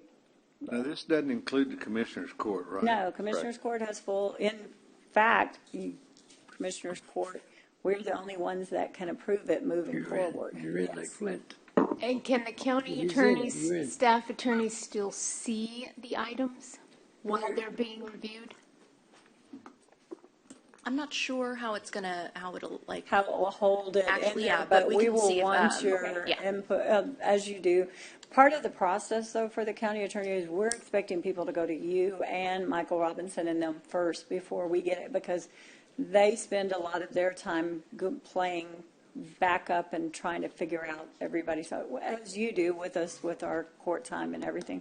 But it also, for many people, get agitated when we're not ready to move forward and we table their items or we can't go. It's the position falls back on them to follow everything and get it to procurement, get it to the county attorney for review. As always, this court has a standard practice. If it is actually an honest mistake or something and we're going to lose money, we're going to have to go out for procurement because it's a renewal or something, a contract deadline is coming up. We make exceptions every day. We've made exceptions for the last 2 years, and the auditor's office, with everything going on there with the exceptions, we make exceptions to the commissioners. We're going to work with everyone still, but there is a policy and procedure in place for people to address things. The only people that can put agenda items on this court is the 5 of us. And so everyone else needs to realize that we're going to start sticking to the rules like the county attorney has stated she's going to in our department head meetings, like Michael Robinson has said that he's going to with his people. This last minute of rushing around needs to stop. You all have jobs and duties and staff there. Make a mistake, we're going to work with you, but every week of these kind of things needs to quit. It is your responsibility as a department head to do these things. So give me the short version of this. Basically, I don't mean that rudely. I No, really it's don't, true. because I'm trying to Yes. get it figured out, right? I 100% agree with everything you just said, because the 5 of us really, by law, are the only ones that have the ability to do it. So now what will happen is the department head will submit it. Yes. And then who will review it to get on? Any member of the court. Any member of the court. I do most of them Can because say, I I'm thinking- already have that authority. Okay. Y'all have already given that to me. Right. I don't But know. if you have a particular job or a person that wants something to me, if we haven't addressed it, you have full authority to click that button. Your staff will too. Your executive secretary, whatever. Oh, okay.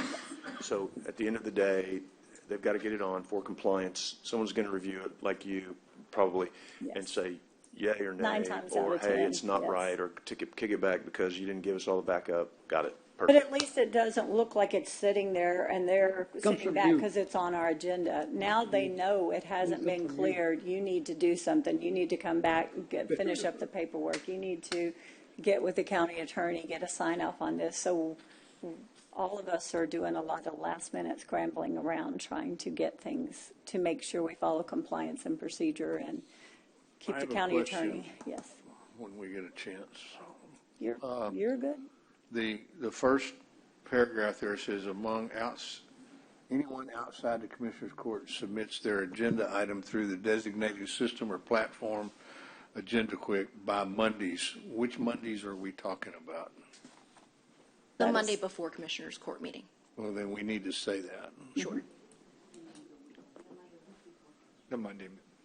The Monday, the week before, Commissioner. All Monday, the outside week people, before. the only one that have the later deadline is this Commissioner's Court, which we have many department heads and people, and some of your people that handle your jobs come to us late, and we tell them every time, have the commissioner put it on, they can put it on late. You cannot. And if we bend the rules with them, anyone, we'd have them every week in our office. But a commissioner, if it's your job, you can put it on at, what is their deadline? I'm sorry, I don't even have it in front of me. I believe it's the Wednesday. Wednesday, thank you. Wednesday at noon. Yeah, I'm glad you know it, thank you. So this would be the Monday prior to And that's because the The week state before. Monday a changed week, theirs. Monday a Yes. week prior, or is it 7 days prior? Or 7 business days. I'm always confused by that, so I hope But we the can put state some just language in there changed. that will clear it up for me. Yes.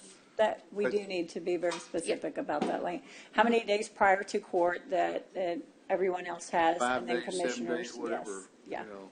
Yeah. I thought it was 3 business days. That's when we have to file We it. have to And that's, we file now on Thursdays where we used to file on Fridays. So commissioners now have a Wednesday deadline where you used to have a Thursday deadline. So all of us have gotten pushed back because of the state regulation that changed. Yes. So moved. We have Can we vote I'll on second this? that motion, yes. With the We can, with the clarifying language, and I Oh, think no, we it says can- vote on a later court. Sorry, Judge. Oh, it does. Yeah, yes. never mind. Take it back. Yeah.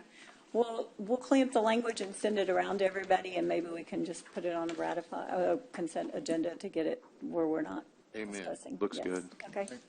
But send it around to everybody the same. If anybody has any complaints or something, you'll hear about it. Yeah, that's what we can do with the other thing, the new policy, is put it on consent. Yes, when we bring it back. We need to, yes. And Judge, can I just sorry, are we done with that one? Oh. Yes, we are. Are you on number 10 or what? Yeah, no, I wanted to ask if I want to go back to the TERS deal. So, Mike, just real quick. So, Mike, are you and Jenny going to get on the city and push that thing with them to get those done? Is that what kind of the plan? I went outside and talked with her, and Michael, let's see, what's his name? Dan. Which one? McGinn is now in charge of. Oh, good. Okay. Yeah, he took Heather's place. So she'd already texted him, and I'll get with him tomorrow. Okay. And get the ball rolling on that. And then Jackie Bazan, I think, is handling it from a legal standpoint, and she's been great to work with. So hopefully between you and Jenny, because we do want to push it so that it gets done for them. Yeah, we got to have it on by no later than the December meeting. Okay, got it. All right, thanks. Sorry. Thanks, Judge. Okay, number 10, discuss and consider adopting a code of conduct for appointees for all boards that Nueces County Commissioners Court appoints and related matters. You'll see, you should have received the Commissioners Court Code of Conduct, Ethics, and Conflict of Interest policy for appointed board members. We've had a couple of phone calls when some media has attacked or gone after some of our board appointees, and our comments have always been, while we appoint the board, we do not oversee their day-to-day actions or have any authority in it. But this just, when we appoint boards, that they are a reflection of the county's reputation as well. And while it's unfortunate that we have to do this, but it just covers us whenever something happens on an appointed board, that we don't sit at or control their actions once they get appointed. We can recall them and pull them back, but when you have a board that is doing things, it's just another layer that we need to do to protect them. They're going to mail these out. If approved, every person that gets appointed to any board for the Nueces County will sign this. It will go in the file, and the ones that are already serving will be mailed out this as well. Motion to approve. Second. So we have a motion and a second. All those in favor say aye, or any other discussion first, sorry. All those in favor say aye. Aye. Aye. The motion passes. So We are at item number 23, unless I am mistaken. Somebody correct me. Good, thank you. We did Table 15 or 16? already, right? Yeah, we tabled 15. Oh, yes.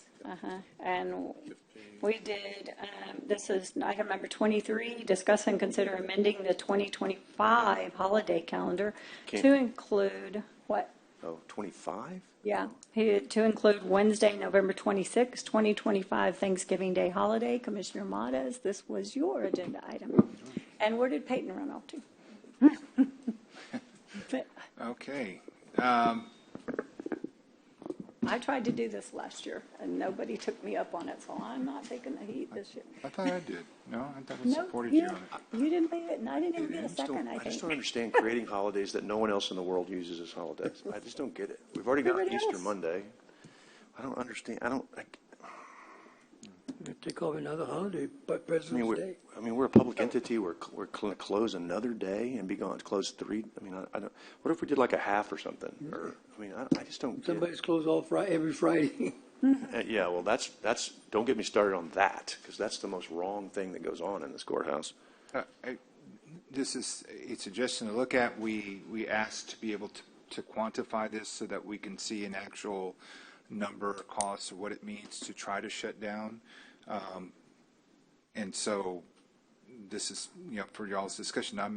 I'm open to a full day. I understand that most people, that may be the only day they have, and that may be the only day they get to come and do business at the courthouse or any of our auxiliary buildings.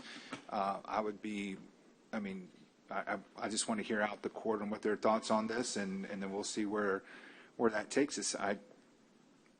There's not enough support, then maybe we talk about at least a half a day, because I guarantee you, most people are not going to be hanging around here at the courthouse on the day before Thanksgiving, which is the busiest travel day, or one of the busiest travel days of the year. It's like the day before Thanksgiving, like the day after, when people are traveling all over this country to go and be with family. And so I just figured it's something worth exploring. So I want to hear your thoughts on it, and we'll How do we amend an already approved calendar? Shouldn't this be done, looked at for next year if we're going to do it? I mean, we post a calendar, we approve it in advance.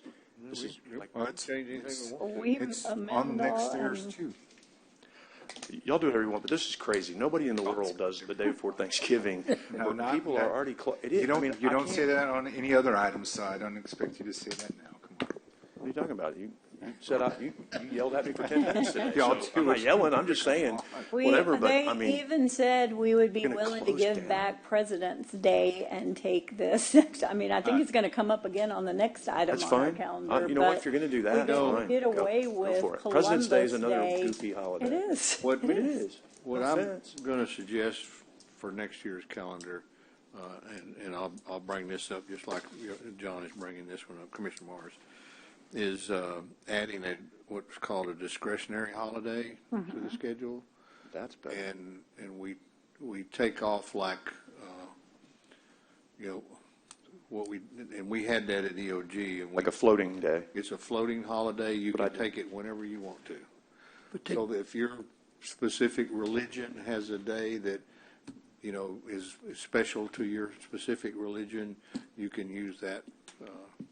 And that is a great idea. It's what I mean. I did that in my business too. It's a great idea, and it doesn't close the place down. We continue to close down to the public, and we're here to serve the public. And I just don't think that's right that we keep doing these things. But a floating holiday to give people another day, and if that's the day, now you have to. The whole department can't shut down, right? We may have to remove one. We're up to 14 holidays now.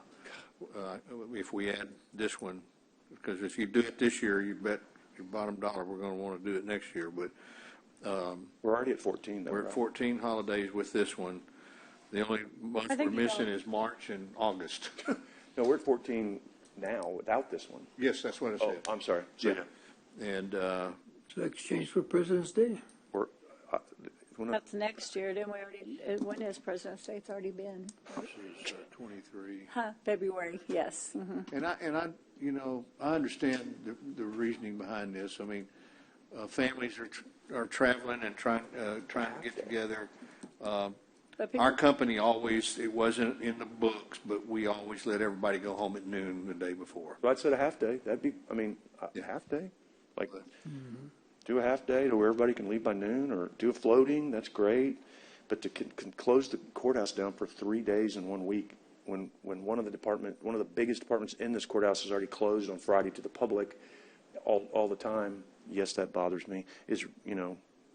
Correction, February the 16th, Monday. 16th 2026. is President's Day, 2026, yes.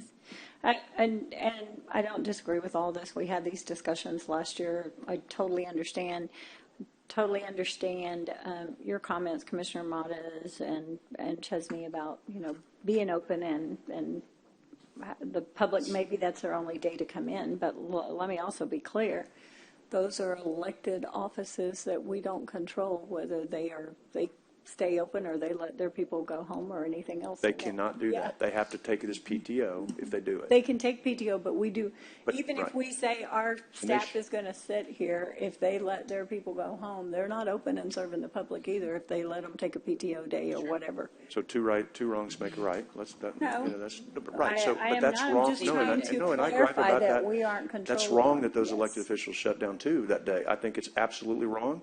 And once we get to a size, sorry, Jenny, it is what it is. Once we get to the size of the county that we can dictate more policy, then we ought to look at that policy, because we are closing. We have the big departments closing left and right on times they shouldn't be closing, and it's not right. It's not fair. I wasn't saying that they're planning to do that or anyone is doing. I'm just saying if it we happens, can't it's not dictate fair. and they can let their people. It's not fair to the rest of the employees, is what I'm saying. It's not fair to the rest of the employees. My motion is what the item is, and let's see if I get a second. All right, I'll second it. We have a motion and a second to include Wednesday, November 26, 2025 as Thanksgiving holiday. All those in favor say, 2025, sorry, I said 2026. All those in favor say aye. Aye. Aye. Nay. Okay. So this year's going to pass. But then, the next year, now we're moving on to, Well, I'd like to make another motion. okay, I'd like to make a motion that we consider half a day instead of a full day, or lose President's Day. That's what I'm going to do on this next one, but President's Day is next year, so would it be on our the next item is It's germane. You can do it. Oh, okay. Yeah, I mean, We're talking about it. We're talking about it. I mean, because I would I- have voted I'll differently if second you'd have done that that first. motion. Well, I would have voted differently if you'd done that first. Well, you'd had to offer an amendment before we voted. No, I'm saying if you ought to voted on the taking away President's Day first, it'd have been different. I don't like closing the 3 days during the week. I think that's bad, but I think President's Day is goofy too. So, no offense to the presidents. Commissioner Modis made the motion. Would you like to, can you vote to withdraw Well, they're two yours and separate redo? calendars. You can make any motion you want. Y'all just said that. We can amend and do anything we want. Let's go find the TERS item 3, bring it back up. That's okay too. There are two different calendars, but he would agree, and we've already given President's Day this year. It would only impact if we did the same calendar for next year for 2026. So it's really irrelevant, except for moving on to the next one. Well, no, I mean, we know if you do it now, you know you're not going to get it next year. I mean, but I'm still saying, my motion is to, I don't want to rescind Commissioner Mottis' motion, but motion is to probably, I guess, make a new motion that we only do half a day instead of a full day. Or do you want to do President's Day? And President's Day delimited. This has already been voted on, so you can't make another motion. He just got his motion passed. He will have to just do the President's Day. We're talking about 2026. I'm open. He's You do talking a motion about- to reconsider. No, Yes. just do a motion. Lost. But if you, It has to be You one want of to us three to consider- We can't. We reconsider. lost. You'd have to. Yes, Oh, I'd have to. yes. Well, one of the We winning have to. side has to do a motion. Somebody on the winning side would have to. Yes, Correct. it has to be one of us Following three. Robert's Rules of Orders. Yes. Oh, you're right. Yes. You're right. I've been saying that. Hey, so if you're not So, going to consider, Commissioner, I'll make a motion, we give it a President's Day. If we get a full day Wednesday and change out Right. President's Day. if that's the motion to. I is would make the to- motion to reconsider the last motion if that's your offer, yes, It's half a day. for Second. both years. We have a motion and a second to draw back the last motion. First, all those in favor say aye. Aye. Aye. Aye. Now go ahead and Any make your motion, opposed? Judge. No. We have a no, yes. Okay, now the motion today, right now, for 2025 is we add Wednesday, November 26, 2025 as a holiday, and we cancel for future President's Day as a county holiday. Can it, okay. Yes. And- We're and- trading out, And put the holiday for Wednesday next year yes, too. yes. Okay. This would I'm just be, out. well, we're going to, the next item, when we get to it, is going to be, but we're giving this, so everybody will go forward unanimously. Second to your motion. So, okay, say that again. Now, what are we doing? Really doesn't matter, just say yes.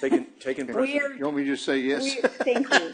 We are, the motion, so that Commissioner Gonzalez and Commissioner Chesney will be fine, is to withdraw for the future President's Day and include Wednesday before Thanksgiving as a holiday. We're trading out the holiday for the fiscal year 2025, which, in fact, it has already occurred. We've already gotten Everybody President's gets an Day, so extra they're day going to this get an year. extra day. This is why I'm okay with this, but then we're going to keep the same calendar moving forward. Then I would like potentially. to offer an amendment to that. Well, wait, can we do his? I know what you're going to do, but can we do hers first and then do yours as the next Because motion? yours is Because I'm the going to next support yours year. too. Well, mine Oh, might solve, sorry. if you do the discretionary holiday, then they can take it wherever they want to. They can take it before Thanksgiving, or they can take it for President's Day. Instead saying of what? And just leave specific, President's Day off of there, leave they could take their birthday. take them both off and put a discretionary holiday in there, and they can take it whenever they want. It's fine too. How's Fine that? too, because Commissioner, this was your item. How do you feel about you? I don't know. I mean, it got reconsidered, so I don't know how to feel about that. We're trying to make it No, so what the state does, it's called a skeleton crew day. I don't know if they still call it that. And so basically you account for that. The operations of services will always be open on those days. But basically half your staff agree to be out on one day and the other half covered another. So other governmental entities kind of do it that way. So if it was kind of presented that way, our PTO is probably easier. Most people probably understand it with that terminology. But I mean, So you're saying, Mike, so what you're saying then is just take away President's Day, but add a floating now for this year and a floating for next year, and take away President's Day. Yes. Right? Yes. Okay. It'd be called a discretionary holiday, and you can take it whenever you want. That'd be good. I would second that amendment, but I think because that'd be amending the judge's motion, or if the judge wants to pull back her motion. Make a motion where, did I make the motion? Well, you had a motion about adding and doing, and it's probably cleaner if you withdraw, if you're okay with what he's saying, because everybody gets an extra day. I'm going to withdraw. I am fine. I just think we need to come up with something that we can all get behind. I know it was just even brought to my attention that I thought through all of this work, we've got people that don't even take their vacation days. Right. It's like a PTO day that they're just going to take. If they've got work, you've got dedicated people that will not take off because they have their workload that I sometimes have to kick out of here at 7:30 at night. It's Teresa McLemore. But the floating holiday, it also has to be taken, or it's not one of those ones that carries. It's not a carryover thing. You have to take it. Right. So that probably needs to be clear too. Take it or lose it. Right, like any other holiday. If you don't take it, you don't. Okay. So then. I'm going to take mine the day after Super Bowl. So are you? So are you? Okay, I'm want to make I would make a motion that we remove President's Day from the 2026 calendar and replace that with a discretionary holiday. And add one for this year too, which is fine with doing that too. And give everybody an extra. Discretionary. Same thing for 2025. Okay. Second. We have a motion and a second. Did you get that with all of those motions and retractions and everything? I am so sorry. We're adding it for 25. So that this fits in the personnel manual appropriately, is this one where the employee would have to request that time off and have supervisor's approval beforehand? Yes. Correctamundo. Absolutely. And the floating holiday, as part of your motion, does not carry over from year to year. That's correct. Okay. And you're not. You use or lose. Yeah, and you're under the assumption that is this the one where you're under the assumption a skeleton crew, the whole office will not ever be shut down, or is that up to the elected, That's up to the department head, whatever? Okay. At EOG, the department head had to approve you taking your discretionary holiday. Okay. We have a motion and a second. All those in favor say aye. Aye. Aye. Any opposed? The motion passes unanimously. Thank you. And was that for 2026 as well? Did we do both of those years together? Yes, ma'am. That's what I thought. Included 2025 and 2026. Yes. Item number 25, discuss and consider upcoming Commissioners Court meeting dates and workshop dates. We only have 2 meetings left, everyone, November the 5th and December the 10th. Just FYI, if you have items and things that need to be done. Moving on to C2, Public Works. Juan, you've been waiting a little while. I'm so sorry. No, it's fine.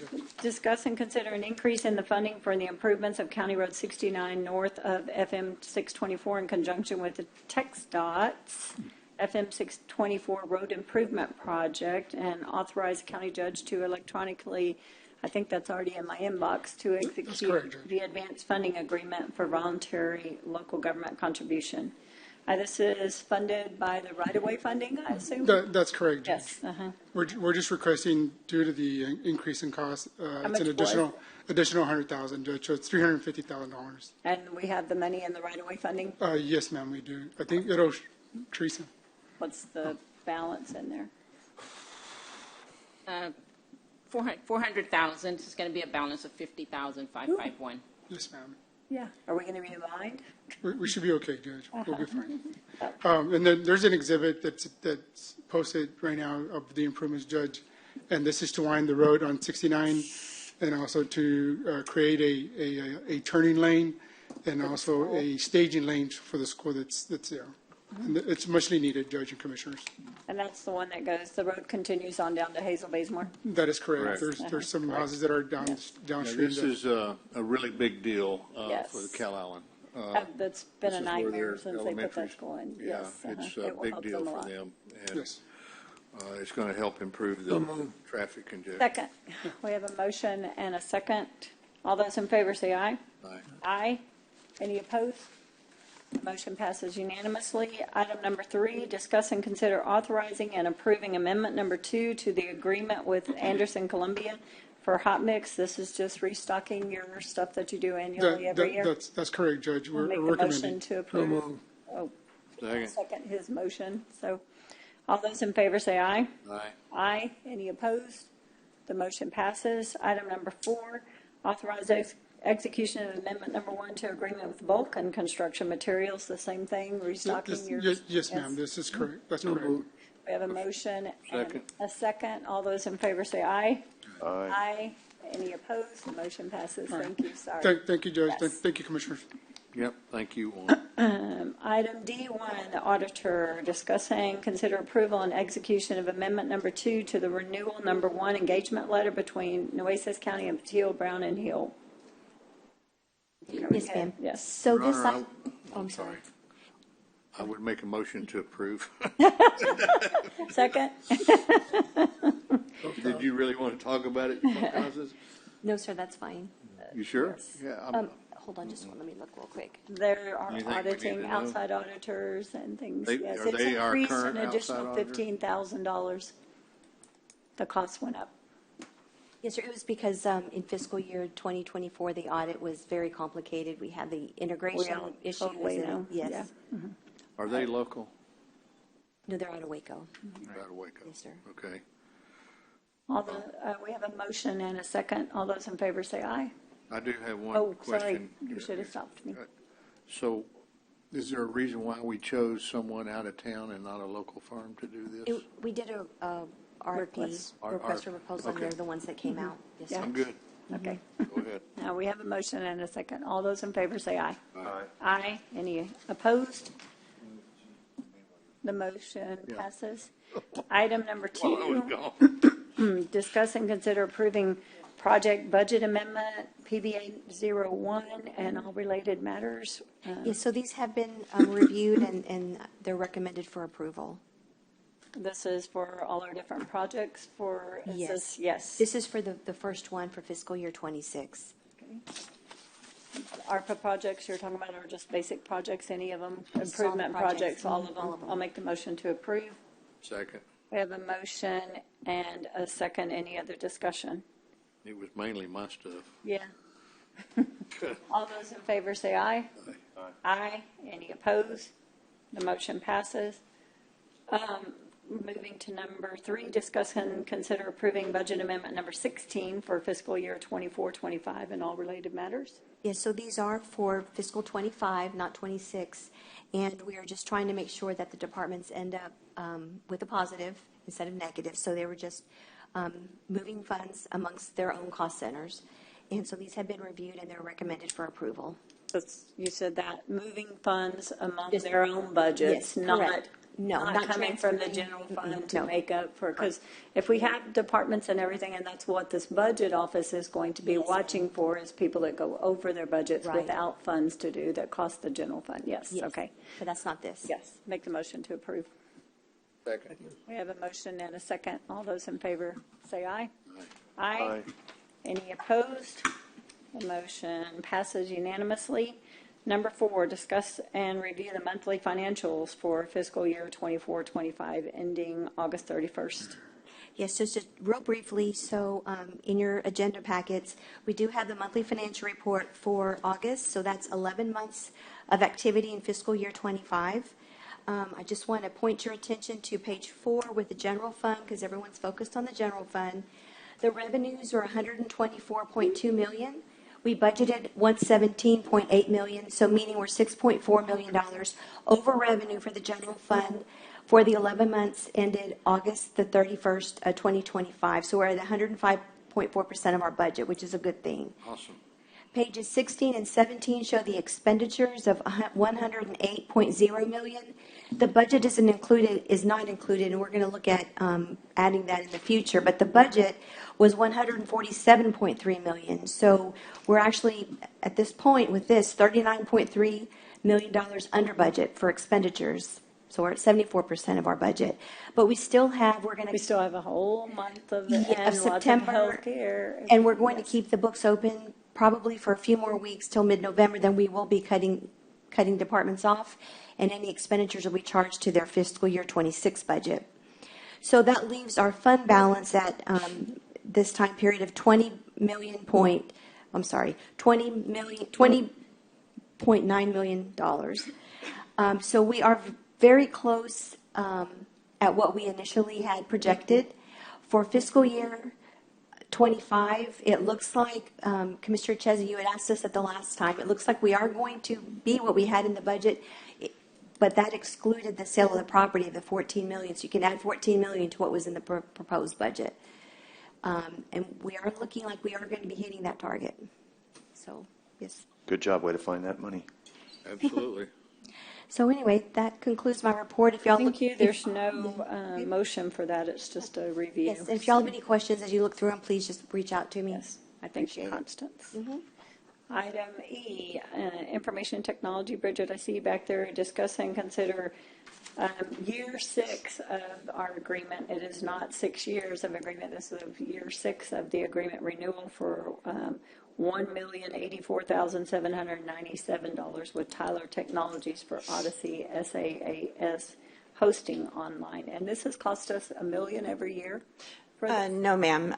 This is the year 6 of 6, but it's So gradually the increased. $1 million was divided up into, because that was where I got confused when I looked at this. Yes, ma'am, because this is when we went to the SaaS. Budget for this. Yes, ma'am. It Okay. is budgeted. Yes, ma'am. Yeah. Motion to approve. Second. We have a motion and a second. Any other discussion? All those in favor say aye. Aye. Thank you. Any opposed? The motion passes. Are there any other items that I skipped, need to go back to? Correct? I think this is the latest we've been in a long time, guys. That is. Other than budget. We're getting to be as bad as the city. Exactly. Don't even go there. No. Don't even Do we have any adjournments in memory of? Do we have any adjournments? I do. Do you have any, Commissioner, anybody? I have one, or Oscar Sherman Wyatt Jr. passed away peacefully on Wednesday, the 8th of October, 2025, at the tender age of 101. He was born in Beaumont, Texas, on the 11th of July, 1924, to Eva Couday Wyatt and Oscar S. Wyatt Sr. Mr. Wyatt grew up in Navasota, Texas, where he was a star tackle for the Navasota Rattlers, earning him a full scholarship to the nearby Texas A&M University in College Station. His education was interrupted by the Japanese attack on Pearl Harbor when he volunteered to join the U.S. Army at the age of 17. Having flown crop dusters for nearby cotton farmers, Oscar was a licensed pilot and was commissioned as a second lieutenant in the Army Air Corps. He served with distinction in the Pacific Theater, flew B-25 bombers, and survived multiple plane crashes. On one occasion, he was presumed dead, covered with a white sheet, and transported with a deceased service member until discovered alive. After the surrender of Japan and the cessation of hostilities, he received an honorable discharge from the Air Corps as a captain with many distinguished military decorations and awards. He started the Hardly Able Oil Company, love the name of that, which later became the Coastal States Gas Producing Company and ultimately grew to become the Coastal Corporation. The energy company had consolidated assets of $15 billion and over 12,000 employees. In addition to his international business affairs, he created one of the largest natural gas pipeline systems in the United States, all while acquiring strategic refineries to accommodate his oil supply. In the early 1960s, Mr. Wyatt purchased a ranch in both Kennedy and Hidalgo counties named El Huayparco. In 1965, he began a professional cattle operation and subsequently purchased rangeland in Duval County. Under his leadership, Wyatt Ranches expanded to include 5 cattle ranches, ranching divisions scattered across some 7 counties in South and West Texas, as well as commercial land holdings in Colorado and celery assets in 6 other South Texas counties, including Nueces County. For all of his achievements, what people will remember most is his big heart. Mr. Wyatt had a deep compassion that showed up in countless acts of quiet benevolence and generosity. Throughout Oscar's life journey, his loving wife of 62 years, Lynn, guided him through both turbulent and successful times. Although Oscar was described as the real J.R. Ewing of Texas, Lynn brought grace, poise, civility, combined with philanthropic kindness to the marriage. There can be no discussion that Mr. White lived a colorful life. In accordance with Mr. White's express wishes, a funeral service was conducted at 10 o'clock in the morning on Wednesday, the 15th of October, at the Wyatt Ranches Cemetery, located in Sasajillo Division in the Wyatt Ranches. Immediately following the cemetery service, a mausoleum entombment, attendants were numerous and gathered with the family for the celebration of Oscar's life during a reception at the main house at the Wyatt Ranches.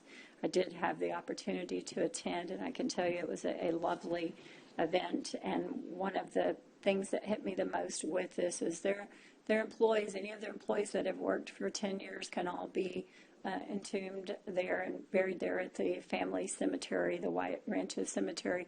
And it was stated in this, so I will repeat it. It bears worth saying. Mr. Wyatt was buried in the same kind of casket that all of their employees will be buried. Everyone gets the exact same funeral if their employees are buried there. It truly was a nice gesture, a nice family, and our thoughts and prayers go out to the Wyatt family while they deal with this loss. Yes. One of the great pioneers of the oil and gas industry. Very much. Yes. Thank you.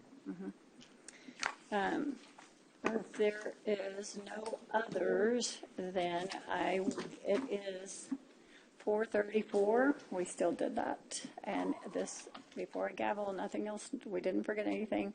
This meeting is adjourned. Thank you. One last chance, everybody. If we did, too bad. We hopped We're not around, going so back. y'all better grab it. Can we have a meeting on the day before Thanksgiving? No. No one will be here. You see which flack I took last year for that?